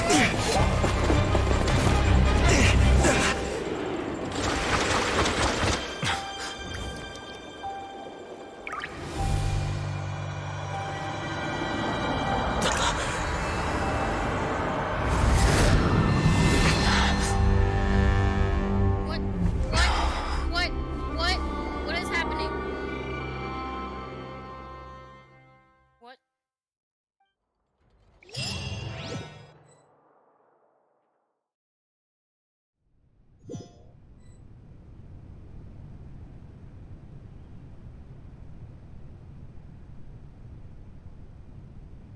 What? Who is Furina? You. Why is it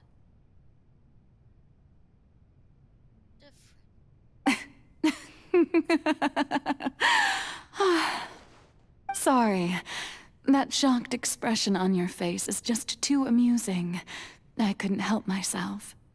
You are not Furina. Who are you? Ah, the sweet sound of bewilderment. Marvelous. A sure sign that my attempt to deceive everyone was a resounding success. But to answer your question, I am Focalor. You know, the god. Focalor? Why did you deceive us? Oh, that wasn't my goal, of course. Goodness, no. But I had to fool everyone else too, if I was to stand any chance of deceiving the heavenly principles. Deceiving the heavenly principles? It's all because of that pernicious prophecy. Dreadful, wasn't it? Everyone doomed to dissolve. Fontaine condemned to be flooded. One was not amused. In fact, one was positively bemused when that problem was thrust upon me by my dearest predecessor. That's the former Hydro Archon Egeria for the uninitiated. It hardly gets more disastrous than a preordained national catastrophe, now does it? She knew full well that the prophecy would surely come to pass. And as one of the seven, she also knew full well that one defies the heavenly principles at one's peril. So yes, as you have no doubt surmised, it was a rather impossible situation that I found myself in. I spent a terribly long time mulling it over, alone on the ocean floor. And I was almost growing barnacles by the time I finally realized there was only one possible solution to this confounding conundrum. I had to outwit the heavenly principles, allow the prophecy to be fulfilled, ostensibly at least, while saving everyone at the same time. I'm a genius, I know. I can only assume that's why Egeria chose me as her successor. Although, looking back now, it was hardly the inheritance one dreams of. Between the task of saving the nation, the quotidian duties of the Hydro Archon, and not to mention the original sin of creating a new race of humans, I dare say she left me quite a colossal mess to clean up. But one can only play the hand one is dealt. I did not choose this, any more than I chose to be one of her Oceanid familiars. So you were also once one of the Oceanids, transformed into a human by Egeria's hand? Yes, I was. I always dreamed of becoming human. And I still do, even now. In my eyes, to be human is to be part of the greatest opera ever known. After becoming a god, I separated my divinity from my body and spirit, leaving behind only a self that was as naive and bewildered as my past self on her first day as a human being. The me you see before you now is that divinity. And the human counterpart I left behind, I named Furina. She could feel joy, sorrow, and everything in between. She could be as vain and conceited, or as meek and vulnerable as she wished. Her strengths were of a kind only a human could possess, as were her shortcomings. But in my eyes, Furina's humanity was what made her perfect. She was perfectly human in every way. The person I always wanted to be. Anyway, so then I cursed her. All part of the plan, of course. The plan to deceive the heavenly principles. Do you still remember the final scene of the prophecy? The Hydra Archon alone, weeping on her throne. In order that the prophecy might appear fulfilled, I invited Furina to be an actress, to play the part of the Hydro Archon in the prophecy. Under the curse I placed on her, so long as I, Focalor's divinity, continued to exist, she could not die. But nor was she free to live her life in the pursuit of happiness. Instead, she was forced to take the stage in the opera house, to embrace the role of leading lady, to forever play the part of the god from the prophecy, all to create a deceitful appearance of that prophecy coming to pass. I suppose now you probably understand why your court is called the Opera Epiclese. But Furina is only human, isn't she? Even though she has had a long life, her mind is no stronger than that of any other ordinary human being. I cannot begin to fathom what she has had to endure. It must have been torture for her. It has indeed. And although she is, in a sense, me in human form, I most definitely owe her an apology for it. It's been 500 years, and all along, she's been playing her part in the most unimaginably long, unbearably lonely, and agonizingly painful opera of all time.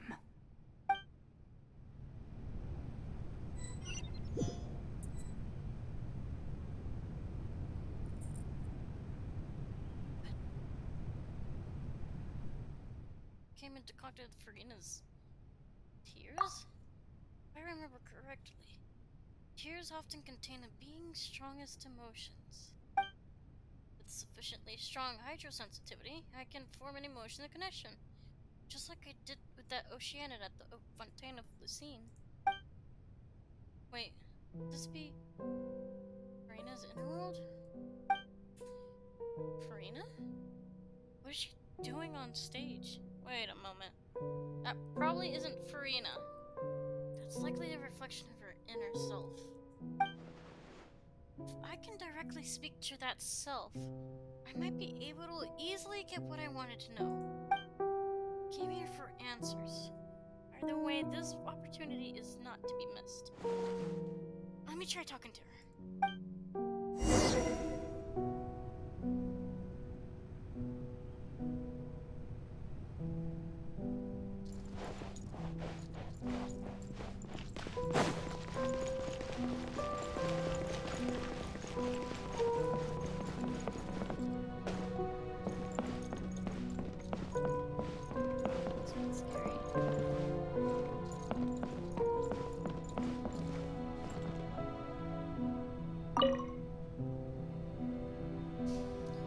Oh, who permitted you to come onto this stage?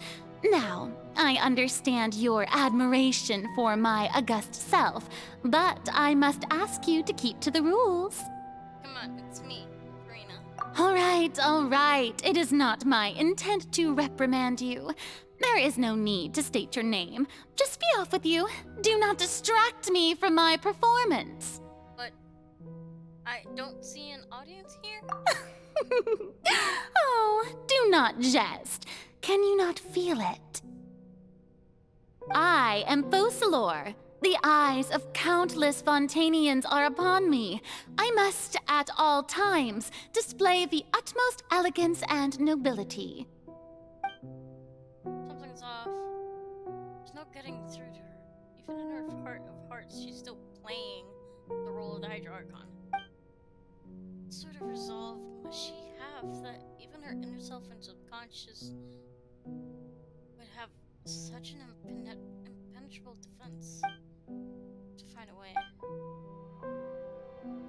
She was saying, don't look at me, don't look at me. Take off the stage lights so I can be myself again. Dear audience, the performance is experiencing a technical difficulty, but worry not. The guards shall resolve it soon enough.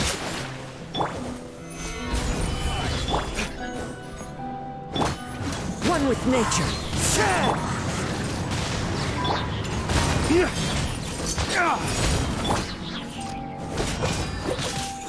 Into the wind.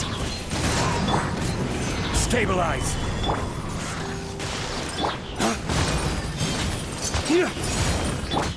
The wind knows me.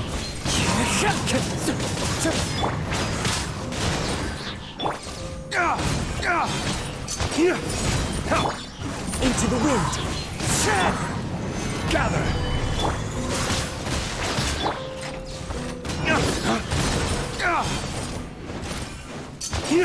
Hey, what gives? The audience is still watching me, you know. Guards! Wait, where are the guards? Guards!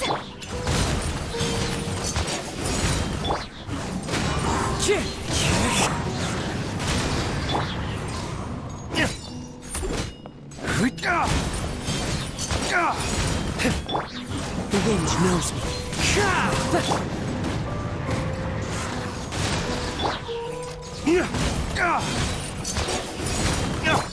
Into the wind.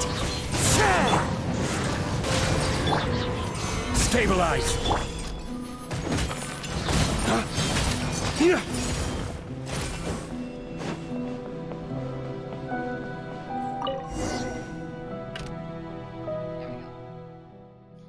All the spotlights turned off. Furina's heart, it must have symbolized the eyes of the people on her. Oi, oi, get off. Oi, pillar, get off. Get off, pillar. Speaking of which, I think I just received some sort of signal. Was that her true voice? Huh? A ticket. When did that end up here?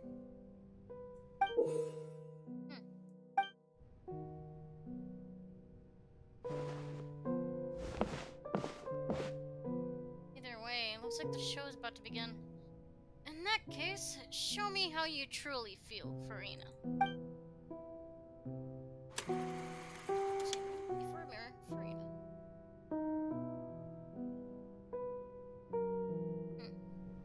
Aye. Ooh woo.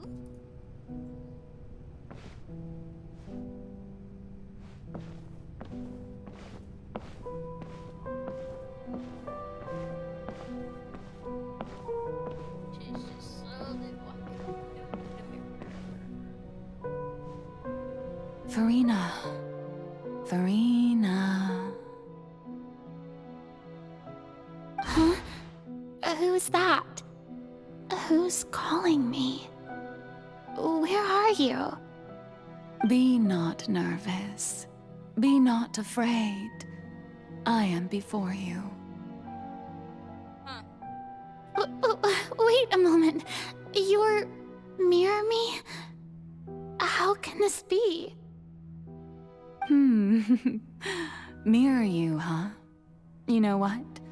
That's not bad. Let's go with that. Mirror me. What do you wish to say? The prophecy. Have you heard of it? What prophecy? Wait. I know. I think. I don't know why, but it's in my head somehow.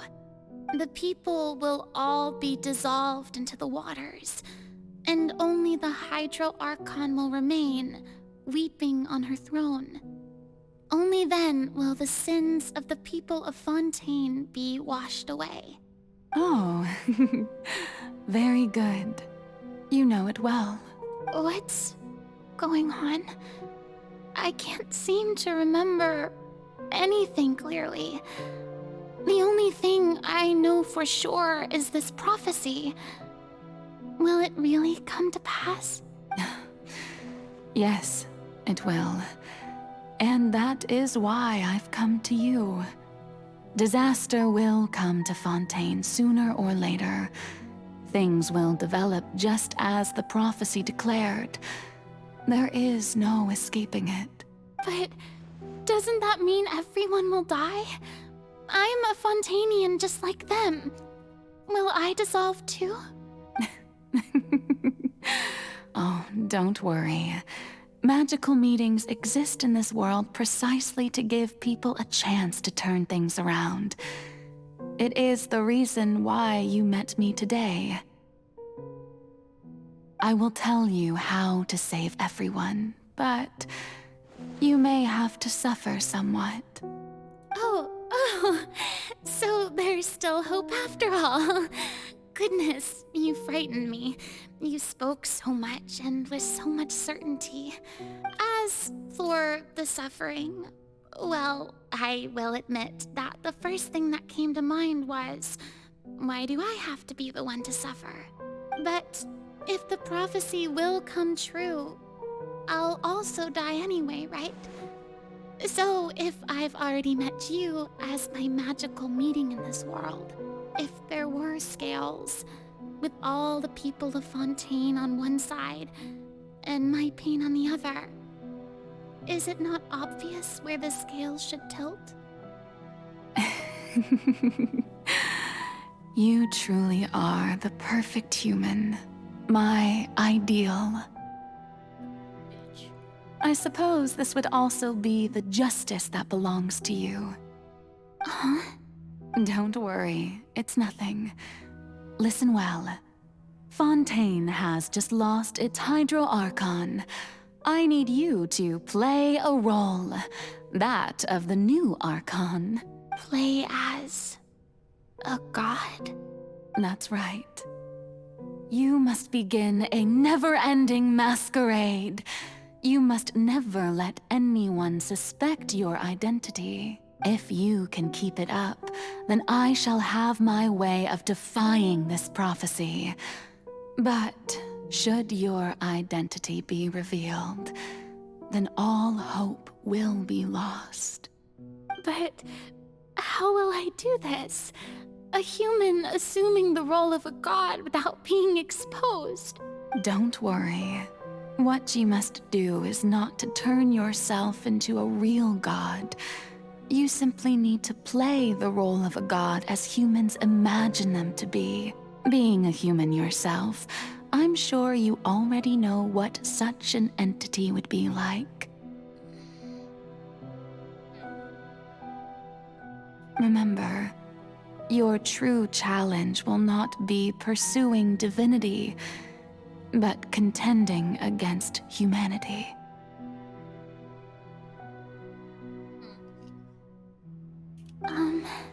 I'm still not sure I understand, but I'll try.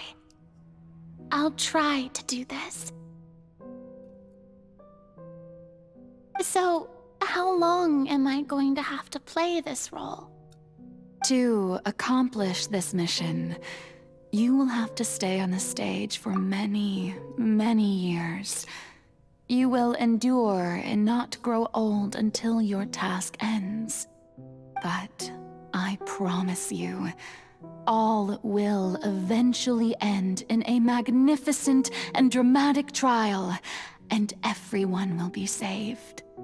A trial, huh? How exciting. I'll be looking forward to it. She's a liar. Oh, that motherfucker.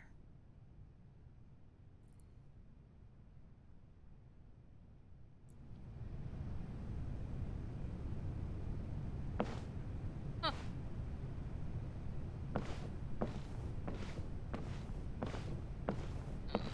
Isn't the stage right?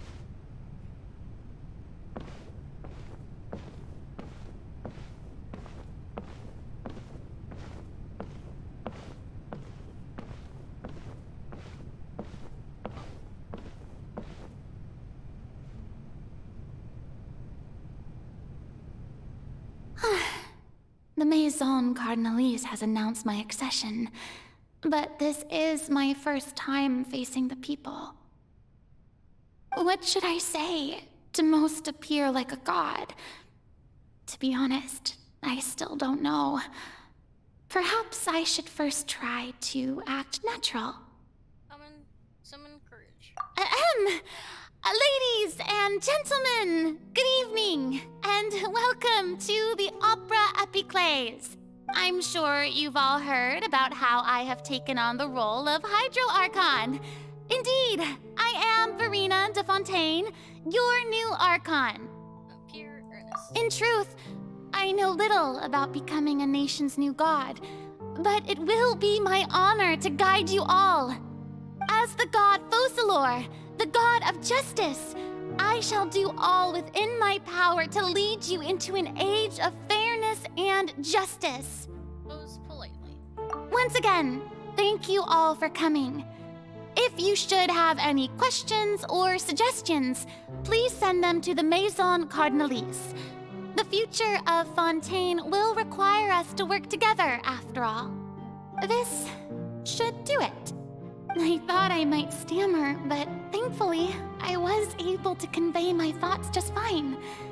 Okay, and next. That's the new Hydro Archon. Is this some kind of joke by the Maison? I would have thought that a being that surpasses humanity would be a bit more assertive. Hey, did you hear that? She even told us to send her suggestions there at the end. Shouldn't gods be all-powerful? She's being so modest. What's the difference between her and an ordinary person, then? If you ask me, perhaps the succession didn't actually happen. She might just be a Maison-backed puppet. Wait, what's going on? Why is everyone suspecting me of being a fake? Oh, this is bad. If I get exposed here, there'll be no saving the people from the prophecy. Right. Mirmi said that I just need to play the role of a god as humans imagine them to be. Calm down, Furina. Think. What do the people want? How would they imagine a god to speak and act? Assertive, with a strong sense of presence. One who can dispel all doubt. That is the character I'm fated to play.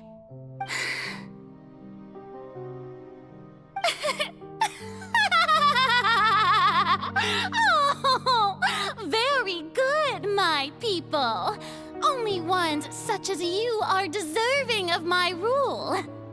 Now, I was wondering if some weak puppet were to one day come onto the stage and claim ownership of this opera house, would the children of Fontaine follow them? Well, it seems that you would all see right through them. Having passed my test, you are qualified to witness wondrous trials alongside my august self, here in this opera house. You may consider my previous act a door gift of sorts. I thought it was a debut that suited the atmosphere. Now then, let us be reintroduced. Ah, so that was just a performance. How could I have forgotten that we were inside an opera house? Personality.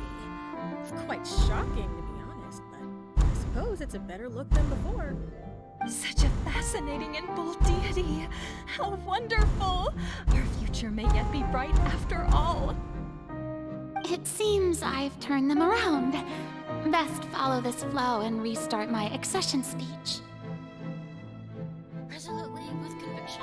My dear people, whether you acknowledge me or not, whether you trust me or nay, I say to you, keep faith in your ardor for justice. We have heard it said that this nation's sins can no longer be washed away. Well, I say that justice is most fragrant when it blooms amid sin. Turn up the drana. The scales of justice should not weigh heavy in the hands of its god. On one side, it must carry fairness and justice. And on the other, praise and applause. May law be the prayer on our lips. May judgment be our worship. Let us light the fires and drink to the future of Fontaine! And the speech emphatically. There is no trouble in this world that justice cannot solve. All that is needed is for you, my people, to believe in it, heart and soul. So long as I, the Archon Focalor, stand within the Opera Epiclese, so long as I stand before the Oratrice, I shall even judge the gods of this world!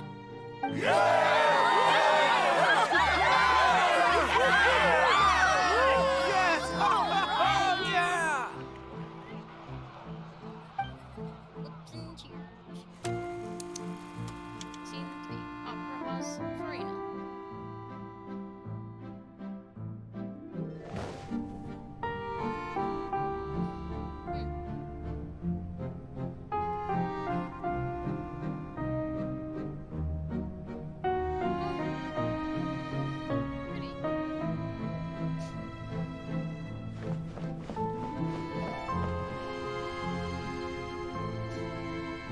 Lady Furina, here are today's case reports, as well as a summary of the follow-up for your perusal. Come now, was I not just at the Opera House in person? Leave these kinds of things to Neuvillette. Besides, none of these trials were the one that I'm looking forward to the most. If I may be so impertinent, what kind of trial are you truly looking forward to? A magnificent, dramatic, and wondrous trial. A trial to end all things. How could you hope to understand? That's true, I fear I lack the ability to grasp your divine thought, Lady Archon. No need for fright, and do not take what I said before too seriously. Go now, do your duties. The trial I await. It will come one day.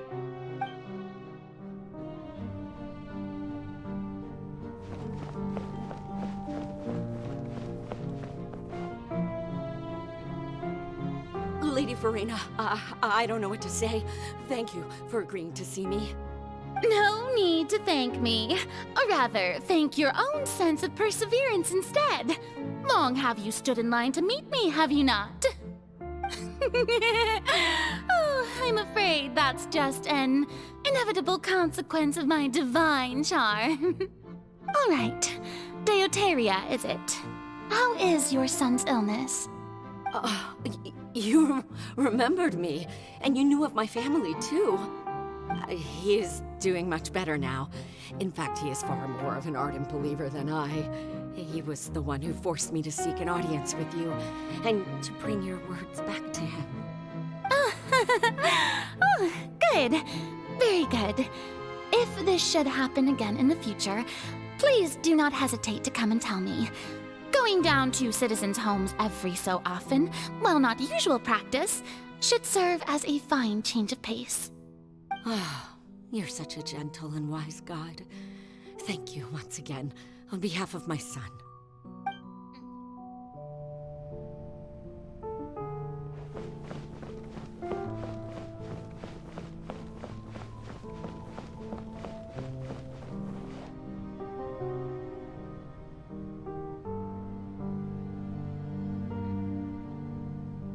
Lady Furina, here are the latest hydrological reports. As for the specific parameters you asked to take note of, I'm afraid things still don't look good. I see. It's as I thought then. As your god, I did already expect this, but I wanted to see how far your human wisdom would allow you to analyze it. All manner of signs indicate that the prophecy will still come to pass. Forget it. That's not something you need to worry about right now. Well, as I understand it, the Fontaine Research Institute is also trying to find a way to counter the rising water levels. Really? Have they found anything? I'm afraid that they haven't found any effective solution thus far. Oh, is that so? Well, no wonder. This issue has reached the realm of the gods, after all. Still, their spirit is praiseworthy.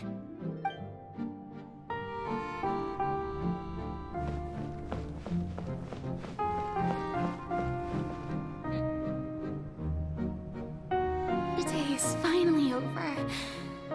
I haven't had a moment to breathe this whole time. But it's good to see that everything's getting on track. There are no longer any voices of suspicion. Maybe this is fine. I just need to keep going, and everyone will be saved. All right, Furina, don't think too hard about this. You need rest. Tomorrow's a new day.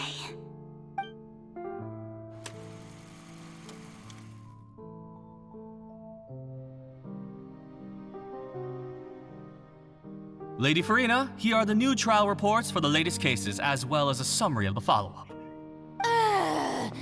There'll be no need for that. I've seen them already. There's no need to go back over scenes I've witnessed in person before.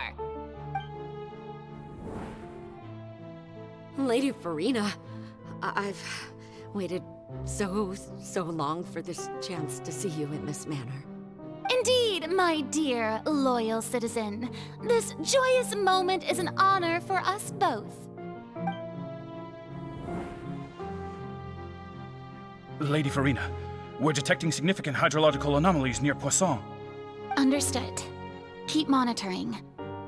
Keep me informed should anything come up at the Institute.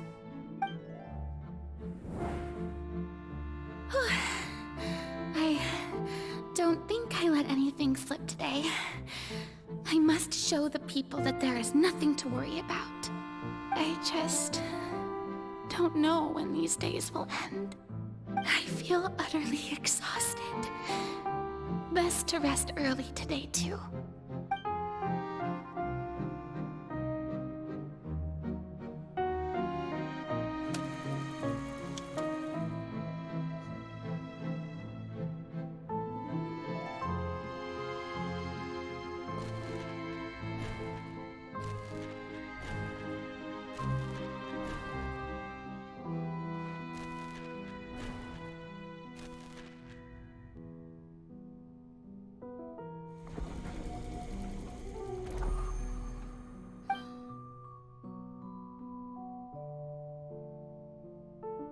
Lady Furina, it's like a dream being able to speak with you up close like this.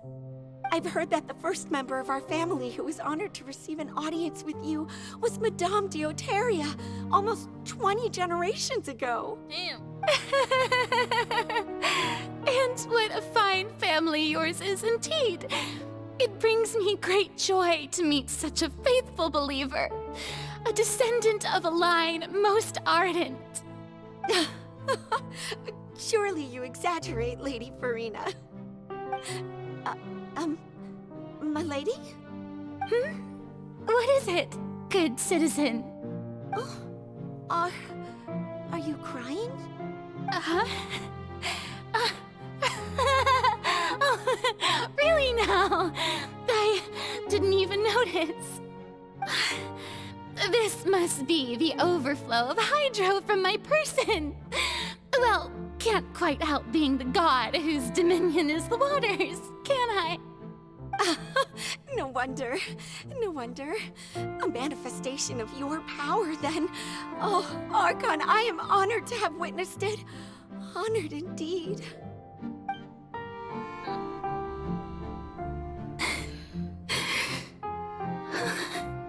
So interminable. So lonely. Just how much longer? Hundreds of years must have passed by now. Perhaps the show must go on for hundreds more. I never imagined that it would hurt so much. Have I reached my limit? No. Perhaps I reached it long ago.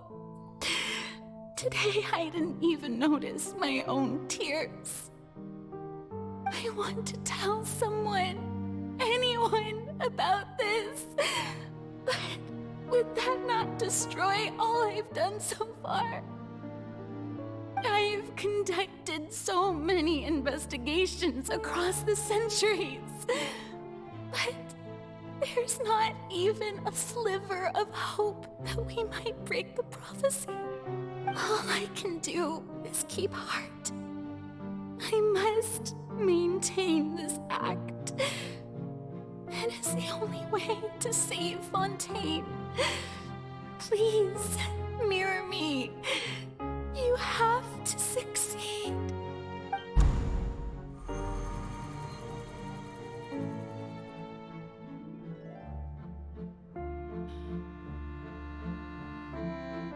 Furina and Traveler?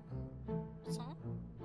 Furina, you don't have to shoulder this burden alone. Although I don't know what you might be keeping from everyone. Your people are more than willing to share your burden with you. That's my voice?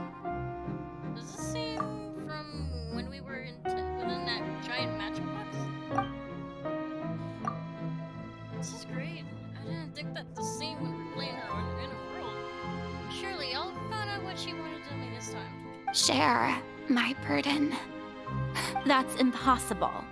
It was fated right from the start that this would be my duty alone. But even if your burden doesn't need to be shared, you can still choose to confide in someone. Just share it with me. I'm what you'd call a witness. A witness? Yes, I've heard that you came to Tevat from beyond the stars, yes.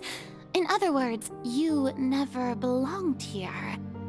And if Tevat is, in its entirety, a show on a stage, then you're just a spectator, aren't you? If that's the case... He's right. I could confide in him, couldn't I? But if things don't play out as expected, the people of Fontaine will be the ones to pay the price. No, Furina. You shouldn't be selfish.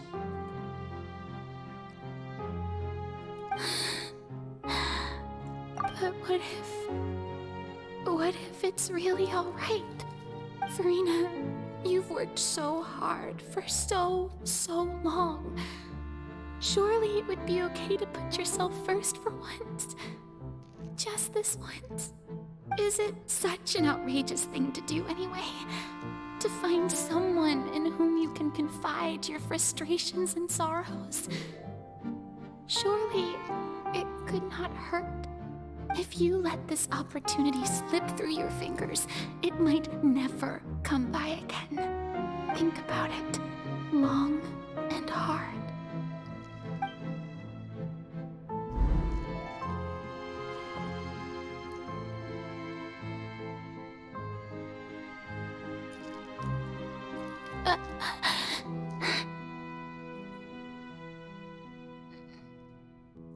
No, I have nothing to say. I am Furina, the Archon of Fontaine. Everything will surely get better. All you need to do, dear spectator, is to witness my performance until the curtains fall.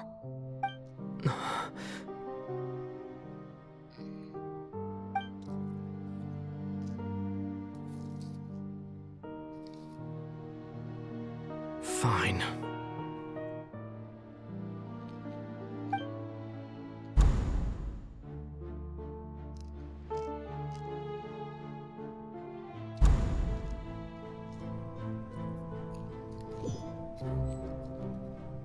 So even Furina doesn't know the truth? You've never once let her in on the full plan? Yes, it had to be done.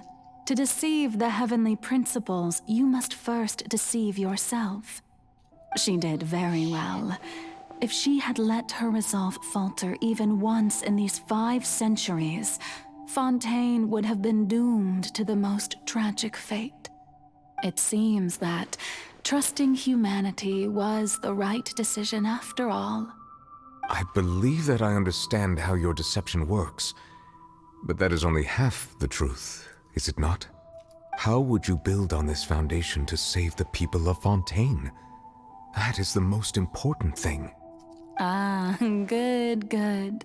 Of course, the Iudex of Fontaine has pinpointed the crux of the issue. I'm sure you've long sensed that the Oratrice is no simple machine, yes? I've always suspected that it had its own consciousness.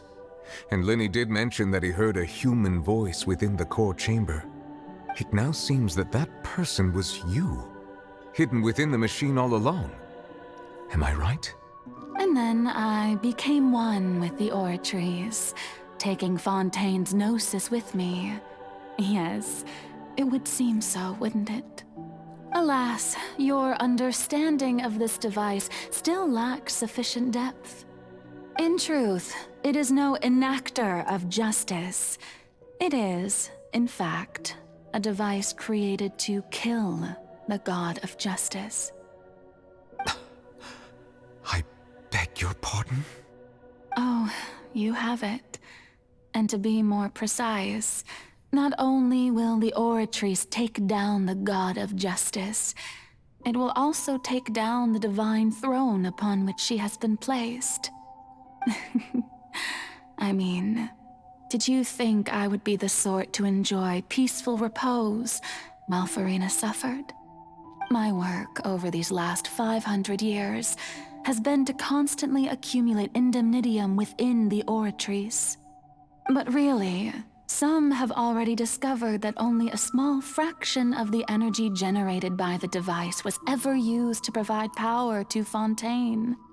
The vast majority had to be, accumulated to enact this death sentence. It was all a part of your plan then? Both the trial and the sentence?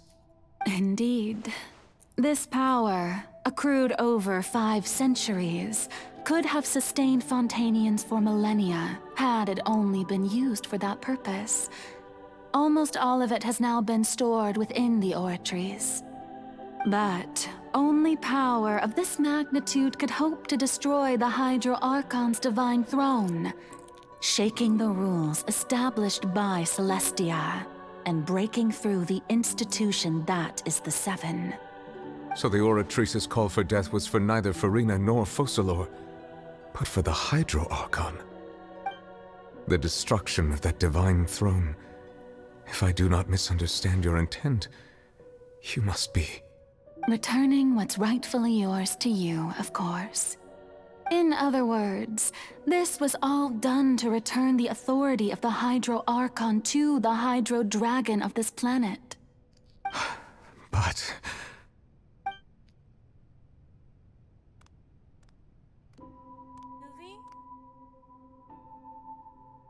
Oh, what? Getting sad again, are we? The authority of the ancient dragons shall soon be yours once more, O Hydro Dragon Sovereign. And this is the face you make. all you've done throughout the years is just so you can sacrifice yourself at the very end. I've never quite seen it that way, you know. Even now, I'm quite pleased at how well my deception worked.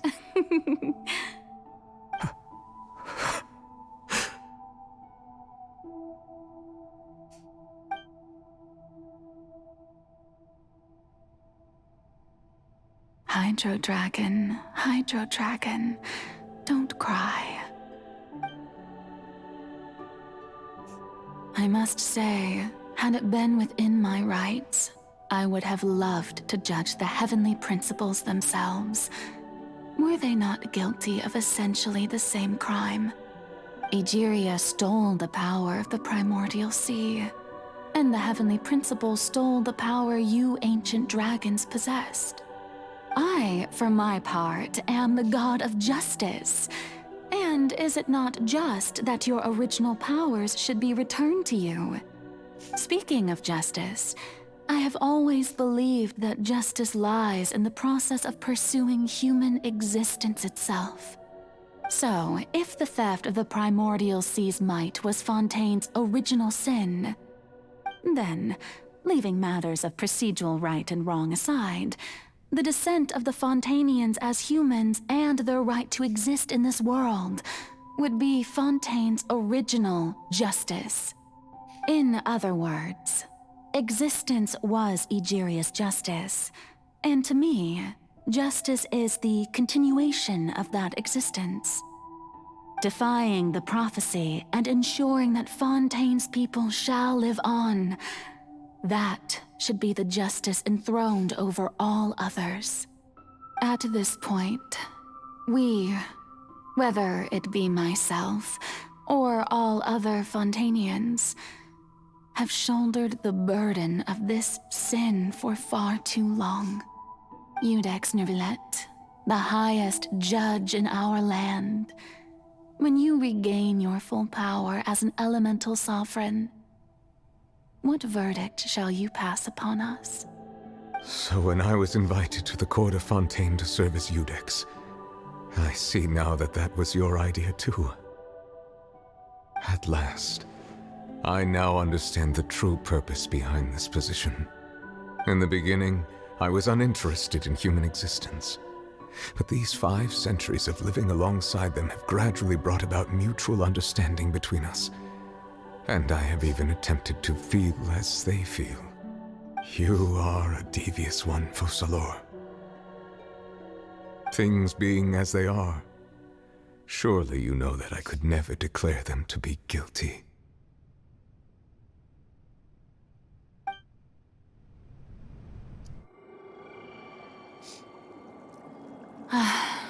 The hour of my execution is almost here.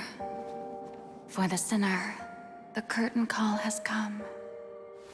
I know I may not sound it, but faced with death, I find myself a little afraid. Perhaps this is one thing both gods and humans have in common.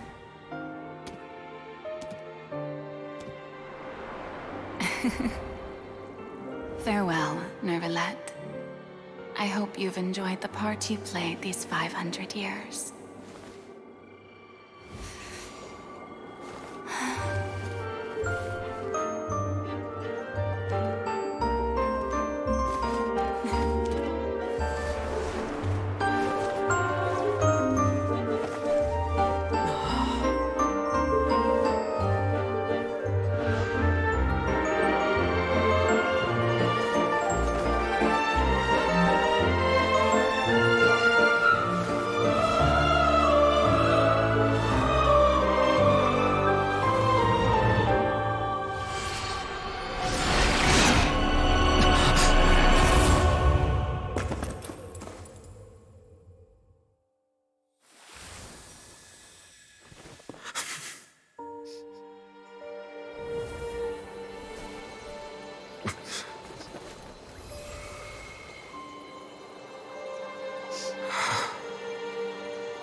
I, Iudex Nervillet, hereby declare, people of Fontaine, your sins are forgiven.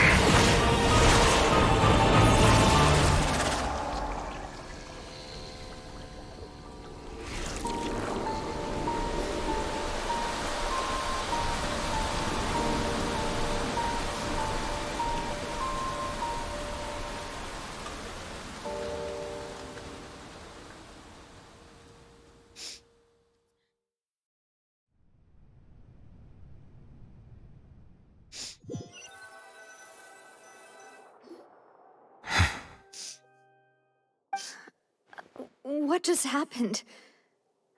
Has the death sentence been carried out? Was that bright light some sort of misdirection? I have a feeling that something huge just happened. But since we're all still alive and haven't been dissolved, I assume whatever happened was good for us. It's time to end this. We must mete out punishment to that beast.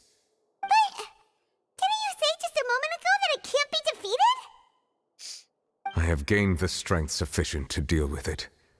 Through certain means, I now have the ability to separate the power of the Primordial Sea from that creature. We should seize the opportunity to pursue our quarry. Traveler, now that the oratories can no longer function, I require an executor to help me mete out justice. The root of the calamities befalling Fontaine, the beast that enacts the prophecy, its name is the all-devouring narwhal. Come with me, traveler. The hour of execution has come.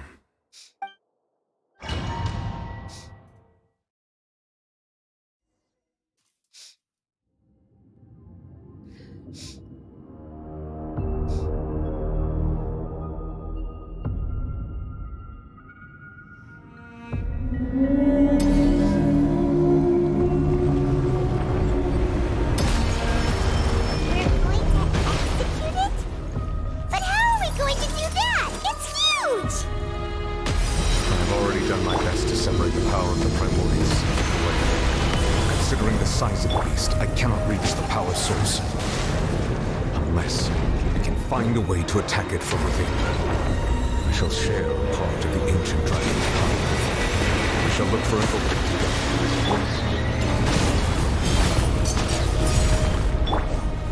Stabilize!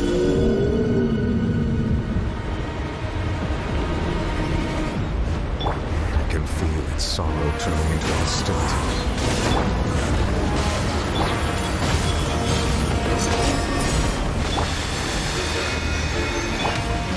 Gather!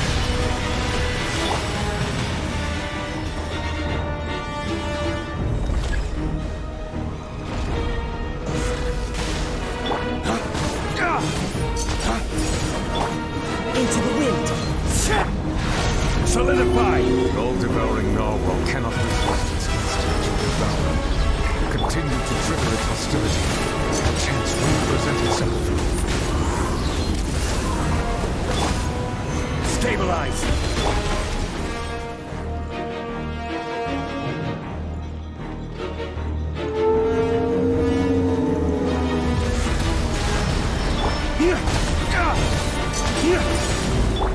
Into the wind! Solidify!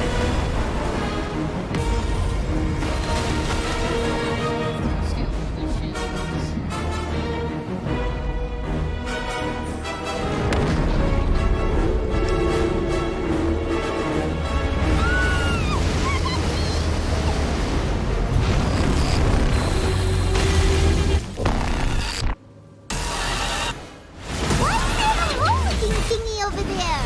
It looks really scary.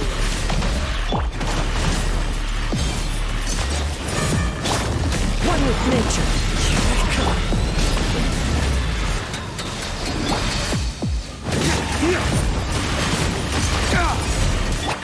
The wind knows me. I have granted you my protection. Do not fear. Seize the moment. Use my power to suppress its root from within.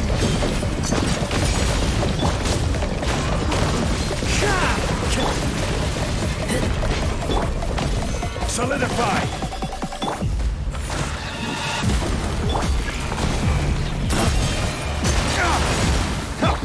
The wind knows me.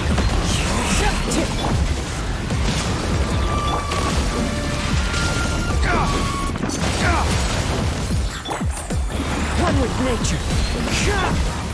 Stabilize!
for helping with the cleanup. It should have been my job, but... oh well. It was just supposed to be a short private training session for me. I didn't think that my disciple and my master's pet would start brawling in the meantime. Well, actually, I had a feeling that it would happen at some point, but they bumped into one another earlier than I thought. What a blunder. I suppose I'll have to swing my sword 3 million times as penance. Disciple? Master's pet? What? That power. Who are you exactly? Paimon has an idea. From what she said earlier, she must be Child's master. Skirk, right? It's just that he gave us the impression that she was the less talkative person. I simply did not have anything to say to the weak. But you, on the other hand, managed to defeat the all-devouring narwhal without using power from beyond this world. So you may speak to me as equals. What sort of person would take the all-devouring narwhal as a pet? I have to agree. It's a strange use of a planet's primordial waters just to raise an all-devouring narwhal. That kind of power is wasted on it. It's not cooperative, it eats too much, and I have more important things to do with my time than pet sitting. The only thing that creature has going for it is its looks. All in all, it fails as a pet. Miss Skirk? I think you might have missed the point. The point being? Well, being that this pet almost destroyed an entire nation. So what sort of person is your master? Well, Child's master's master. Wait, is that right? Oh, right. So you don't know him. Sorry, I assumed you did. His name is Sir Taloji. Wow. Huh? I am unfamiliar with that name. Huh. So Master isn't sufficiently famous. How should I describe him then? Have you heard of the name The Fowl? The Fowl? Still nothing? Well, how about the Visionary? Vetterfulnir then? Or Gold Rhindaughter? Ooh, that one we've heard! Rhindaughter's part of the Hexen Circle. She's Albedo's mom, right? Oh, so you do know that name. To be honest, I also heard all of those names and titles from my master. I don't actually know them either. But I suppose you understand now, yes? My master is likely a similar sort to Rhindaughter. They are both pursuing some form of perfection. Wait! Didn't you also mention a visionary person? Paimon didn't quite catch their name. Actually, never mind that. I believe it expedient to inform you that the all-devouring narwhal used up nearly all its strength fighting you. Such roiling hydro energies will prove difficult for the planet's deep seas to digest. As such, the fontaine back on the surface has most likely been thrown into chaos. In other words, the prophecy that you've been fretting over should now be in full swing. What? No, there's still little to be surprised about, Paimon. It is natural, after all. The prophecy will surely come true. We knew this and accepted it. However... Not to worry. Focalor has already managed to deceive the heavenly principles. In the end, the people will all be dissolved into the waters, and only Furina will remain, weeping on her throne.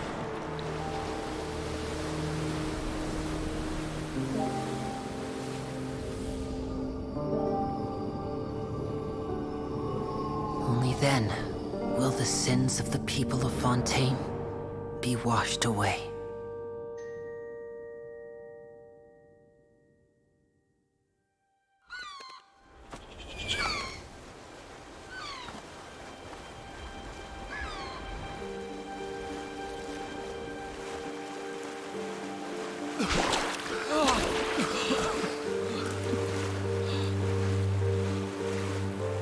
Hey!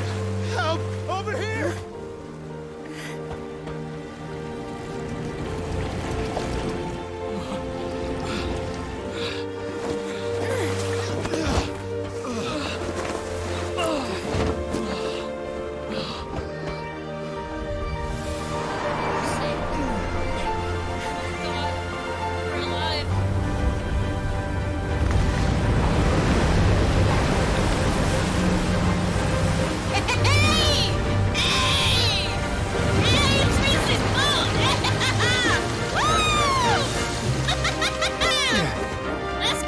Dragons initiate emergency rescue!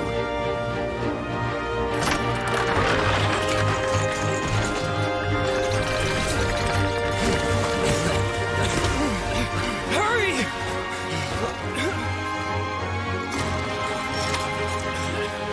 Hey, lend a hand!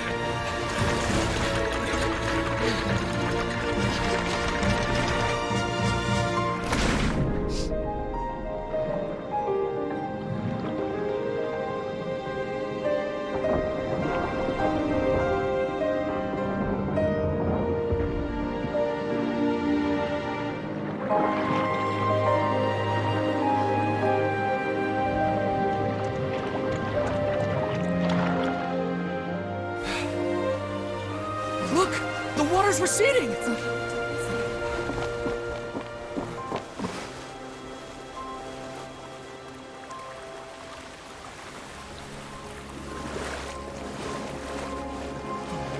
It's a miracle! Water's receding. We didn't dissolve. The prophecy was wrong. The prophecy was wrong.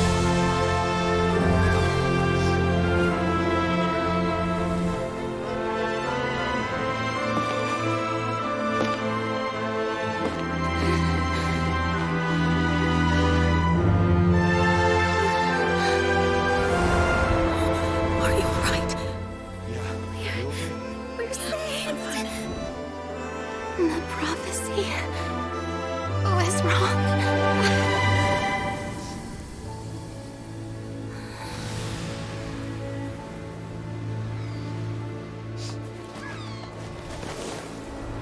We did it!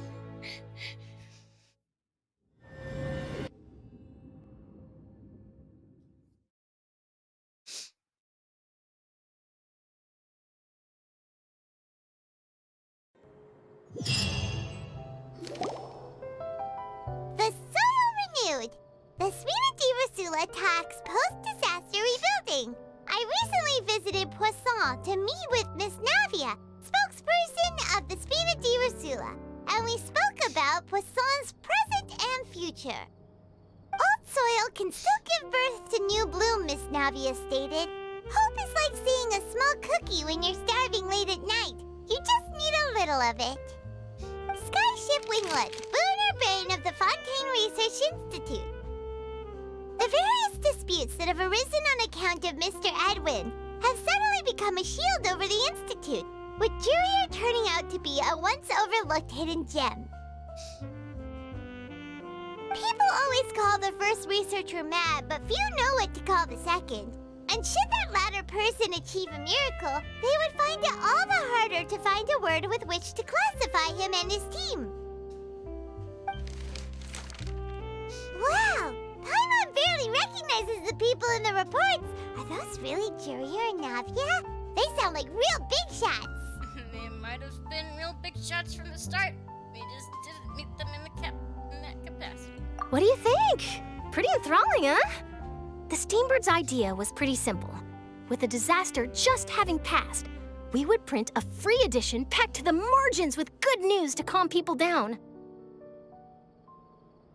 The value for these big scoops lies in their inevitable follow-ups.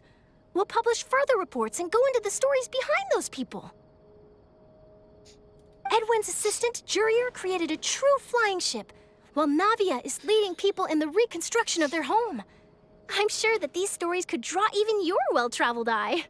The articles do make me curious about how things will play out. Hyman's curious too! Wait a minute. Didn't we watch everything happen from start to finish? What's there to be curious about?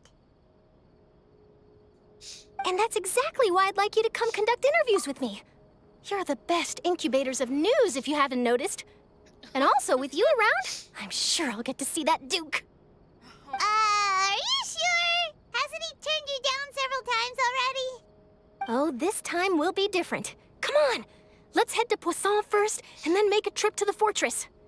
There are some things you'll only know when you get there. Sure.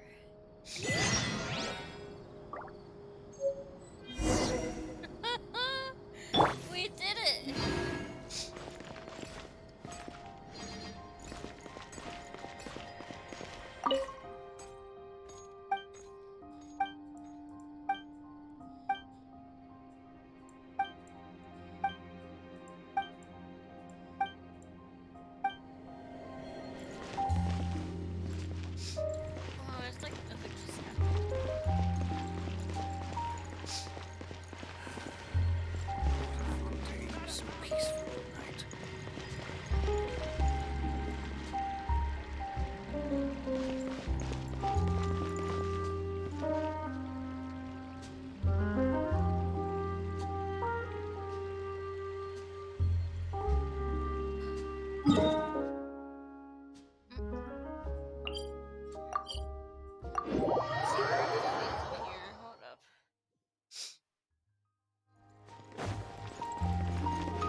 Puss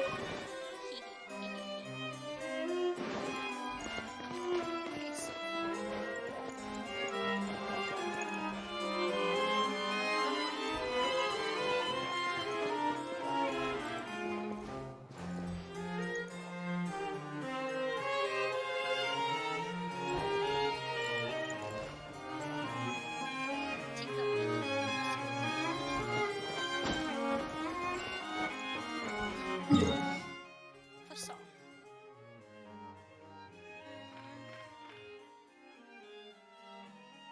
Oh, I need to get this stuff done. Oh no.